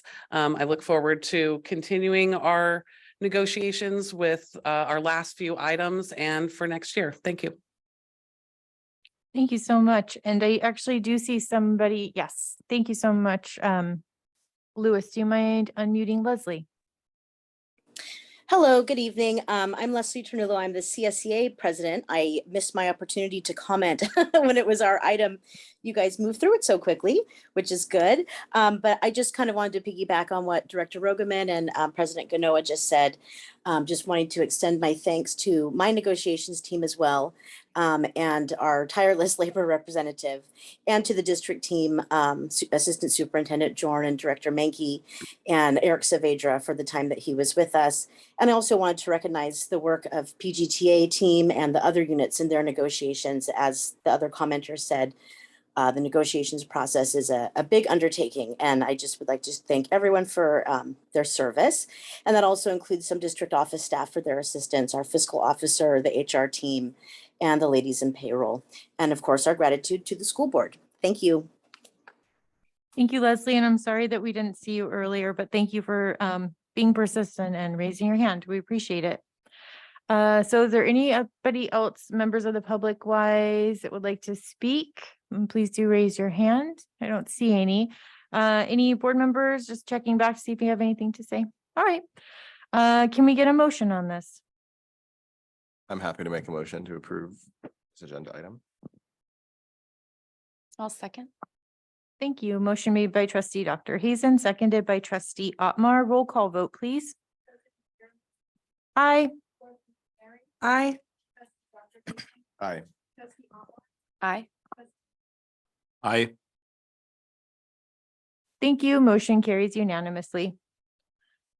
Okay, next up is action item D, approval of Pacific Grove Unified School District Confidential Employees Agreement. Thank you, President Carolyn.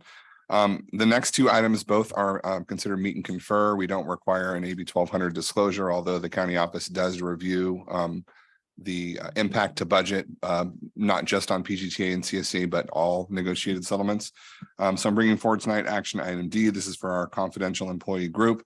Effective July 1st, 2022, retroactively a salary increase of 5.5%. That's total comp to the confidential salary schedule. They elected to not put anything toward health and welfare. And the fiscal impact is just over $30,000. Thank you very much. Board members, do you have anything you'd like to contribute to this item? No, I'm seeing everyone shake their head no. Any members of the public liking to speak on this? Yes, this is for the confidential employees agreement. Okay, I don't see any members of the public at all. Thank you so much. Can we get a motion on this? I'll move for approval of the Pacific Grove Unified School District's confidential employees agreement. I'll second. So motion made by trustee Brian Swanson, seconded by trustee Carolyn Swanson. Majority vote, please. Aye. Thank you. Motion carries unanimously. Moving on to action item E, approval of PGUSD classified and certificated management agreement. Joshua Jordan, a few words. Yeah, this is another similar item. It's a meet and confer with the unit. They provided a proposal to us, which is comparable to the other prior agreements with PGTA and CSEA, 5% on salary retroactive to July 1st and $1,000 to health and welfare contribution. The total cost for the classified and certificated management is $166,777. Thank you so much. Board members, any questions or comments on this? Okay, everyone is shaking their head no. Any public comment?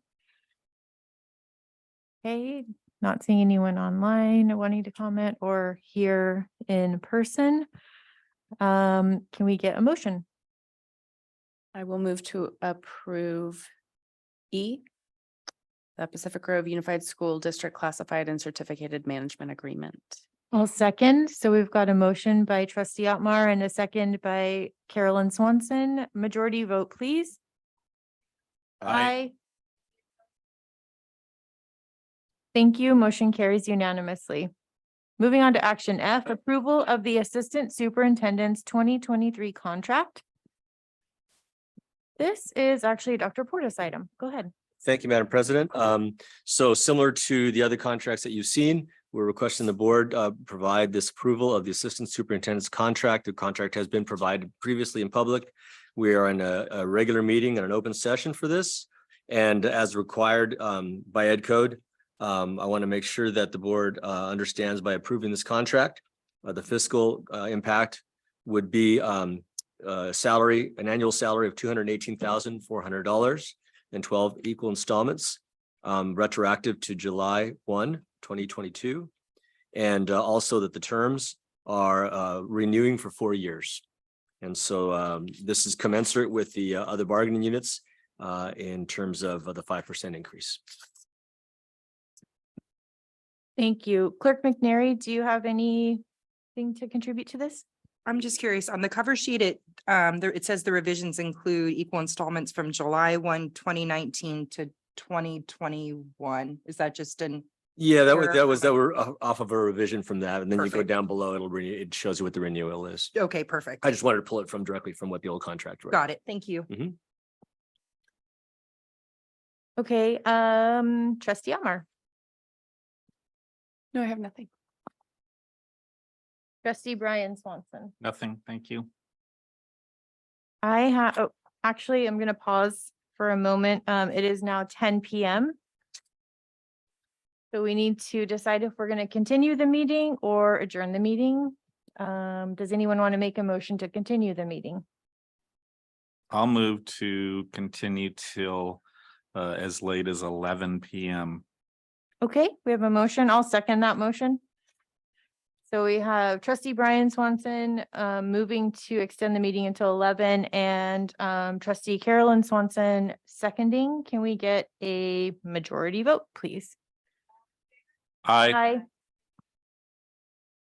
Thank you. Motion passes. We'll be here till 11. Thank you, Brian. Okay, remind me, did trustee Otmar speak on this item? You're okay. Okay. Trustee Brian Swanson? Nothing. Okay. I found something in here, but it's just a quick typo and I don't think it'll hold up the vote, but it was just, there was a pronoun of her in here instead of his. Wow. And, Caught before. I accidentally left my packet that I marked up at home, so. We'll find it. Okay, yeah, just We'll like find it. search and replace. That would Sure. be great. And then I had a quick question. So, because this contract includes the safety directorship, would it be acceptable to include the description of the safety director position to this document, or is that kind of inappropriate? Yeah, I thought Not about this as well. It's necessary. not necessary because it's already defined elsewhere. So Okay. it's just defining the duty itself on the contract. It's And the description is housed online, right? If Correct. somebody wanted to look it up. correct. Excellent. Thank you so much. That's all I had. Trustee Dr. Hazen? Oh, nothing for me. Thank you. Nothing on this. Okay, do we have any members of the public who would like to speak on the approval of the Assistant Superintendent's 2023 four-year contract? All right, Lewis is seeing no one raising their hand online. I don't see anyone in the public. It looks like Beth Shamas left, so we've lost our public person. Okay, do we have a motion on this? I'll move for the approval of the Assistant Superintendent's 2023 contract. I'm happy to second. Excellent. Motion made by trustee Brian Swanson, seconded by trustee Dr. Hazen. Majority vote, please. Aye. Motion passes unanimously. Action item G, summer school principal stipend salary schedule revision. Joshua Jorn, this one was pretty straightforward in the packet. So if it's okay with you, can I just see if any board members have anything? No, nothing. Okay, any member of the public have anything? Okay, seeing none. I'll just need a motion on this one. I'll move for the approval of the summer school principal stipend salary schedule revision. Mhm. And I will second that. Excellent. Motion made by trustee Brian Swanson, seconded by trustee Dr. Hazen. Majority vote, please. Oh, Ooh, excellent. Okay, Erica's iPhone, please go ahead. Hi, this is Erica Chavez. And it's regarding the stipend in a little indirect way, I guess. I think it would behoove us as a school district to be looking at naming summer school principal, as early as January, because I feel like the summer school process for the past couple of years has been very rushed. So maybe increasing the stipend will make it more appealing to whomever, and maybe we could staff it earlier so that we could get the ball rolling and get invitations out. Because as a parent, I know that summer camps fill up as early as February. So kids involved and getting invitations out and stuff, the whole process should be started much earlier than it has been in past years. And I just wanted to put that out there. Thank you, Erica Chavez. Actually, I'll share that question. Joshua Jordan, is that a possibility to put this out earlier? It is, and we did start the process much earlier. The reason why we're bringing the revision back was there was one of the unintended consequences of changing the daily rate for the instructional staff was that the stipend, the earlier stipend, was less than the daily rate of a certificated staff member all the way over. So that's why we brought the revision forward just now. But I agree, it's something we would need to look at sooner or earlier in the year rather than later. Okay, so moving forward, you'd be open to posting this in January, sounds like, okay. Thank you so much. Any other member of the public wanting to comment? Okay, seeing none. Remind me where we were at on this. Did we have a motion and a second already? I think we did. Yes. We did, yes. Okay, Brian Swanson, Dr. Hayes. thank you so much. Majority vote, please. Aye. Aye. Motion passes unanimously. Okay, moving on to action item H, resolution 1108 Indoor Air Quality Community Education Award Grant. Joshua Jorn, do you have a little bit to say about this? Sure. So I did at the direction of the board pursued the CSBA grant for indoor air quality. We were awarded actually the very first CDPH indoor air quality award in the state. Our packet was used as an exemplar, in fact, for other districts to look at. And when I met with CDPH, we've also committed to, on top of course, receiving the $10,000. We've committed, the district's committed to being a member of workshops moving forward, explaining the rollout and then the educational component tied to better indoor air quality. So I'm bringing this forward tonight as a final component of the approval process with CDPH. They require the board resolves the receipt of the grant. And other than that, I don't have much more to comment on, other than we're continuing to pursue other grants related to indoor air quality. As ABM Group mentioned, we applied for a $2 million grant just last week. Thank you. That was a really good summary. Board, any questions? I'll start with trustee Otmar. Any comments? I have no questions, but right on for that. That's pretty cool. Yeah, it's awesome. Trustee Brian Swanson? Two things. One, nice use of the word exemplar. Two, it says it will supplement the work related to installation. Can you, do you know to what extent? Yes, so we had a contract approved by Wind Air. I think it was at the last board meeting, which is an operational expense.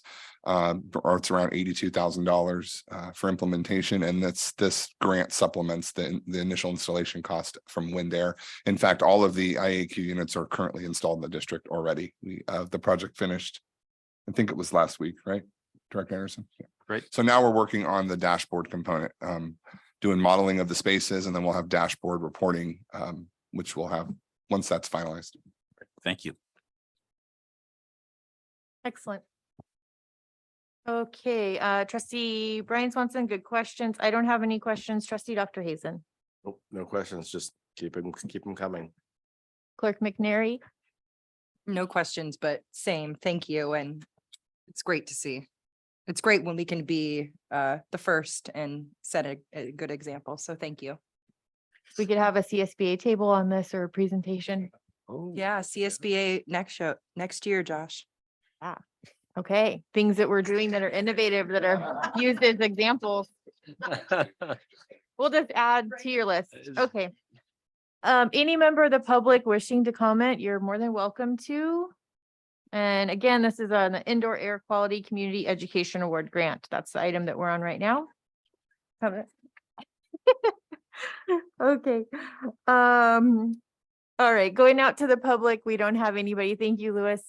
And so we're gonna now ask for a motion on this. I'll I'm gonna ask move for a for motion. approval of resolution 1108 Indoor Air Quality Community Education Award Grant.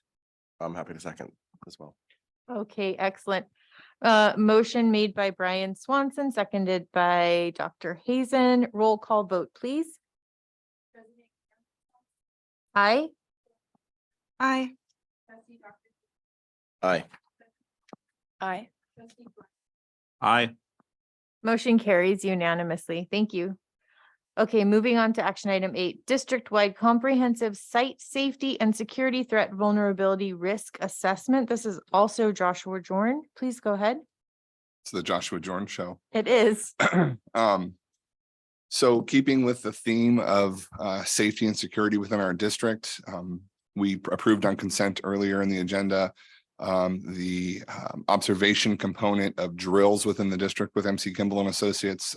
Up until this point in the year, they've done pre-observation, drill observation, post-observation, after action reports. So continuing with that theme, what's come out of those, the after action reports was that we needed a threat assessment at our campuses. So this is what I'm presenting tonight is a phase 1, 2, and 3 threat and risk assessment. It's a vulnerability risk assessment for all of the campuses within the school district.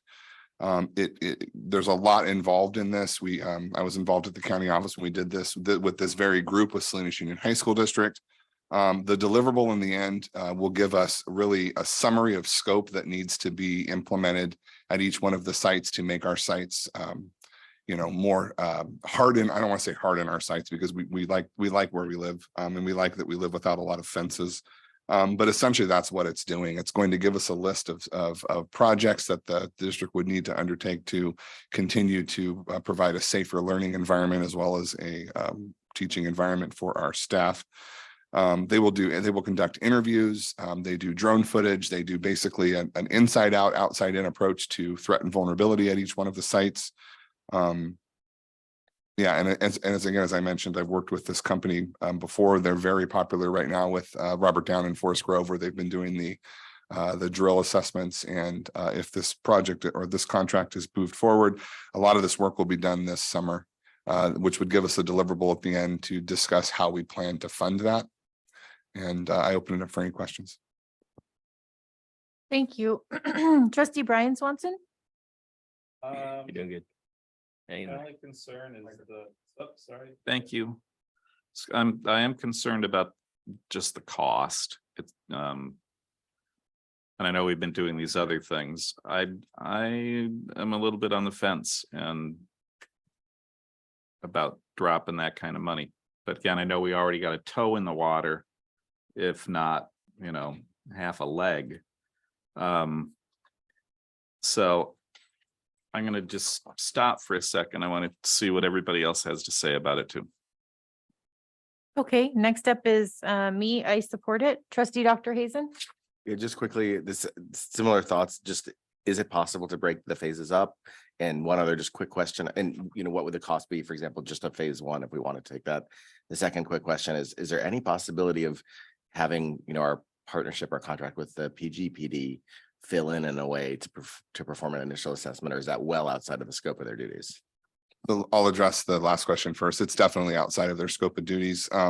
This is something the county, the Office of Emergency Services was doing about 7 years ago, and then they've just lost the capacity. I mean, they're down to about 3 staff. I worked with the County Office of Emergency Services on 3 districts in the county.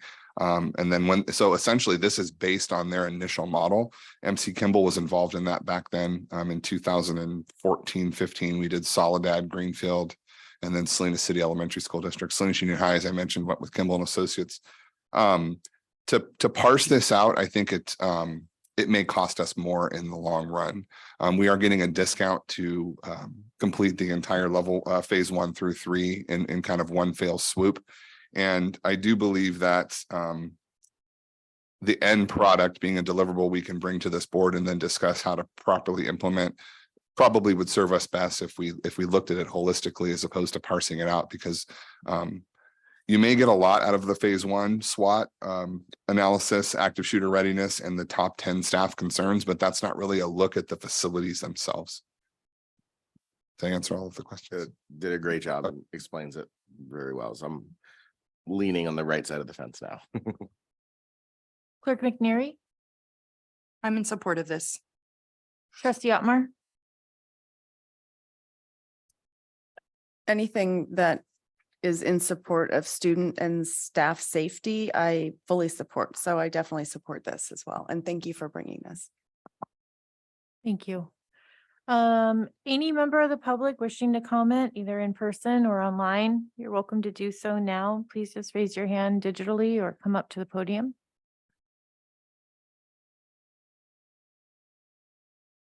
Okay, I don't see anyone who would like to do that. So we can, oh, you know what, Josh Dorn, I'm sorry. I actually had a question. I had it written down here. Just to be sure, are we including, I saw that it said community high school on it, or does that include the state preschool and the special ed preschool as part of it? Because it just said building A, so I wasn't sure if that included. It doesn't includes that. Yeah, our entire footprint at the Our David zone Avenue School. minus the charter school, because Correct. they're different. Yes. Okay, thank you so much. And so, oh, and then my last question, because of the dollar amount, will you remind me, do we have to take this to some sort of a request for proposal process, or is this in a different category? It's in a different category. It's also professional services agreement. So Thank you. Yeah. Okay, thank you so much. All right, with that, yes, please. Two other things. Well, one thing with two parts. Does it include the DO? It does not. Does not. All right. So how about the stadium? The stadium is part of the high school. So yes. Okay. Yeah. All right. Um, And it's 23-24 Fund 40 is where that money comes from. that's correct. Okay. All right. And I will say, as it relates to the DO, the planned intent from our staff was to work with Kimball and Associates during the phase 1 through 3, and then we will do we'll try to internally perform that same assessment on the DO. It's a smaller campus. And actually, like the field itself here behind us is part of the middle school. So really it's only from the fence to the parking lot. I just think about, what we did recently with just making sure that we've secured this area too, for very clear reasons why, or just as far as passes and IDs and stuff like that. So I don't know. I wouldn't mind if we are, and I think we are moving ahead with it. If we're gonna put it all together, we should try to do the district office as well. They did have that as part of their initial proposal. I don't have it in front of me, but it was in the neighborhood of around $14,000 to do the DO. Okay, any other questions by the board? And I'll swing back through the public as well. Anybody? All right, I don't see any public member wanting to speak on this. So we need a motion and a second, please. I'll move to approve the contract for the comprehensive district site safety and security threat vulnerability risk assessment. I will second that. Okay, motion made by Clerk McNary, seconded by Trustee Otmar. Can we get a majority vote, please? Aye. Aye. Motion carries unanimously. Thank you so much. Okay, moving on, and action J was approved in consent, so we're gonna move on to action K, which is a contract for services with Scudder Roofing at Robert Down Elementary, and this is Director Anderson. Here I am. Hello. That was quick. Okay. And actually, so if y'all don't mind, this one was really clear in the packet, and so I'm just gonna kind of do a brief. Is that okay with you? Perfect. Okay, I'm gonna do a breeze through and see if that's okay with everyone, and if not, please ask questions. Yes, go ahead. Awesome. I'll try to make this quick. We're in K. Okay, so I was just wondering about two things. Is there a warranty on the roof? I saw in the contract, it had mentioned 1 year after the date of final completion, and that seemed extremely short. That's just, that's not actually for the product. The product has a 15-year warranty. Okay. Yeah, and then the installation is 10 years for the contractor. So. Okay, excellent. And then I lost track of myself here. Actually, I'm remiss. It's actually a lifetime warranty for the roof, for the product, but I think the product's a 40-year product, if I remember correct. But the 15-year warranty is actually for the algae protection. Okay. Yeah. I had another question, but I lost it. So.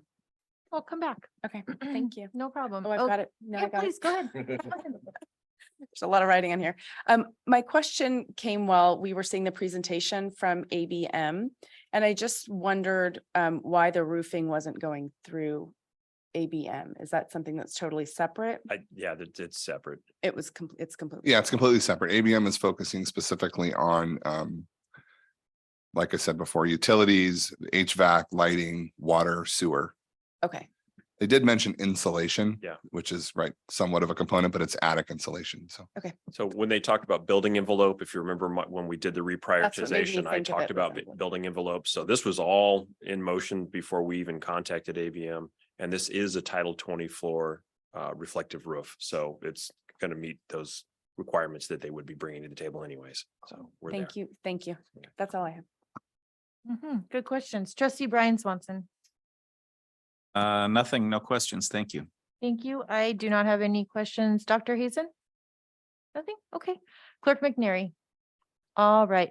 Let's see if the public has anything to say about this. So we are gonna look about. Thank you, Louis. It doesn't look like anyone's raising their hand. So for this one, I think I hesitate, but I think we're ready. So would anyone like to make a motion on this one? I'll move to approve the contract. I'll second. Okay, motion made by Jennifer McNary, seconded by trustee Otmar. Majority vote, please. Aye. Motion carries unanimously. Thank you so much. Okay, John, thanks for staying up here because we've got action item L, contract for services with Ausonio Construction at PG High School. Same story with this one. It was really clear in the packet. Thank you, by the way, for that. So helpful. Board members, any questions or comments? We'll start with Brian Swanson on this. None that weren't answered already. Awesome. I don't have any either. Dr. Hazen? Oh, Sam, thank you for the Thank detail. you. Clerk McNary? None, thank you. Trustee Otmar? Just, I had a question about, it says attachments, exhibit A and exhibit B. Are those of value for us to see or? Yeah, the two exhibits, one will be their schedule of values produced, and that's produced at the time of contract execution. The second one is their performance and material bonds. And again, they don't pull those until the contract has been awarded by the board. Okay. So they wouldn't have been included in the packet. Okay, and then this is a 40-year Correct. warranty. And it's renewable as well. That's what I was gonna ask. So Okay. yeah, after that 40 years, you get extended to 10 years at a time by recoding. So Okay, good product. cool. Thank you so much. Going out to the public to see if we have anyone who'd like to comment on this or anyone here in person or online. Okay, seeing no one. I'll make a motion to approve action L on staff's recommendation. Can I get a second? I'll second. Okay, motion made by Carolyn Swanson, seconded by Jennifer McNary. Majority vote, please. Aye. Aye. Motion carries unanimously. Moving on to action item M, contract for services with auto construction at Forest Grove Elementary. Any trustee questions on this? Go ahead, Laura. Asking a lot of roofing questions. Okay. My question about this is why are we using a different contractor? Is it the same roof? These were publicly bid.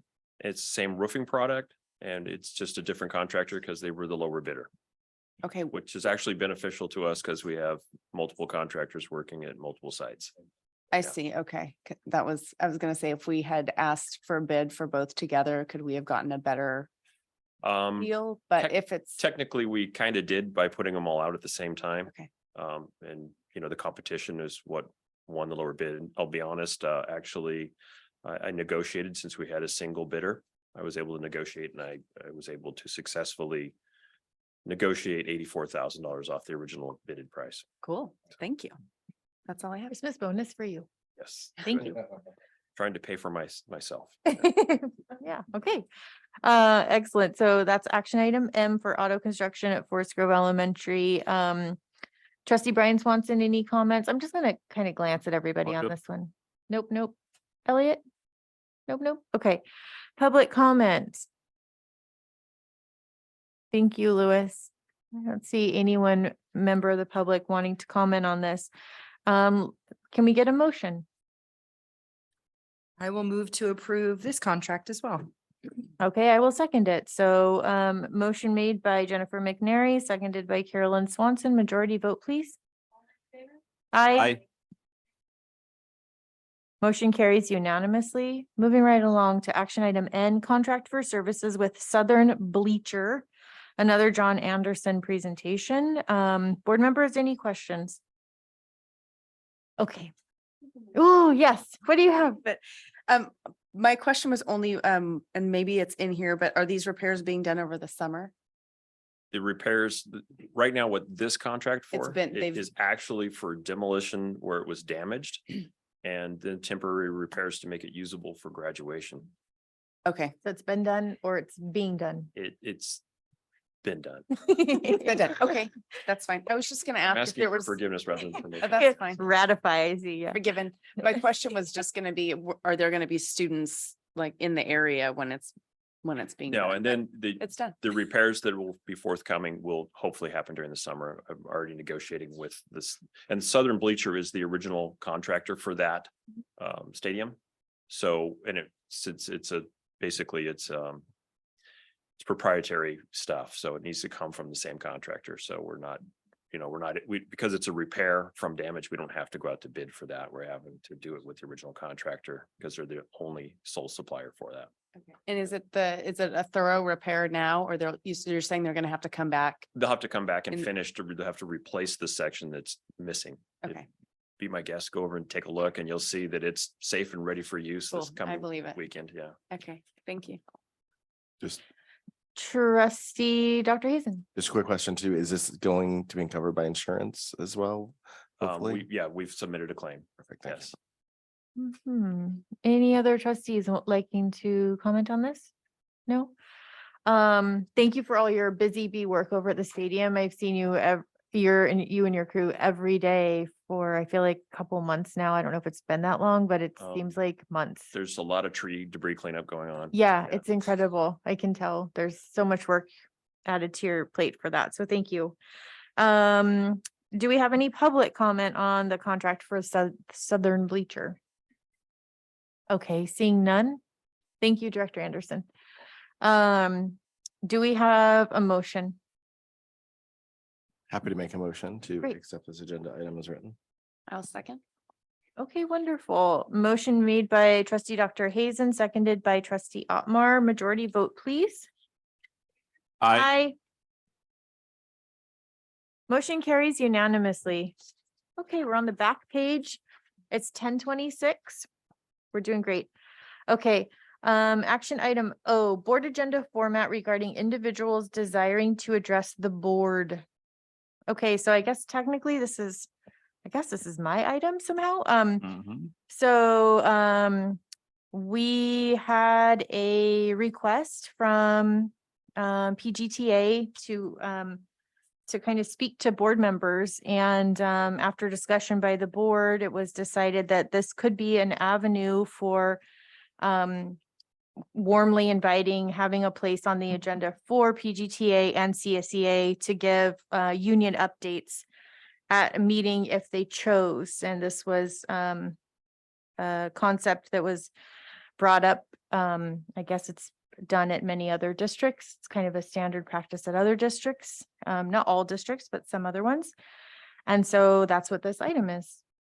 So Dr. Hazen, any discussion? No comment other than just based on emails and such. I did not, even if it's good to know that it is standard practice elsewhere, but I don't see the need to have this because I think we've had pretty good comments from both parties at our staff comments. So as long as we let that still be an item on the agenda, I feel comfortable with it, how it stands. Okay, you don't see a need for specifically having a line item for PGT and CSEA leadership to speak? Correct. Okay. Clerk McNary. I don't really have a preference on this item. I'll defer to the other board member comments. Okay, trustee Otmar.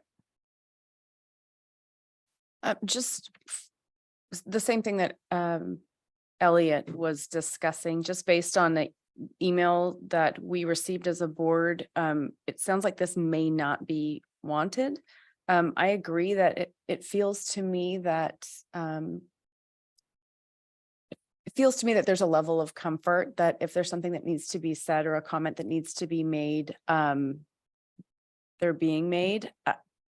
So I suppose, I don't know if there's anybody that is online that would like to comment that was involved in the email. I would like to hear from them, but I don't necessarily see a need for it. Okay, trustee Brian Swanson. Well, I too don't see the need. I like the way it is right now anyway, where it's just open for employees and that there's an ebb and flow. I think to segment it might actually work against what we're trying to do with keeping communications open and let that happen. However, because somebody might have an idea right after somebody else speaks, and to segment it, I think might make it a little clunkier. Okay. Any member of the public wishing to speak on this item? Hi. I'm glad you're here still. Well, thank you for having me in here. I think I'm not going to speak for CSEA, but I kind of am. Sorry, Leslie. But I don't think any of us are anxious to make any of these boarding meetings longer. I think you know that and all my predecessors, we are not afraid to come up here and speak or to send you your emails. You might start being afraid of getting them from me, but I just think it's just an added piece that we don't necessarily need. And our concerns were a little more that there were some unintended, I think it comes from the right place, but there could be some unintended consequences of having that time. So I appreciate that you are open to getting the emails and that you're open to having me come up here as many times as I find necessary. But thank you for thinking of us, but I don't think we need to put it on there. Thank you. Okay, thank you so much. Any other member of the public wanting to speak on it? Oh, good. Okay, we've got Leslie, please go ahead. Hello, good evening. Leslie Ternullo again, CSEA president. I did send a email to board members this morning regarding this item. Kind of the same thoughts that Laura Lee just shared. While I do think it's a good idea to kind of explore new avenues of communication between the units and the board, it seems the process we have in place now is effective. And as Laura Lee said, there could be just some kind of unintended consequences in communication in this fashion. So we're definitely open to having an open dialogue. And I think it bears more discussion going forward how we can do that. Thank you. Thank you, Ms. Ternello. Oh, we have another member of the public with their hand up. Looks like, I think it's Erica Chavez. You are correct, Erica Chavez. And I will be the vice president as well as the treasurer next year of PGTA. And I agree with my fellow board member there. I also would like to invite the board, though, if there is an agenda item that you are seeking specific input on, maybe sending out or extending an invitation for that meeting, just so that we can be prepared with, maybe talk to our unit members as well. So that gives us the time to be prepared and speak on behalf of us. If there's something that you are seeking specific teacher input on a specific agenda item, but to have it be a line item for every single agenda is, I think, overkill and unnecessary. Oh, okay. Thank you for that. And I do want to clarify that it was not going to put a line item for every item. It was going to have at the very beginning of the agenda, during public comment, it would say staff comments, PGTA leadership comments, CSEA leadership comments, and then community member comments. And just a point of clarification, but I think even with that point of clarification, the sentiment is the same, that you don't feel it's necessary. Okay, thank you so much. Okay, any other members of the public wishing to speak? I don't see anyone. Board members, I think, yeah, okay. Well, it sounds like this item is not deemed necessary by the majority of the board or by the folks that we would be listing on the agenda. So in that case, do we even need to vote on this, Ralph? We already kind of began the discussion and worked on it, and it's on the agenda, so you need to. So we need to vote no need on to it. Let it go Okay. through the process, yeah. So the person who makes a motion to positively pass it, and then the rest of us vote no on it? You could make a motion not to accept this and Let- then can get a we do second, that? or you can make a Yes. motion to pass it and then either not get a second or it doesn't vote. Couldn't you also Yes, just okay. call for a motion, and if there is no You- motion, yep, it you could- dies? that's- It can yeah, just die you can on the also- vine. Yeah, you can also say that's also. All right, do we have a motion? We do not have a motion. Alright. It is dead. Alright. All right. Action item P, Pacific Grove Unified School District post-pandemic protocols. And 34, okay. Joshua Jorn?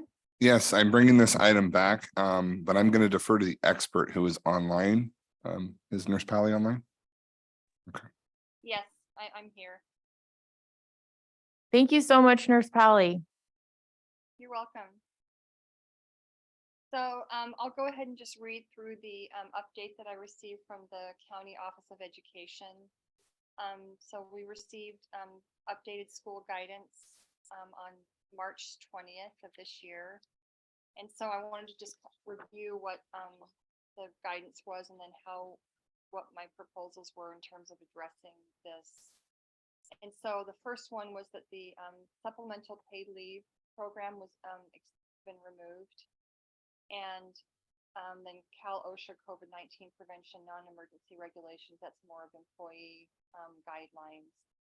And this other item was references regarding required actions recommended related to face masks.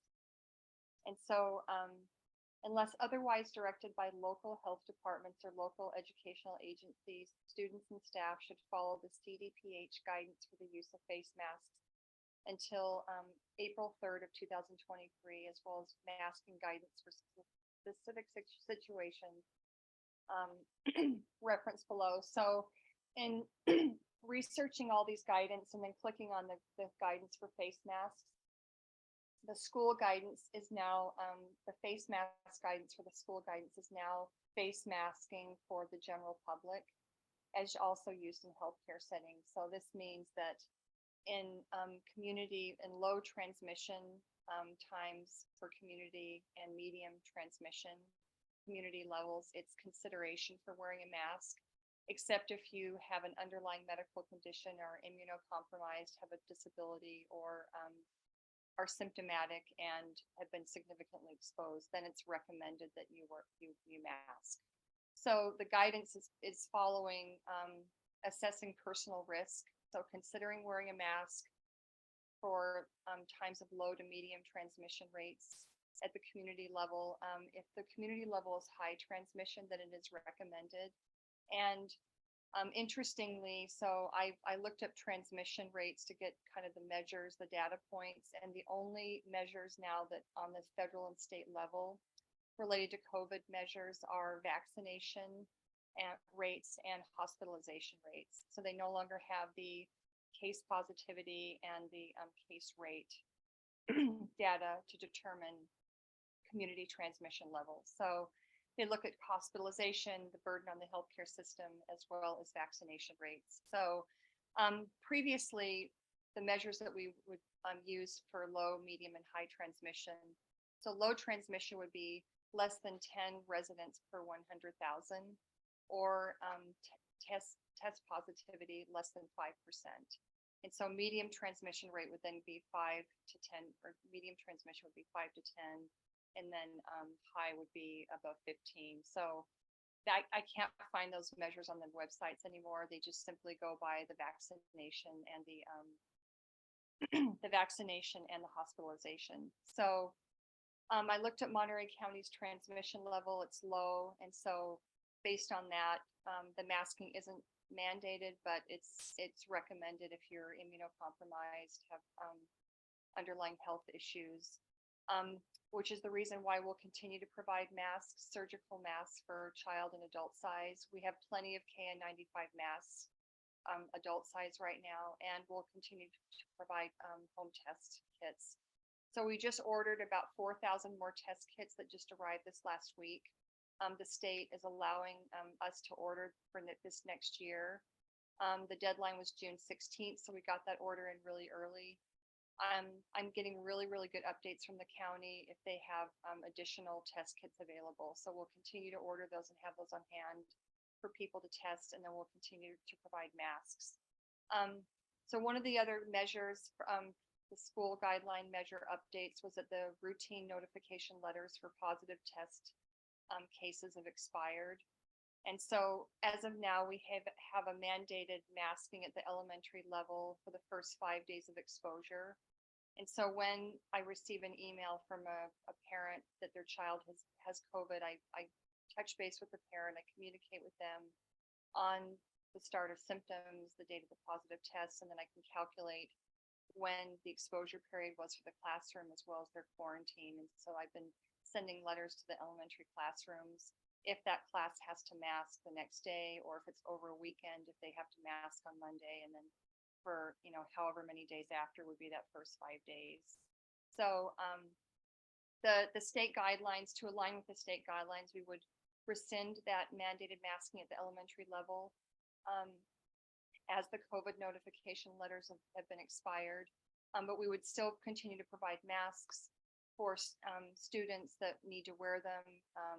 We have KN95 masks for adult size, and we would continue to provide COVID testing.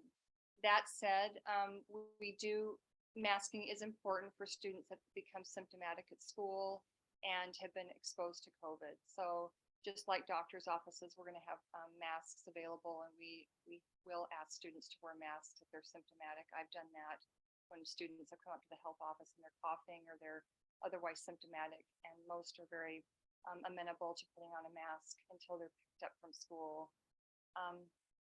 So let's see. And so the county health department does require us to continue to report positive cases. We have an online portal that my health aides and I use to report positive cases. So the county does want us to continue to do that. Any questions or further clarifications or any additional information you need from me? Thank you, Nurse Pally, so much. Clerk McNary, anything? Yes, since we're lucky to have, excuse me, Nurse Pally here tonight, are you comfortable telling us what your recommendation to the board would be with regard to the guidance? Sure.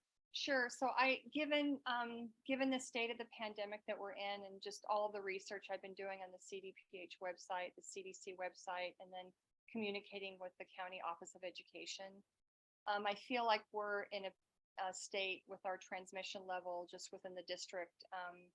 We're getting very, very relatively few positive notifications of positive COVID test results. I feel comfortable recommending that we align with the state guidelines, and which is to consider wearing a mask in times of low to medium transmission. And should transmission levels become high, the county is really, really good at notifying us, since we don't have that data with case positivity and case rates anymore available online. The county will notify us if there's higher transmission that we and that we need to go back to strong recommendation for masking. That said, I will encourage families in health communications to, keep their children home when they're ill.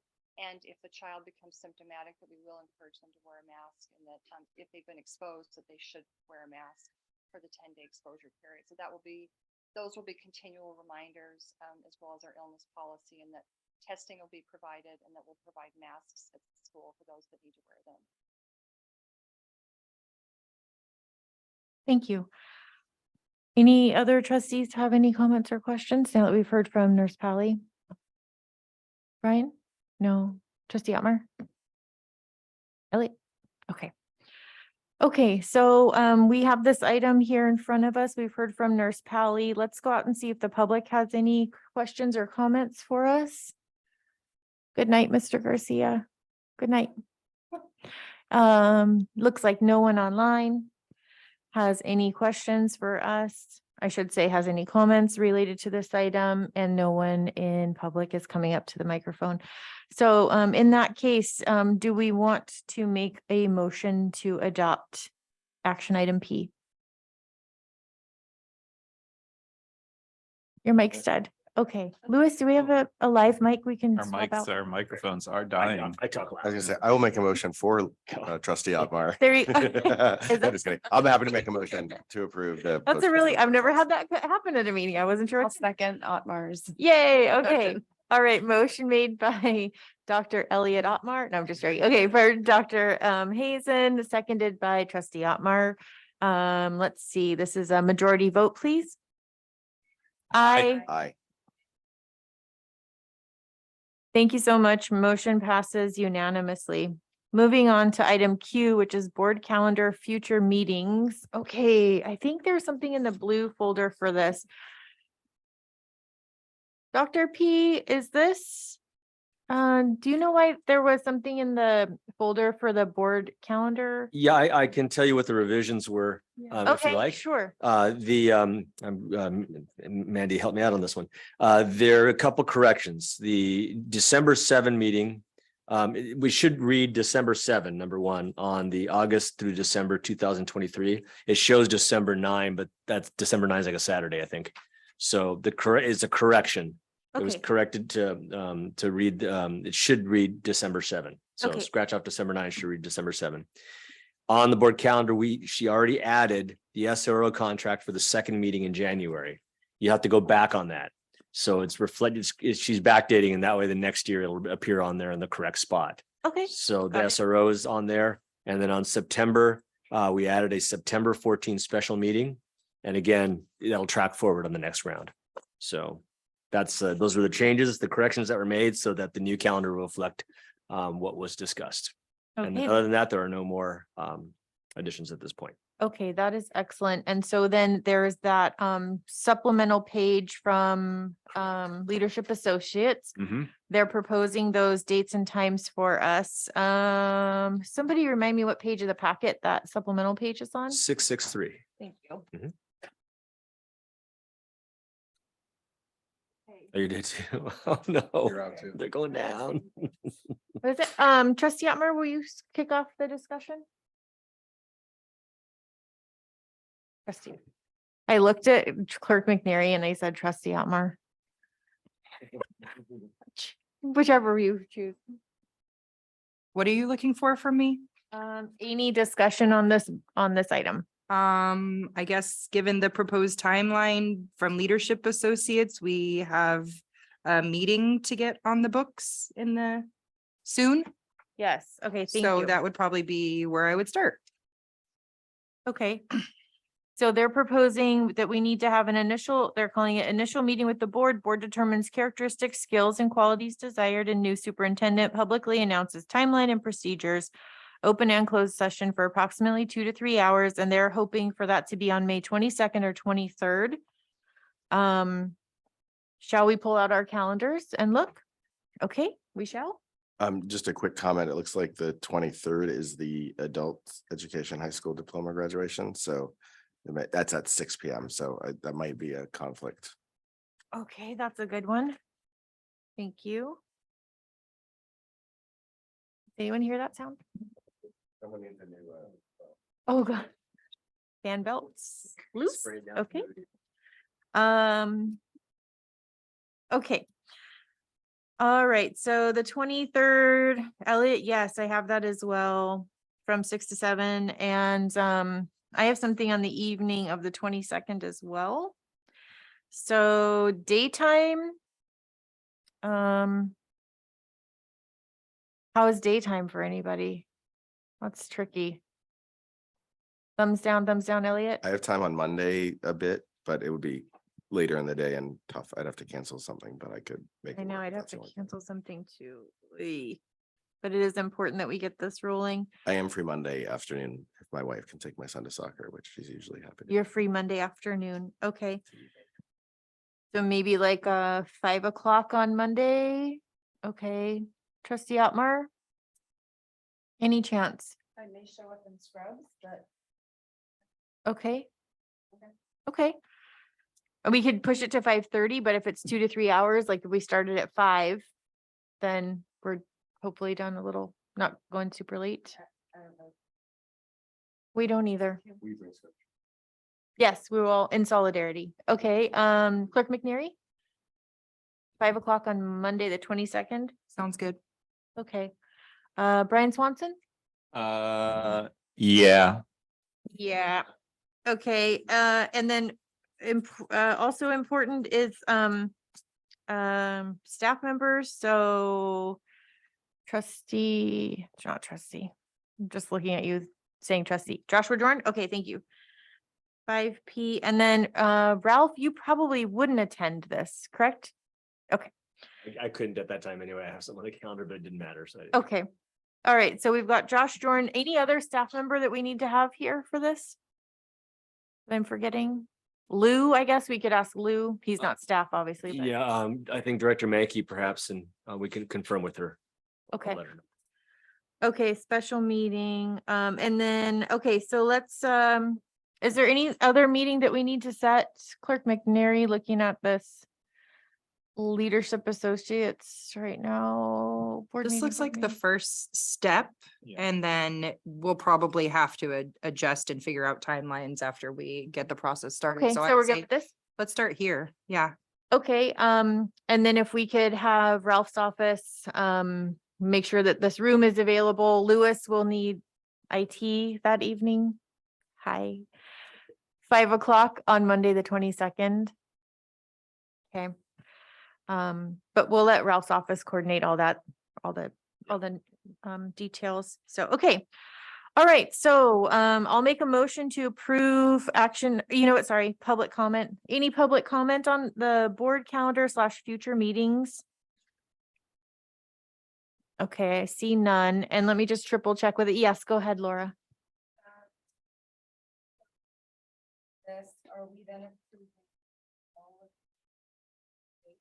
Great question. We're just approving the 22nd at 5 p.m. Yeah, the rest of them are just kind of ideas and yeah, good question. Madam President, just as a point of order for that, there will be interviews in here, but it should be done by 5. So it may be just a quick transition for the room, but just letting you know. Okay. Might not be as organized as usual. Do you want us to do 5:15? No, I think it'll be fine. Just letting you know, it's probably not, you probably don't need this quite this setup, but No problem. Angela's amazing and I'm sure she'll have it all squared away, but. just- Okay. Yes, no worries at all. And they're saying opened and closed session. So I'll let Mandy work with Dr. Andrew like she has been to coordinate what that agenda needs to look like, et cetera, et cetera. Oh, wait, she's not here tomorrow. You got it, Josh? Okay, thank you so much. Put it on the additional list. Okay, have I forgot anything on this item? Board calendar, we've talked to the board. We don't have anyone online who would like to speak on it. I'll make a motion that we approve the proposed board calendar that was in our blue packets, as well as our special meeting on May 22nd at 5 p.m. That's my motion. I'll second. Okay, motion made by me, trustee Carolyn, and seconded by clerk McNary. Majority vote, please. Aye. Motion carries unanimously. All right, it's 10:52. So information discussion item continued. So this is info item B. It's a CSBA policy updates for December 2022. This is here now, and then it will go on to consent at the next meeting. Technically, we don't need to vote on this. Do we have any direction that would hinder staff from putting this on consent at the next meeting? I don't have any. Brian, do you have anything? No. Okay, so yes, please put that on consent at the next meeting. And now we're at future agenda items. Does anyone have anything? I'll start with trustee Otmar.